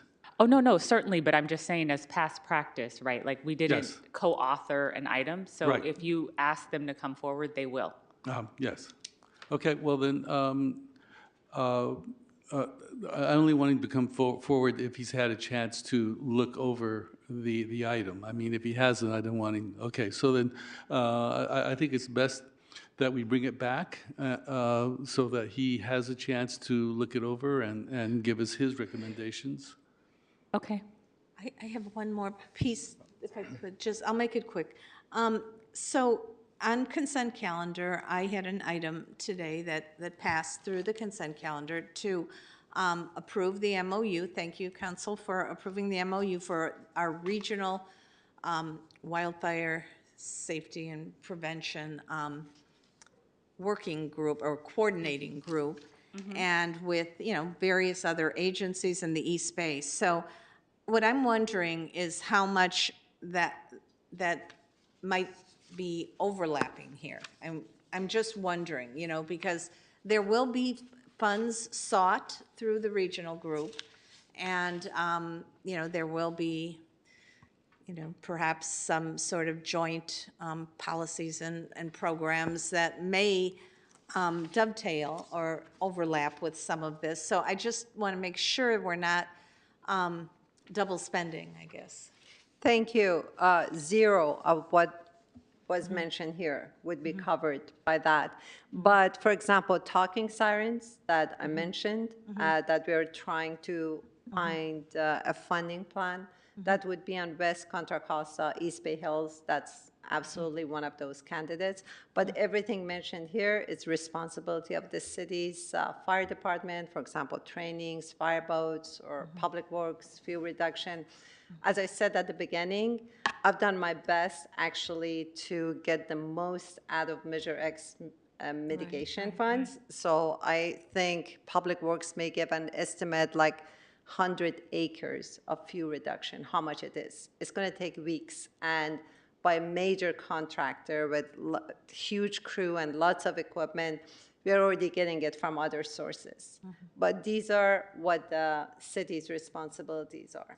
I just want to say that vegetation management is one of the approaches that the regional group will take up. So there may be some funding that we jointly apply for that would help with that, both, you know, in terms of home management to help homeowners as well as public spaces. So I'm just a little, I just want to make sure that we're not overlapping. And I guess if this, some of the equipment I think is worthwhile, and I guess I just want to hear more, and I'm happy to hear a plan come forward, which is what you're asking for. So we're not adopting the plan at this point. We're just seeking a plan to come forward. So I'd be fine with that. Thank you. Councilmember Robinson. Yeah, I guess I'm wondering, do we not have any wildfire plans in the city of Richmond? I know that seems like a dumb question, but are there any existing wildfire emergency plans, or do we have to make everything from scratch? I just don't even know. What do you mean by I would wildfire defer plan? to Deputy Wildfire Chief prevention plans. Osario to answer those questions. Thank you. Wherever you'd like to sit, you have two options.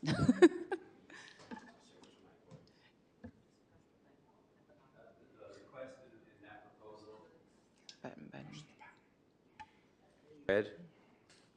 Okay. Let's go. The item in the presentation was for a consultant that specializes in specifically wildland urban interface risk assessment. So right now, the department has identified locations that need maybe vegetation management, maybe neighborhoods that we should look into escape routes and traffic flows. But the request was for a consultant that would look at it as the whole urban interface area, come up with a list of projects that they feel could be priorities for the city. They don't prioritize them, but they would provide this study at the end. They can even include fire mapping to see like how fire would progress through the WUI. And then it would be up to the city, the council, to come up with direction on which of those projects would be the most important, come up with a priority list, and really what that would benefit the fire department is by kind of having a strategic plan on projects to address, and you can make an educated decision or give us educated direction based on that study to go, well, you know what, these items present a high life safety component, or these items, excuse me, may identify a high risk of loss of structures.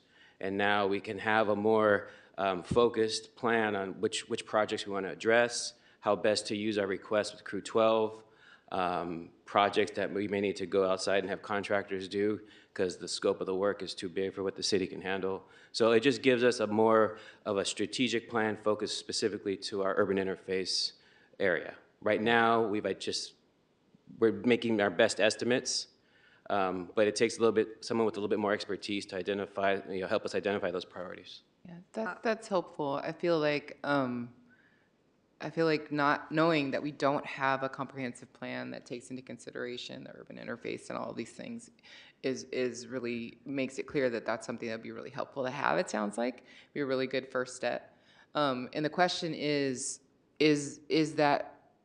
there a source of funding that we could use to pay for that first step? Like, is that an ECIA candidate Do ECA funds exist to cover such a thing? What's the pathway? We can research that, and when we come back, as requested for the item, that we can have that information. Yeah. And I just want to be thoughtful that, respectfully, the consultant for Flock is here, as well as other representatives from Public Safety for your next item. The consultant for? Flock. Oh, yeah. Yeah, but I also feel like, you know. No, just like- because you're getting closer to 11, so I understand. I just know that Councilman Bana has brought this forward a bunch of times, and I really, you know, I personally think that we need a plan for Absolutely. wildfire and whatnot, and not to have one as a city is disturbing. I think that it makes a whole lot of sense, though, to ask staff, especially our. You know, I'm going to take a minute and say thank you so much to both of you, Osario, and I'm so sorry I'm forgetting your name, who are interim Chief Michael Smith. Yeah, just for stepping in and being willing to take on a leadership role at this moment in time and really bring our fire department together and being that leadership that we really need. Just thank you so much. I know it's not an easy job right now, and we have a lot of work to do, but I just wanted to just make sure to acknowledge your courage and to stand up and step up. And then to say that I really feel like, you know, I really want to see this move forward. I think we need a plan, and from a plan, we can start making this a regular part of our budget decisions.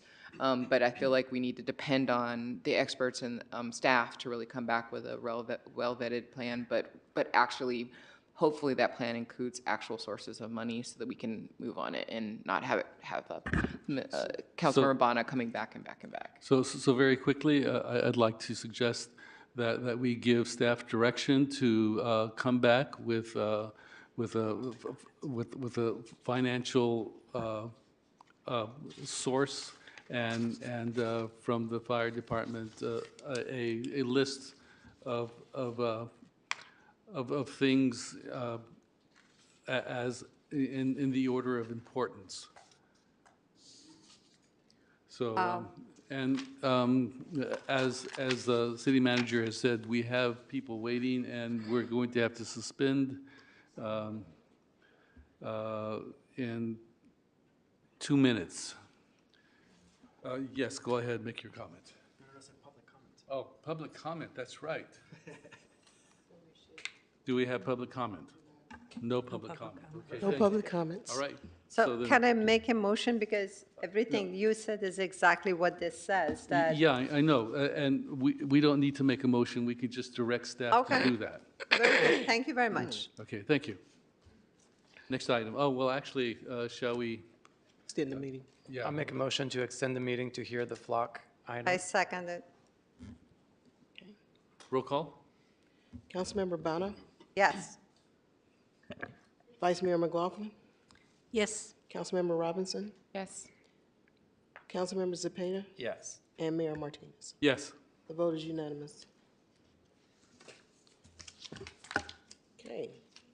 Our last item is item W12E, and that is to approve a first contract amendment with Flock Group Incorporated in the amount of $748,500, including a $13,000 contingency for a new total contract amount not to exceed $998,100 for additional cameras to be installed and replaced throughout the city for the term ending February 28th of 2026.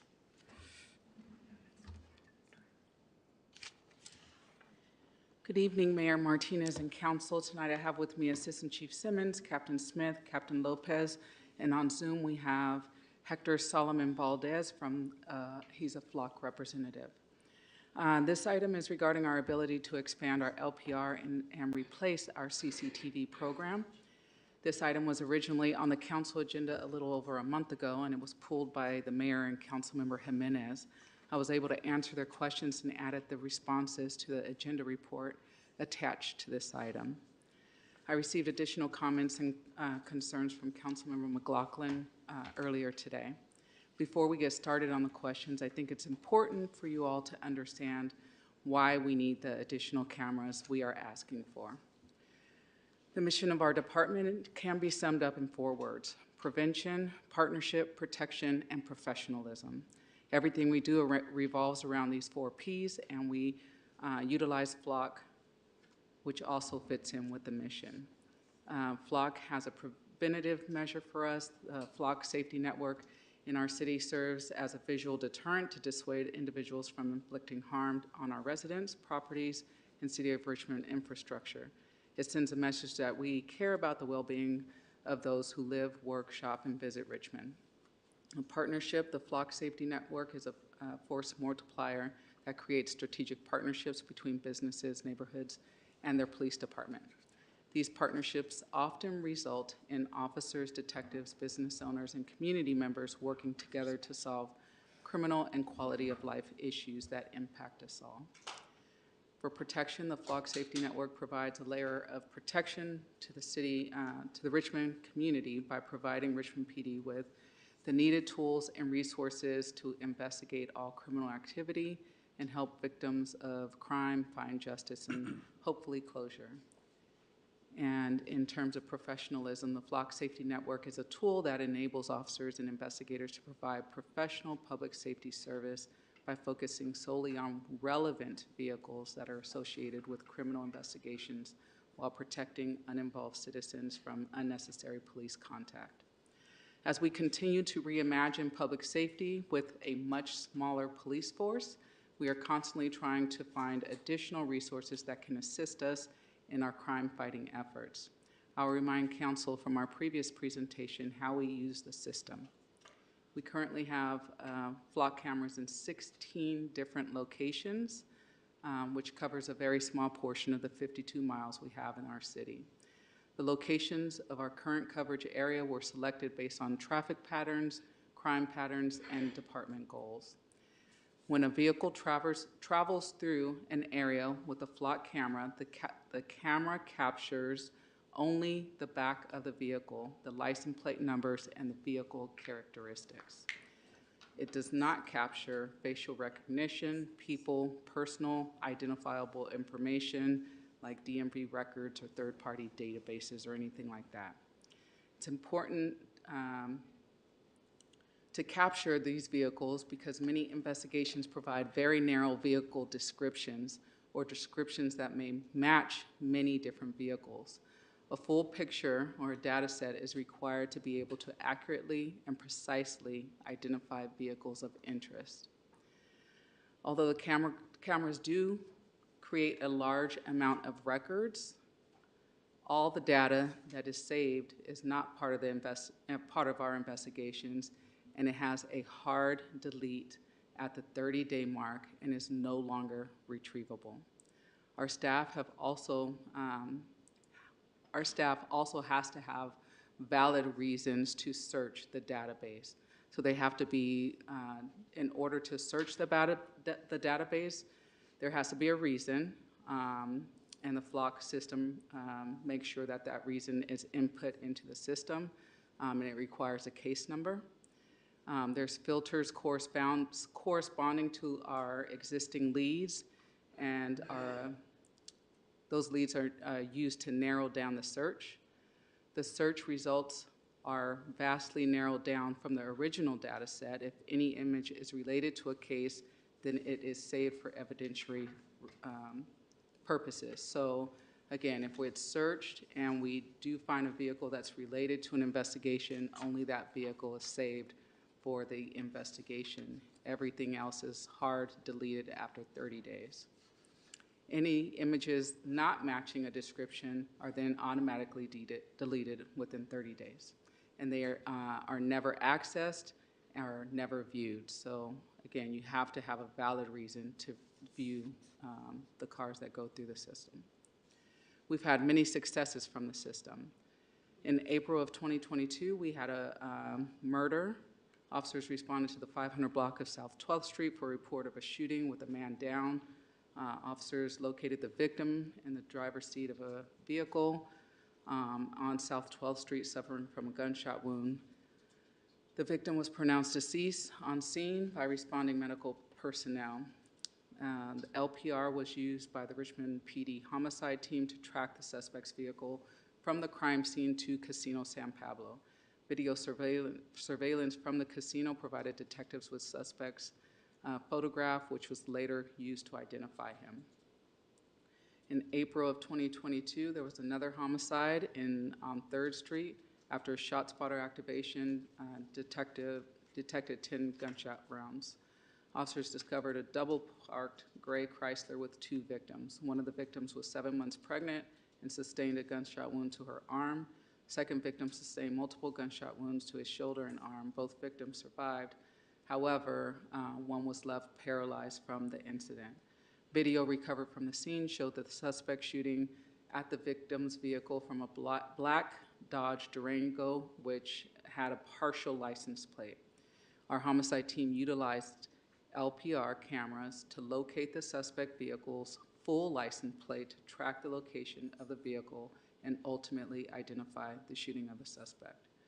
In July of 2022, South 49th Street in Cutting, we received a call of gunshots being heard, someone yelling for help. Officers located the victim with gunshot wounds to his chest. A lone witness described the suspect's vehicle and last direction of travel. Our homicide team utilized LPR cameras to not only locate photographs of the suspect's vehicle and direction of travel, but also used LPR to remove persons of interest as a suspect. The person of interest was eliminated as a suspect when the investigation learned through LPR that his vehicle was traveling away from the homicide scene at the time of the shooting. LPR cameras are invaluable to criminal investigations, and it's used to both identify dangerous suspects and rule out persons of interest.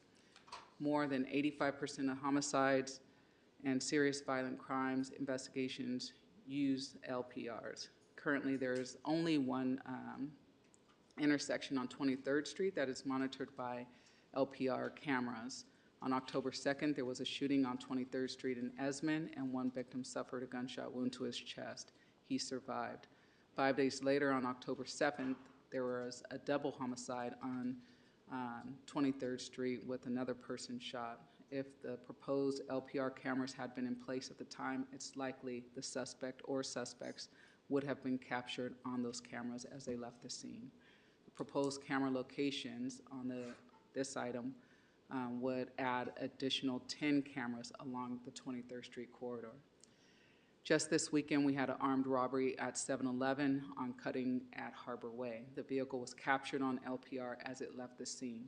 Later in the evening, one of our officers located that vehicle and arrested the suspect responsible for the armed robbery. Had the vehicle not been caught on the LPR system, the chances are very slim that we would have solved that case. These are only a few examples of how LPR cameras are utilized by the Richmond Police Department Investigations Bureau. There are many more examples, but those cases are still under investigation, cannot be released publicly at this time.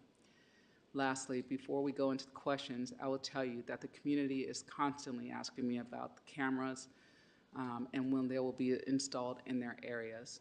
Additionally, there are other city departments also requesting cameras to help in their work. The Port, Public Works, Community Services, and we're discussing security measures around this area of City Hall. There are currently neighborhoods that do not have any coverage, and funding for this expansion was approved during the budgeting process. Expanding our camera system will assist with filling the gaps to ensure that the cameras are deployed optimally and equitably. I'll stop there and allow time for questions. Thank you. Vice Mayor McLaughlin. Yes, thank you, Chief French, for the presentation about this item. I have a real concern about too much automation in our city in terms of civil liberties and such, but I also want to say that I do understand the need for cameras. Like this item refers to two different things. There's the PTZ cameras and then also the license readers. How many PTZ cameras? I forget. 40, and they're 40. to replace the current CCTV Right. cameras Okay. that So we have. I know that's that has been something the community has talked about a lot, especially for illegal dumping. And so I'm not opposed to that. But on the issue of, we now have 30 license readers. And this is suggesting that we add another 70. And I just want to share, there's a group in Oakland. I mean, there are people that have, are making this their life's work in terms of privacy rights. And in Oakland, they actually have an Oakland Privacy Commission.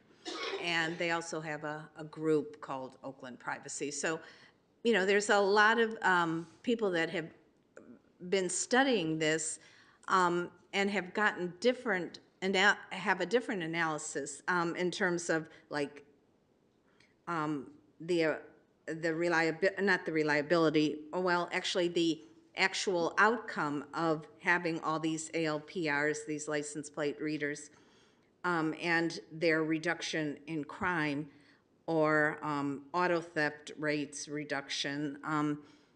In particular, they showed some graphs that it did not actually reduce crime nationwide, reduce violent crime or auto theft. And in the East Bay in particular, Berkeley, which is a city the size of Richmond, just voted to install 52, whereas Richmond now will have 100 with 30 plus 70. So that seems like a overkill. Also, the city of San Leandro recently rejected a proposal to increase its number of license plates, whereas Fremont, with twice the population of Richmond, has 61. So here we are going up to 100, whereas other cities are way under that, and Fremont is twice the population of Richmond, and they only have 61, Berkeley only has 42, et cetera, et cetera. So what I would like to see is more of an analysis, a cost-benefit analysis that includes that takes into account civil liberties in the analysis. And I think that would make me feel more comfortable, and maybe it would showcase a need for less than 100.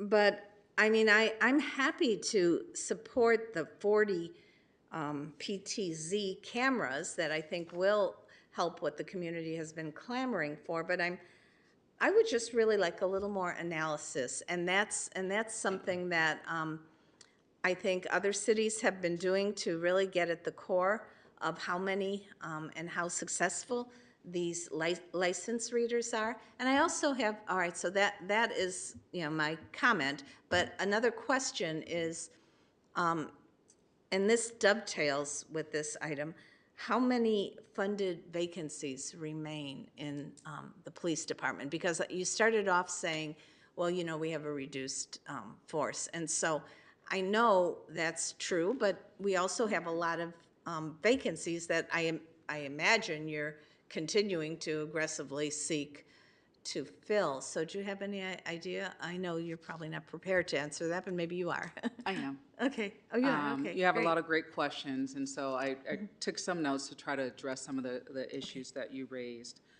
So currently, we have 23 vacancies, but even with those 23 vacancies, we still have a significantly reduced workforce. We used to have 200 officers, and now, even with those vacancies filled, we'd have 145. So I mean, even with a full contingent of officers, we're still significantly reduced from where we used to be.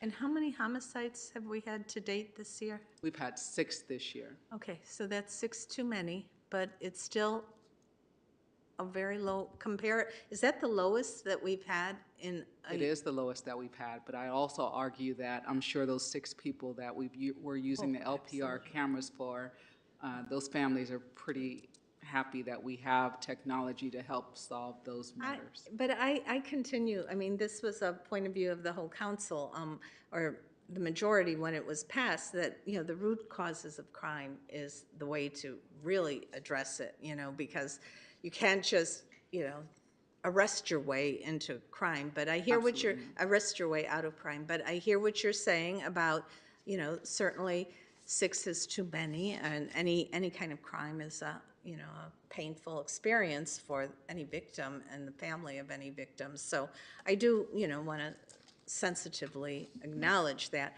I just think, you know, we have this vision, and I think that's how we get some of our reduction in crime, is through addressing the root causes as well as having a responsive police force. But in terms of, I just don't see why we are going, you know, for this 100 cameras or license plate readers when other cities in the region are doing less. I can address some of the issues that you raised. So you raised Oakland, and they actually passed 300 cameras on October 18th there. I didn't mention the count of Oakland. I think some of the advocates are struggling and battling that, but I mentioned Berkeley, San Leandro, and Fremont. I mentioned that Oakland has a privacy commission. I didn't mention the number of cameras or anything. Well, even with their privacy commission, they still passed 300 cameras in the city of Oakland. In Berkeley, they have less cameras. They have less coverage area. So that this is not something that's done by population. This is done by geographical area. So we would like to be able to cover entrance and exit points of the city, because if somebody's committing a crime here in our city and fleeing on the freeway or fleeing to another city, we want to capture vehicles that are going in and out of our city. So we have a large coverage area. We have 52 square miles here in the city, and so we would need a significant amount of cameras. Even 100 cameras is not going to cover all entry and exit points from our city. Would we want to do that? So 30 cameras only cover 16 areas of the city. So 30 cameras is not covering 30 different areas. It's covering 16 areas of our city. Another issue that was brought up was stolen cars. Ensures the number of stolen cars continues to increase instead of decrease. But I can also argue that when somebody in our city has their vehicle stolen, and it is a huge inconvenience to them, and not being able to get to work or school or get their kids to appointments is a huge inconvenience. So the sooner that we can get those vehicles back, the better it is for our community. Those are the notes that I took, and I'll offer for my assistant chief or captain to step in also. Sure. As it relates to members of the council, good evening. As it relates to geography, population, and cameras, so we're able, with an additional 70 cameras, we can actually cover 35 locations. Because you need one for one way and one the other, right? A northbound or southbound, or east or west car. And some intersections that have multiple lanes actually require additional cameras to cover that intersection. So if we're talking about an intersection like Carlson and Cutting Boulevard that's very large, 2 cameras doesn't do that. Multiple cameras are needed to cover that one location. So while the number does seem high, and I understand it seems like a high number, it's not 70 locations that are covered with these additional ALPR cameras. And by contrast with the city of Berkeley that has our population, they have 10 square miles and they have 50 cameras within their 10 square miles. The city of Richmond has 42 square miles. So if we're comparing and contrasting, then we should have 4 times as much as them to be on par. And then if we really want to take it to the extremes, a city of 2.6 miles of San Pablo has 200 ALPR locations within their jurisdiction. So we're not scratching the surface on the density of those as it relates to their city. We're really trying to cover ingress and egress routes throughout our community. I recovered the mayor's car when it was stolen. Which one? The Honda. I recovered his Honda when it was stolen. And I found it in a location in Richmond, which was a fair amount of distance away from where it had been stolen. And you did it with 30 license readers only. I did it with none. Oh, see, you did it with no license readers. But Okay. ask the mayor when I recovered it to when it was stolen. It would have been within minutes had we had a robust camera system that we're talking about implementing here. Somebody would be held responsible, hopefully, for the theft of his vehicle. A lot of the vehicles that are stolen, they're not stealing big expensive cars from people that have lots of money. They're stealing it from community members that do just what the chief described. Try to get to work, try and feed their family, and live paycheck to paycheck. They're not stealing 2023 Mercedes Benzes. Is that not what you drive? Not at the No. time. No. Not at the time. He So said- You're the mayor now. Right. The benefits of these cameras are seen. The other thing is too, and it does capture a lot of information, but the thing to remember about the information that's captured is not the records that are captured, it's the records that we don't even access or even touch, right? So if I'm looking for a white vehicle that meets a certain description within the city of Richmond, I'm gonna put out an APB and I'm gonna let officers to know to look for a vehicle that matches that description. Well, how many white cars drive around town? A lot. If I know the license plate, or I can determine what the license plate is, Or even with a an partial. APR, with even a partial plate, I'm gonna limit how many people are gonna be impacted, maybe in a negative way, by the police for trying to look for the person responsible for this crime, right? It doesn't tell me who's in the car, it doesn't tell me who's driving, it doesn't tell me their name, it doesn't tell me anything else. It tells me the license plate number, or parts of the license plate number, to help me determine how I can try and catch the person responsible for victimizing our community. And that's the focus of these programs and how we use it. It's not to track people around and where they're going. I'm not interested. There's way too many records. If that's what I was doing, I wouldn't have this job because the chief would find me something else to do if I was just looking at license plates all day. So the way that we use it, the policies in place to ensure that there's compliance with what's required, that we meet the standard and that this information goes away, we don't get to keep it forever and archive it, it goes away after 30 days, is to ultimately protect the privacy of our community, which are the people that we're looking out for in the first place. That's why we want the system, to try and do that effectively. So the locations that we're able to cover will be vastly improved with the addition of these cameras, which is why we're making this presentation today. So I have another question, if I could, and then I'll relinquish the floor to others. So do we have a license plate reader policy in the city? Yes. And can you send it to me? It's attached with the. It's one of the Yes, ma'am. attachments. Okay, I will look over that. But, so it might be something that we might want to consider modifying, I don't know. But again, I'm looking at 100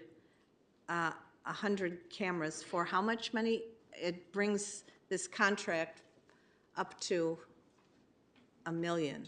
Correct. So for it's an 3 years. additional 700-something thousand. For 3 years, yes.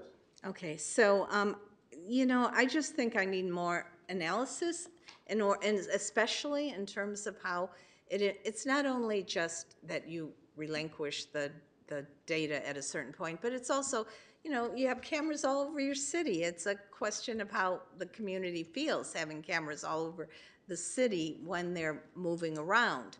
And I just want to, I don't know whether, is somebody in the public speaking out all the time? It's distracting. But what I would like to do is just to see an analysis with the civil liberties component factored in. And, this way we could feel comfortable either with what you're suggesting or with a lesser amount, but still more than the 30.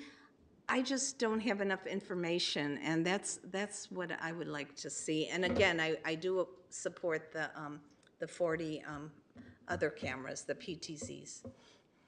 So I'll relinquish the floor for now. Councilmember Cepeda. Thank you, Mr. Mayor. Thank you for the presentation. Thank you for staying up so late with us. We all threw the numbers out, and I have my laptop here, and I always like to Google, and I made some quick math. So Richmond has 52.51 square miles, Berkeley 17.66 square miles. They have 52 cameras. That's 2.94 cameras per square mile. Right now, we have 30, which is 0.00057 cameras per square mile. And another number here that I noticed, there was 41 missing child criminal activity reads. Even one is too many. Right? We were talking about murders, that's horrible as well, but missing child. And if this is a tool that we can use to help parents find their child, why aren't we buying 1,000 cameras? Right, this is a tool that we have to be able to use. This is also street calming. When you see a camera somewhere, you don't know what it's doing, right? So you're going to slow down. Is it catching your speed? Are they going to give me a ticket? Right? There's a lot of talks about speeding cameras. This is probably also slowing people down. People put fake cameras up in different places to try to deter people from doing crime in that area.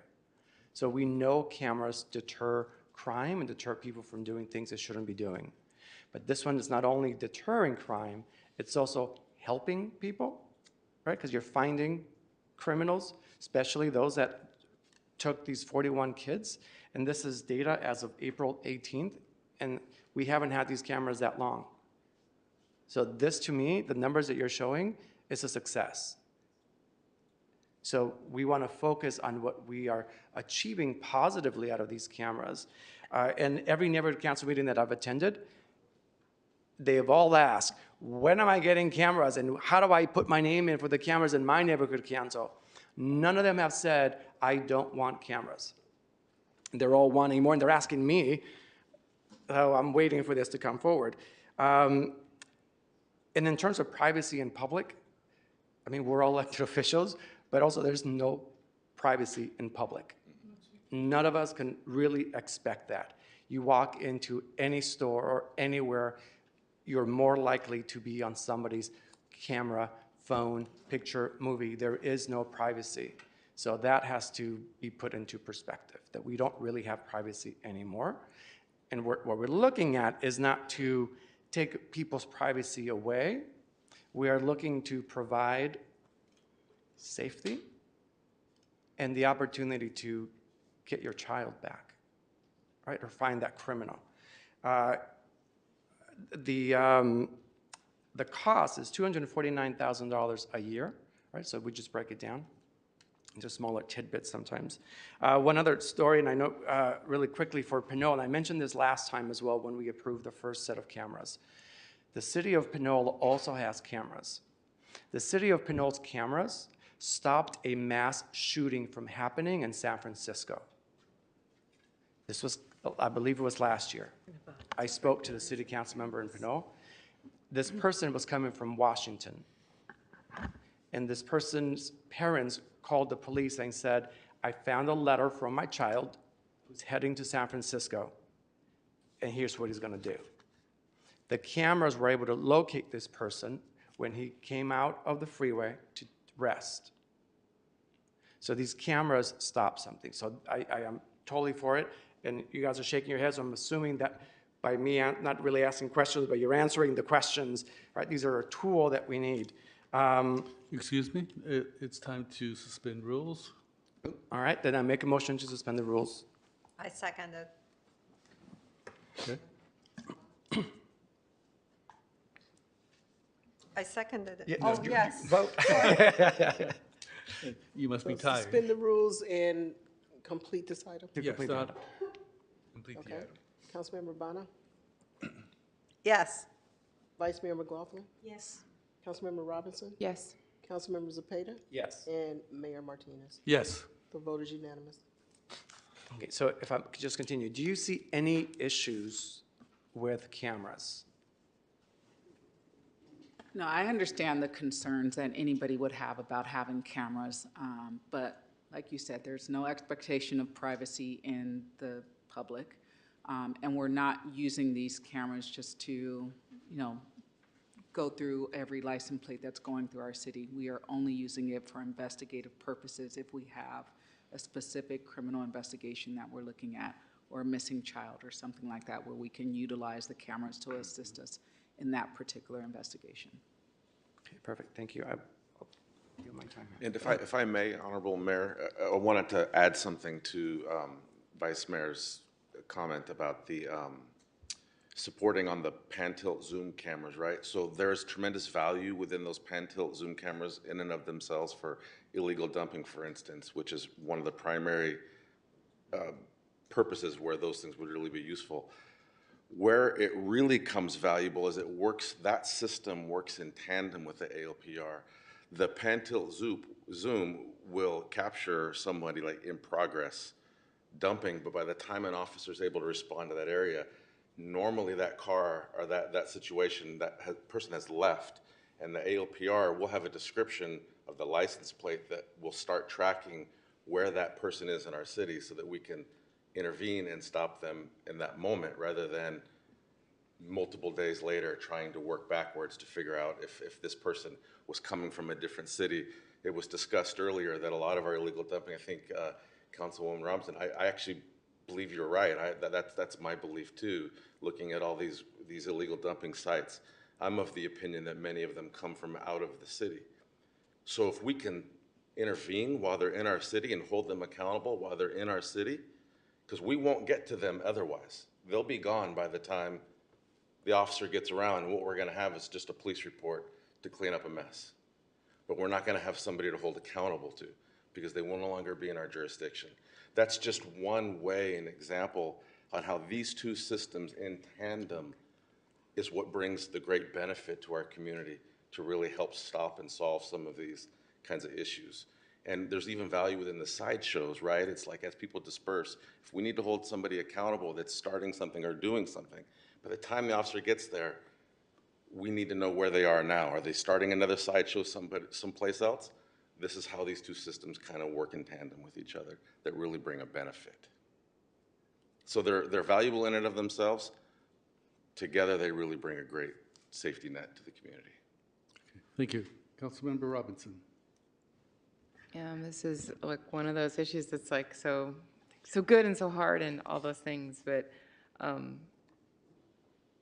yeah, when it comes to illegal dumping, I think we're at that point where we have done everything we can to make sure that people who can't afford to get rid of their trash have options. And you kind of isolated what's left, and you realize that nobody has 19 tires that they dump all at once. That's not coming from somebody's house, and that there are people, I believe, who are making money off of hauling things only so far as no one will see them dump it in our neighborhoods, and then blaming it on us as if we're the ones that are making all that trash, and it's not true. I think they're not making it to the dump, and they're making money off of us, and that we need to stop that. And at the same time, when I hear you make the apt kind of argument around the use around sideshows, I get worried that we're going to be criminalizing our youth, and I wonder, like, I don't want young people doing what they're doing, hurting other people by accident.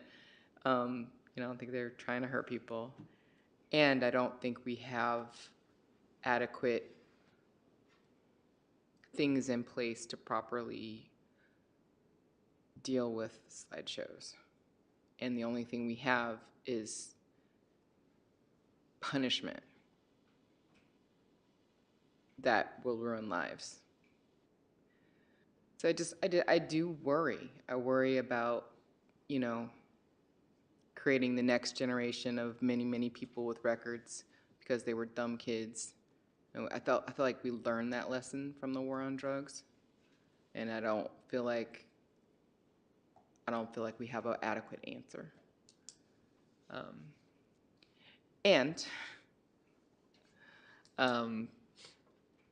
I grew up in 5th Street, Nevin. Like having your shit, having your things stolen when you have barely anything is painful.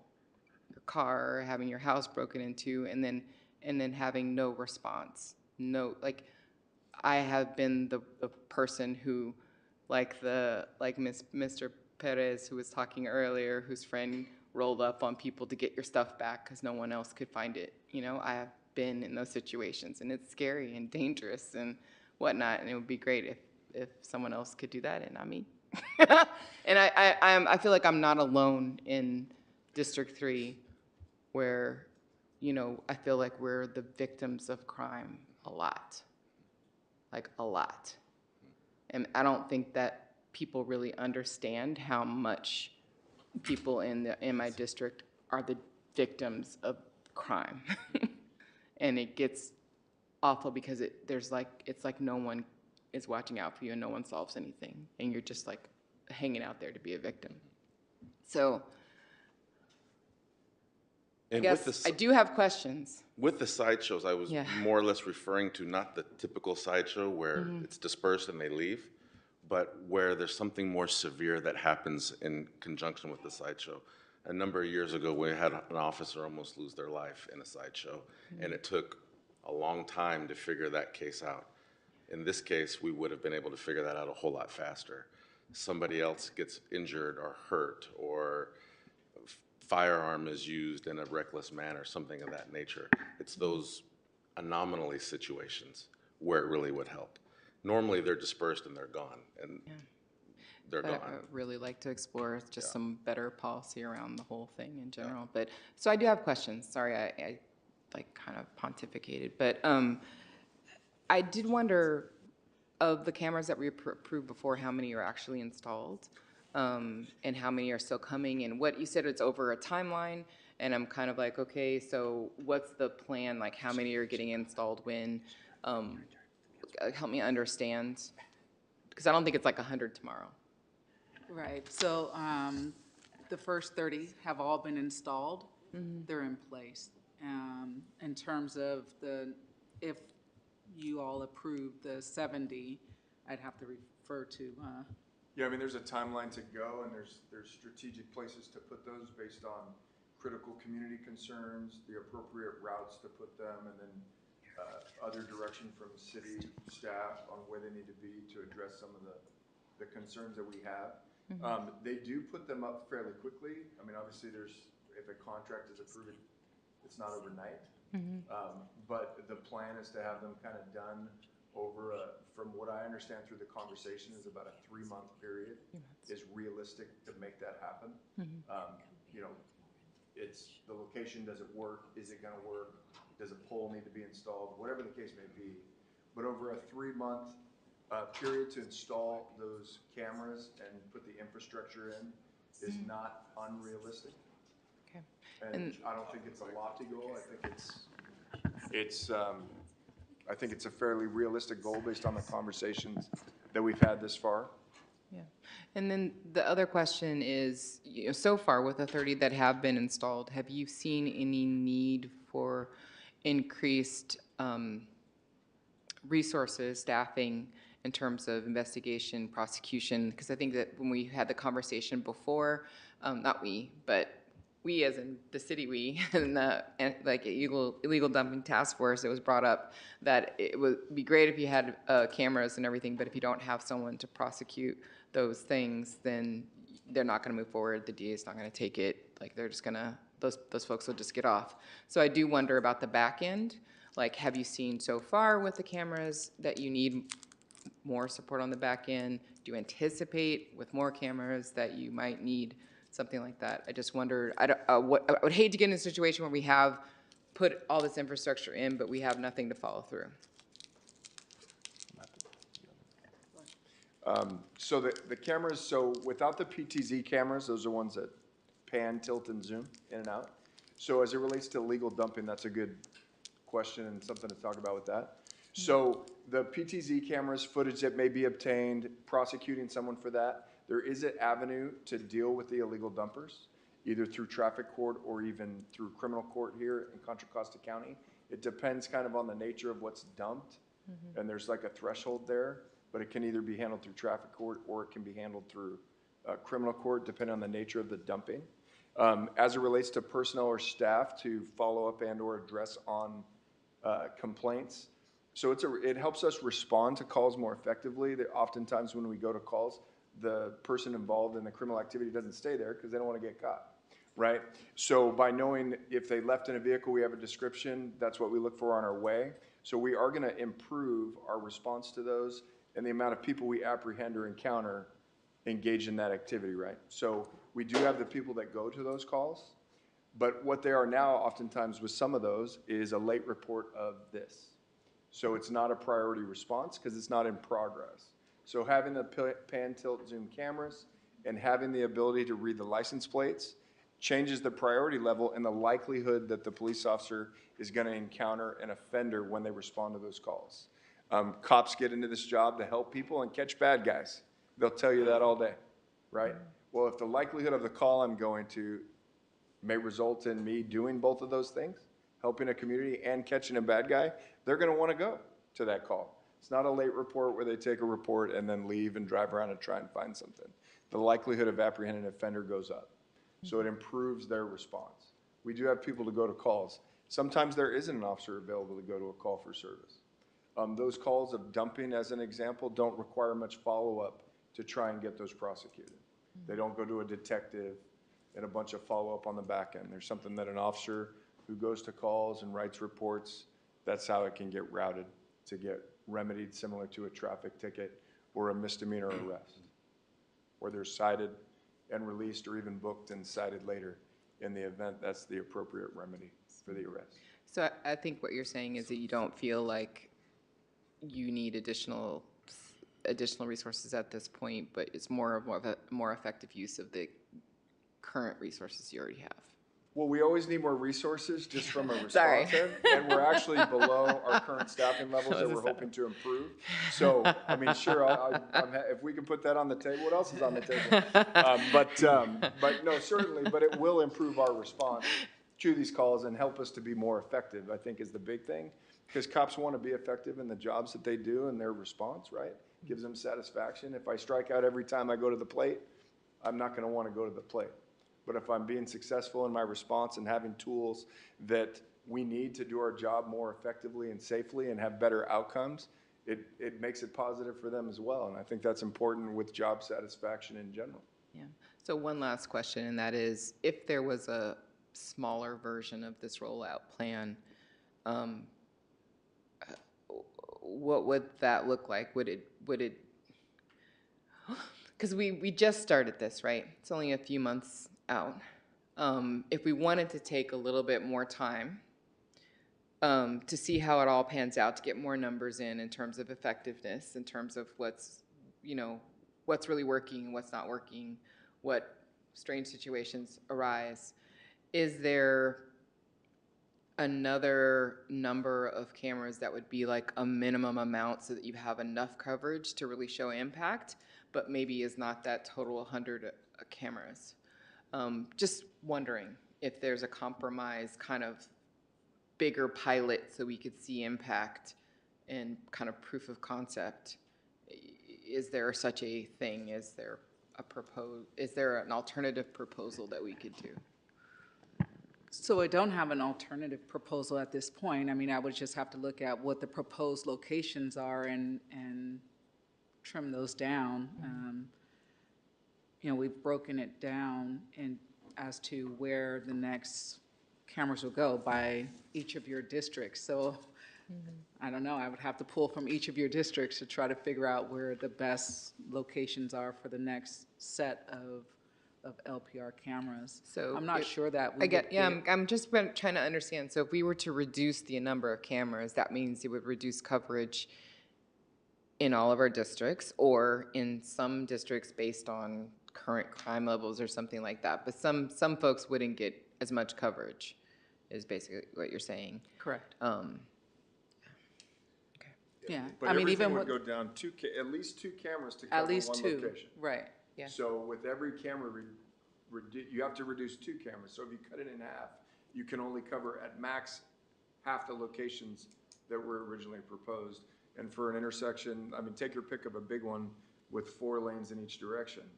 The Avenue and Richmond Parkway as an example. It's a huge intersection. It will take at least 4 to 6 cameras to cover that one intersection appropriately with license plate reading cameras. So, if you lose a big intersection like that has a lot of traffic and a lot of travel, like how do you quantify the loss, right? Because if you get that one car, like the council member explained, well, then it made it all worth it. And I understand those don't happen every day. We're very happy they don't. But how do you pick, and then who suffers? And then, 23rd Street didn't get the coverage, and sadly we have a double homicide. Like, Trying to cover all of these routes is strategic and well-planned. The number wasn't just, hey, I think we need 10 more or 15 more. It was trying to cover locations and what's reasonable and what can we fit into a budget and try and, you know, reasonably cover the city with the funds and the things we have available to try and make this project happen. So I don't know that really, like pan tilt zooms, you know, cut it in half, well, that's 20. I mean, it's now not 40 locations that are covered. That's a hard number. That's 20 locations not covered. So that's a big hit as well. Councilmember Bana? Thank you. May I ask how you came up with the locations, Chief French? So we came up with the initial locations by looking at crime locations, like where we had our crime analysis look at, you know, locations where we had high levels of crime, and we also look at traffic locations. So if we have a lot of traffic collisions in a certain area, we want to be able to cover those areas. That's how we came up with the first iteration. And then the next one, we wanted to cover more of the city to have, you know, for example, we talked and there was only one camera that was put up, or one area in your district that was put up. And so we wanted to be able to cover more of the city, and especially entrance and exit points of the city. Yeah, my part of the city actually has too many entrances because it's intertwined with the county. And my district, like Councilmember Zepeda's district, are begging for cameras. If other districts don't want them, bring them to my district, please. But I think the issue that Vice Mayor McLaughlin brings up is valid. We need to do some analysis. So I would like to ask the city manager that $760,000 or say $800,000 for 3 years covering cameras, how many police officers' salary it is for 3 years? Depending on their rank, with cost pool and fully loaded with benefits, that probably less than 4. For 3 years? No, just if you were spending that much annually. Okay, annually, but these cameras, the cost is covered for 3 years, so like 1.3 Right. cop Right. equivalent. Okay. And in terms of privacy, I know it's concern of many people, but I think our cell phones actually collect more information about us, where we are, what time we wake up, what time we go to bed, and about us individually. These cameras take images in public view, and there is no private information about you being in public view. If I take your picture when you're on the street or public view, I'm allowed to publish it anywhere. Caltrans has those cameras, and there has never been any question about privacy and private, because that's not actually private information. It's not that it's following you like your cell phone. It's just an image, a picture of a public view. But still, I think there is some valid points, and I hear Councilmember Robinson. I just want to emphasize that what law enforcement does is not what the judiciary does. So if the city is concerned about the policy, and I understand we don't want to criminalize our youth or overdo it, absolutely in agreement. Right now, the state of California doesn't criminalize theft of $950 and under. If we want to come up with policies that we're concerned, because I don't think if quality, the cameras are either good, so we should have them.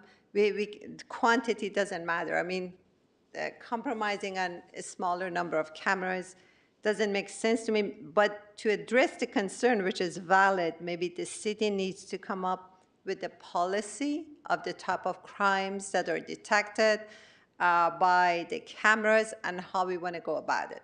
Like, do we give a warning for the first time or the first 2-3 times? What type of things there are, you know? I think that's a better approach than reducing the number of cameras. You see what I'm saying? For example, if it's a homicide, obviously. If it's a car recovering, fine. But if it's a sideshow or disturbance, or I don't know, the things that some council members believe shouldn't be, or the council in general believes shouldn't be criminalized, but as a nuisance, we can calm it through cameras, you know, give it attention. Coming up with a policy, I think is more effective than reducing the number of cameras. And I have a question. You said that innocent people can use cameras actually to prove they were innocent if they were not at crime scene, like the cameras show. So in one of our homicides, there was a person of interest that we were looking at, but after looking at information in LPR, it showed that that person was actually going not in the direction or going away from where the actual homicide was, and was able to clear that person of interest. And that it might be because somebody named him as interest or said that this person was the person responsible, and after we evaluated LPR information, determined that he could not have been responsible, so it cleared him. Okay, I just want to make sure people who are arrested know about this and they can look into it if the police doesn't think of that, so they can prove their innocence. That's a very nice thing. Mayor, if I may, and Councilmember Bonner, I think one of the primary things that we are trying to convey to the council this evening is that we have a really cutting-edge strategy around improving public safety in Richmond, and we're trying to utilize technology to reduce the overall expenses that we're incurring so we can focus on other things like improving the built environment. And this tool that the police department is asking for at a time where I remember when I first started working in the city of Richmond, we used to have, like, unfortunately 50 homicides a year. So I really appreciate that the police department is trying to be proactive and look for other strategies to reduce violent crime. And you know, we're respectfully requesting that the city council support this effort, because so far the strategies that the council has approved have been working, and if we can hopefully reduce the number below 6, that would be great. And our overall plan is to deploy the cameras where the community wants them. And so specifically, I received an email from Michelle Milam about approximately 120 people on a call regarding crime prevention and safety in their neighborhoods in Point Richmond, Brickyard Landing, and Santa Fe, and residents are asking for the flock cameras. So I just would like the council to take that under consideration because the police department has put a lot of work into this effort. Thank you. Okay, thank you. Do we have public comment? Yes, we do. We have 2 speakers in-house. They are Ben Terrio and Teresa Russell.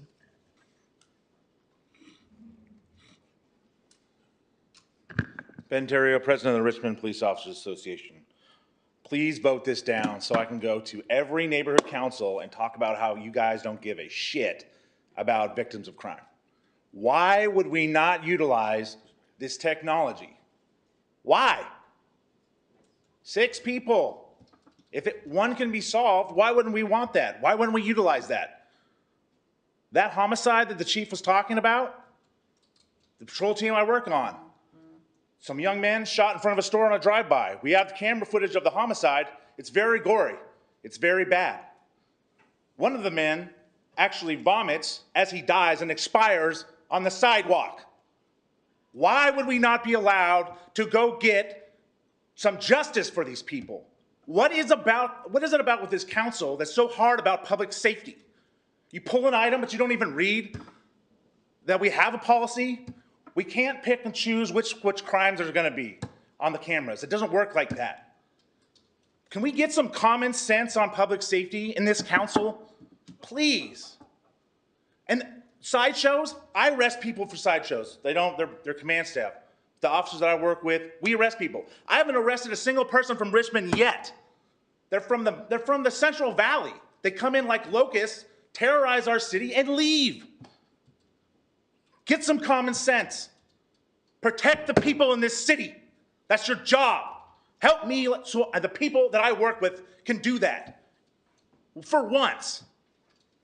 It's all you have to do. Give us some tools so we can do our job. 20 more seconds to go. I'm so tired of coming here. Had to play referee 2 weeks ago for all that nonsense. Keep people at bay from, doing God knows what to each other. But you can't pass some cameras, some technology that's going to help us protect the citizens of the people of this city? Outrageous. You gotta be ashamed. Teresa Russell. Hello, my name is Teresa Russell. I'm a resident of Richmond. I am here to ask you to approve the funding for the additional flock cameras that the Richmond Police Department is requesting to increase public safety. They're planning on strategically placing them at various intersections that are known for criminal activity, areas of prostitution, and locations prone to illegal dumping. The presence of these cameras has been a critical factor in Richmond PD's efforts to ensure the safety and well-being of our businesses and neighborhoods. They are essential to identify those individuals that want to bring harm to our community and will improve the quality of life issues for our residents. The cameras will also assist with victims of crime so that they can receive the justice that they deserve. The City of Berkeley has recently approved these types of cameras. It was pointed out tonight that the City of San Pablo is about 2.5 square miles, and they have over 200 cameras, while Richmond is about 52 square miles. Even with the additional cameras, we would have a lot less than the 200 cameras that San Pablo has, and we're a much bigger city geographically. In recent Richmond community meetings, over 100 individuals have asked for the cameras. Please help our community stay as safe as possible by approving this funding. Thank you. Okay, we do have speakers that are online. Just where, please call the speakers. I have 3 speakers. I have Tracy Rosenberg, Lisa Johnson, and Layla Dima. Tracy Rosenberg, you'll have 2 minutes to speak. You can go ahead and start. Thank you. Tracy Rosenberg from Oakland Privacy. Just a couple of things to share with you tonight. Firstly, you do have to have an ALPR policy. That is a requirement of state law. It has been since 2016, and it has to be posted on the city's internet website. I would encourage you to familiarize yourself with that policy. As council members, you should know what it says. Secondly, you mentioned a retention policy of 30 days, but your policy posted by the city says 90 days.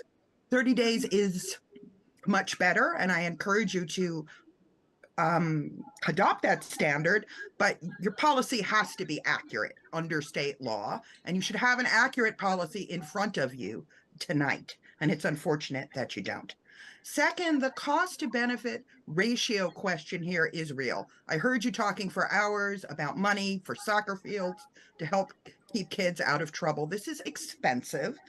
And to be honest, there have been numerous studies done, and there is literally no data that ALPR has anything to do with preventing or reducing violent crime, and very little that it helps with property crime. So you should have numbers in front of you before you go off spending large sums of money. Hardened criminals are increasingly taking off plates from stolen cars, swapping them out with other people's plates so innocent people get stopped, or simply covering them up. The question of whether this technology is going to be effective in 2 to 3 years is extremely unknown. Lastly, regarding the density of coverage, when you increase the density, people end up in the database 20, 30, 40, 100, 200 times per month. That is tracking their movements. Time has expired. Thank you. The next speaker is Lisa Johnson. Lisa, you'll have 2 minutes to speak. You can go ahead and start. Good evening. I don't know. I'm just kind of baffled at this conversation, quite honestly. Berkeley, they've said the statistics, 17 square miles, 10 of those are land. Richmond, 52, 30 of those by land, 3 times higher. They have 181 sworn officers budget. They have 151 on staff. We have 145 budgeted and don't even have that many on staff. You've cut numerous investigative units to put them all on patrol. Our victims don't get the justice they deserve quickly enough, if ever. And you're sitting here bemoaning the number of coverage of cameras, saying based on population. That's not how it works. That's not how it works. You have to have, we have 3 freeways, including the Parkway. They have one, I-80 in Berkeley. You have to have coverage on all of the ingress and egress. They come through Richmond like crazy from all over the Bay Area. I would ask you to close your eyes. Picture it's your daughter, it's your child that has been kidnapped, or whatever the case may be. Are you going to pray that those officers find your child in time? And are you going to bemoan the fact that you put those cameras in 30 locations versus 100 locations? You're not. You're going to be praying that they capture your child in time so that you get your child back alive. I was at that public safety meeting this week. Everyone wants cameras. Everyone. Please listen to the public. Time has expired. Thank you. The next speaker is Layla Dima. Layla, you'll have 2 minutes to speak. You can go ahead and start. Hi, good evening or good morning at this point. Just want to support all of our Richmond Police Department. Let's give them everything they need. Let's give them all the support that they can possibly get. They are doing an amazing job. We just moved from Oakland 3 years ago to Richmond. And Oakland's murder rate, I still work there. I don't even want to go to work there. I want to come home and I want to be in Richmond. I want my daughter to go again. Sorry to bring up the soccer fields. I want my daughter to go to safe soccer fields. And I feel actually safer here. And I love this community. And you guys are doing great, really. Always can do better anywhere, right? Let's do better. Let's give them what they need. We are in a unique location. It's beautiful. It's gorgeous. And let's take care of our community and give these police officers the money, the resources they need to hire, all the people we need to cover the streets. And thank you guys again. Thank you. I have one more speaker. I have Naomi Williams. You'll have 2 minutes to speak. You can go ahead and start.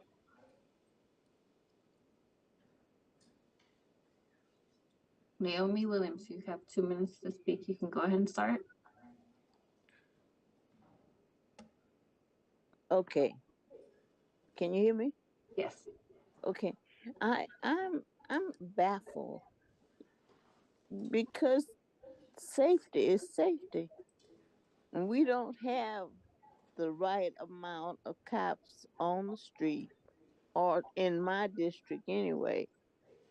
So I'm wondering, the cameras are a help. They put up a camera in my district and I always ask about it, and every time I ask about it, they say it was down. And then I looked around again and it was gone. So will you please approve the right amount of cameras? You know what we need.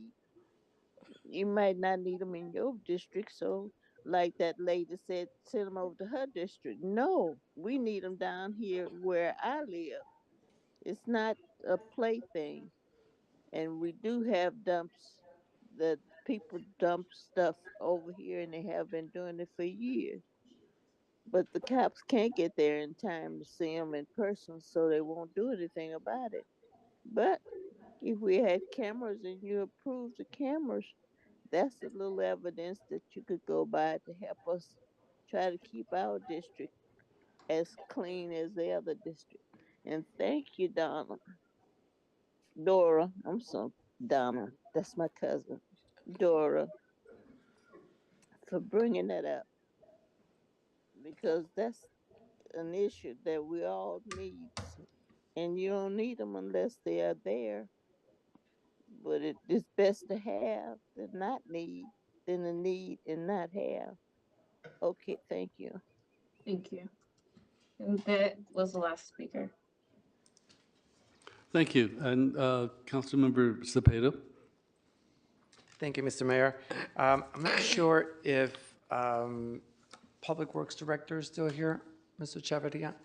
Not to call you out, but I wanted to see if you can remind me, in one of your dumping reports a couple of months ago, I think you had mentioned that it was costing the city about $1 million or over $1 million in dumping, and you guys going to pick up the dumping? Yes, in that rough order of magnitude, yes. So $1 million in 1 year. Correct. And these cameras potentially will allow us to maybe decrease that by some amount? The way I envision it is by having these cameras, if we can reduce the illegal dumping, staff could focus on other items. For example, working in District 4. 2. Yeah, about 2. I mean, I'm talking just giving the emergency cleanups, right? For weed abatement in other areas. For example, right now we need some work that the staff could do at the BTA community center, but the illegal, when you see the schedules the typical schedules that our staff have to follow every month, that you can see it online under the Public Works frequent question section, you'll see that the majority of the time is invested in weed abatement, illegal dumping cleanups, and it's time that we could invest in other activities. Sorry, hold on. Sorry, can't hear him very well. Sorry. I'm sorry about that. Yeah. Currently, with from the guidance from the City Council, we want to implement a pilot project with the similar cameras. However, well, we're waiting for this item. Actually, we've been waiting since September for this item to be discussed, because potentially some of the locations that where these cameras will be installed might have the same hotspots that we have for illegal dumping, so we don't need to invest again in those locations. We would pick other locations to take the advantage of an effort that the police department already did. We just tap into that to be able to deter people from coming to the city, because we also believe the majority, if not all, comes from outside Richmond. And we want to kind of send a message that nobody messes with us in terms of we're not the trash place for the rest of the Bay Area. Thank you for that response there. As part of, hopefully, however we approve these here, can we also maybe do some education or alerting people? I know last time we don't want to let everybody know that we have them, but I think it'll be good if we let people know we have them, because that's where it starts helping to deter. If people now know, you're on your way to do something, keep going, go past Richmond. But they have to know that they're there, or that we're at least considering them. What do you think about an education program, or posting it out somewhere so that more people can start talking about it? Yes, absolutely. That's something that we can do. We're actually looking to bring on a community engagement person, a PIO, into the police department, and we should be able to embark on a project like that. I think going back to the illegal dumping, just having the cameras, it's going to be a huge deterrent that will deter people from dumping in the area, just seeing a camera. And then once the word gets out that we are citing people and they're getting hefty fines for illegal dumping, I think that word will spread too, because I really don't think it's a huge amount of people that are doing it. It's people that are doing it that aren't getting caught and repeatedly know the spots that they want to dump and continue to do so. Perfect, thank you. And then just quick math, if we reduce illegal dumping by 25%, we're paying for these cameras. Yes? Yeah. Thank you. No more questions, thank you. Councilmember Bana? I just wanted to thank Public Works and Police. Just wanted to thank the Police Department and Public Works for working together. Once upon a time, I asked Director Chavarria to start mapping dumping locations so we could use cameras for that. So I'm very glad you do it. Just wanted to thank. And somebody brought up the issue that cameras do not prevent crime. Obviously, they don't. Nobody claims that crimes, are prevented by cameras, but they can solve crimes, they can deter crimes, they can reduce crimes, and that's what we need. Thank you. Thank you. Before we have a motion, I was curious about the monitoring of the cameras. Are the cameras looked at only when there's an incident, or are they periodically checked? And if so, at what intervals? So there's two different types of cameras. We have the LPRs, which we've mainly been discussing tonight, and then we have the PTZs, which are pan, tilt, zoom. And the LPRs, like I said, it's spelled out in the policy. So if a car goes through one of our LPR cameras and it has a hit on it, meaning that it is wanted, it is a stolen vehicle that's been entered into the system or related to a robbery or something like that, there's an actual hit on the vehicle, then our officers get that hit to look for that vehicle. Okay, before you go on, I'm trying to make this quick. So the camera is on continually, and it reads every license plate that goes through its view. But if there's a license plate that is hot or of interest, it will alert the police officers. Is that correct? That's correct. If Okay, it's thank not you. hot, then we don't Right, get that yeah. information. It goes through and it's recorded, but we only receive that information if we are doing an investigation and we have either a partial plate or a description of a vehicle, and we do that search that I talked about earlier, which we need to have a case number, and so it's very scripted in terms of how we can go back into that database to look for information. The pan, tilt, zoom cameras, on the other hand, those record, and we can go back and look at those recordings for, like, if we have a homicide or a shooting and they happen to go by a pan, tilt, zoom camera, then we could go by and look at that footage. But again, that's pretty much used for investigative reasons also. We used to have a program in our city where those were monitored at least 20 hours a day. So we had people that were in a room with all those cameras. I think I showed you that room when you came to our station, and they used to watch those cameras in various areas. Right. We right. no longer have that staff to do so. Yeah, I've been in that room, and yeah, I've seen the cameras at work. I had another question, and it just slipped my mind. If there's something that was hot, you timestamp it, clip it, and you hold on to it, and the rest of it disappears? I mean, the rest of the video disappears? Is that how that works? So the LPRs don't take video, they only capture a picture of the license plate. Right, yeah. Oh, okay, so then there's a camera on, but there's nothing being recorded until something hot shows up, and it snaps a photo. Is that correct? It snaps the photo of the license plate of the Right, vehicle. yeah, But everything else is not recorded. Yeah, I see that. The license plates are recorded. Recording for 30, stopped. Recording in progress. So Yeah, it records the license plates and then it That was my deletes it after 30 days if there's no reason to search for it. okay, it so records the license plates. then we do have a policy of only 30 days? That's correct. Okay, thank you. One more thing, can I, if I may, Mr. Mayor? Only one thing. One thing, I just want to remind everyone that the bridge toll system works with the exact same thing. It takes an image of your license plate to charge you, that's all. So it's being widely used.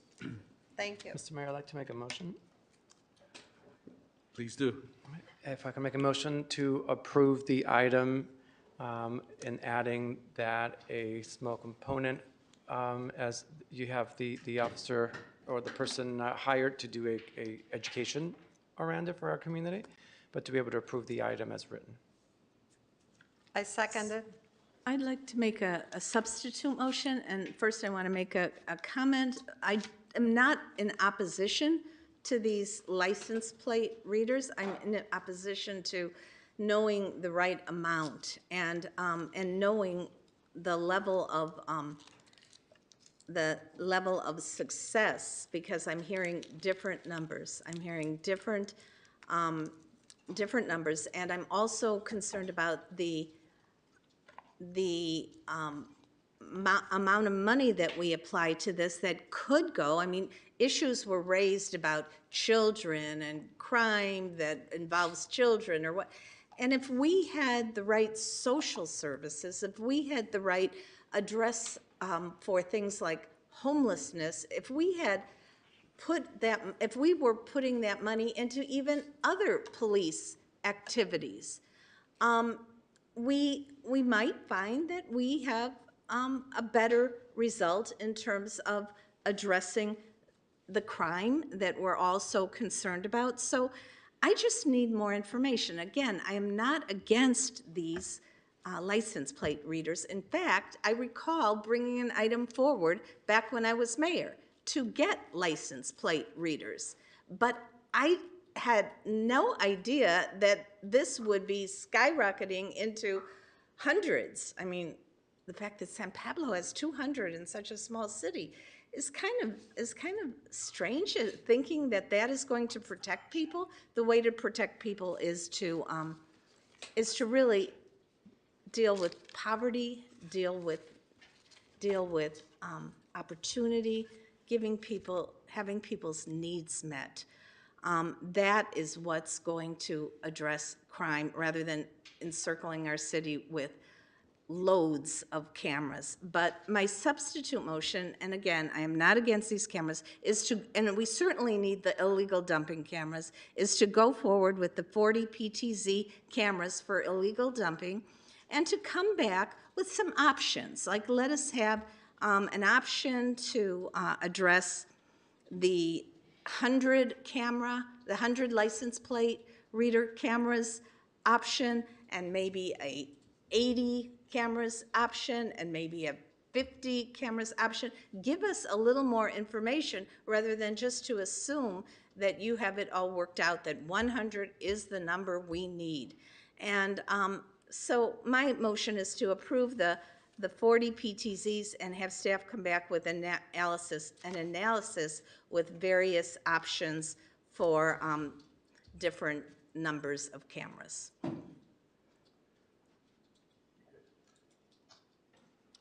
Do I hear a second? It dies from lack of second. Okay. All right, roll call?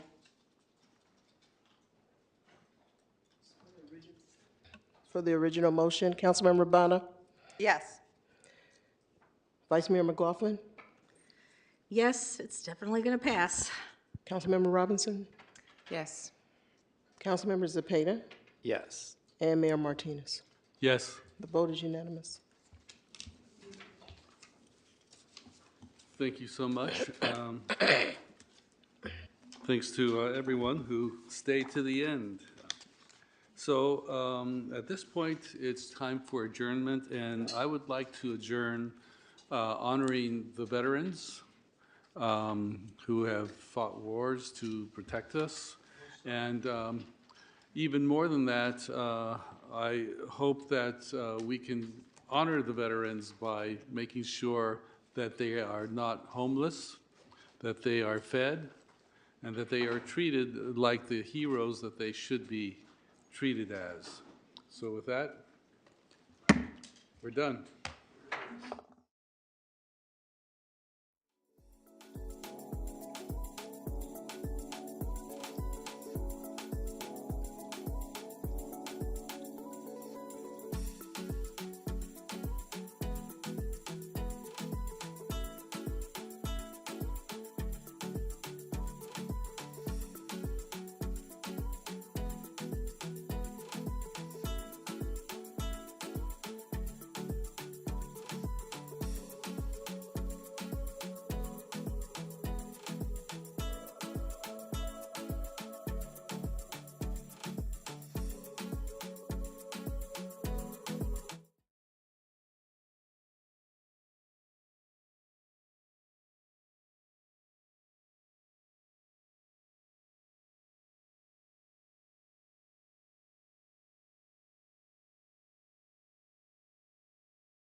Recording stopped.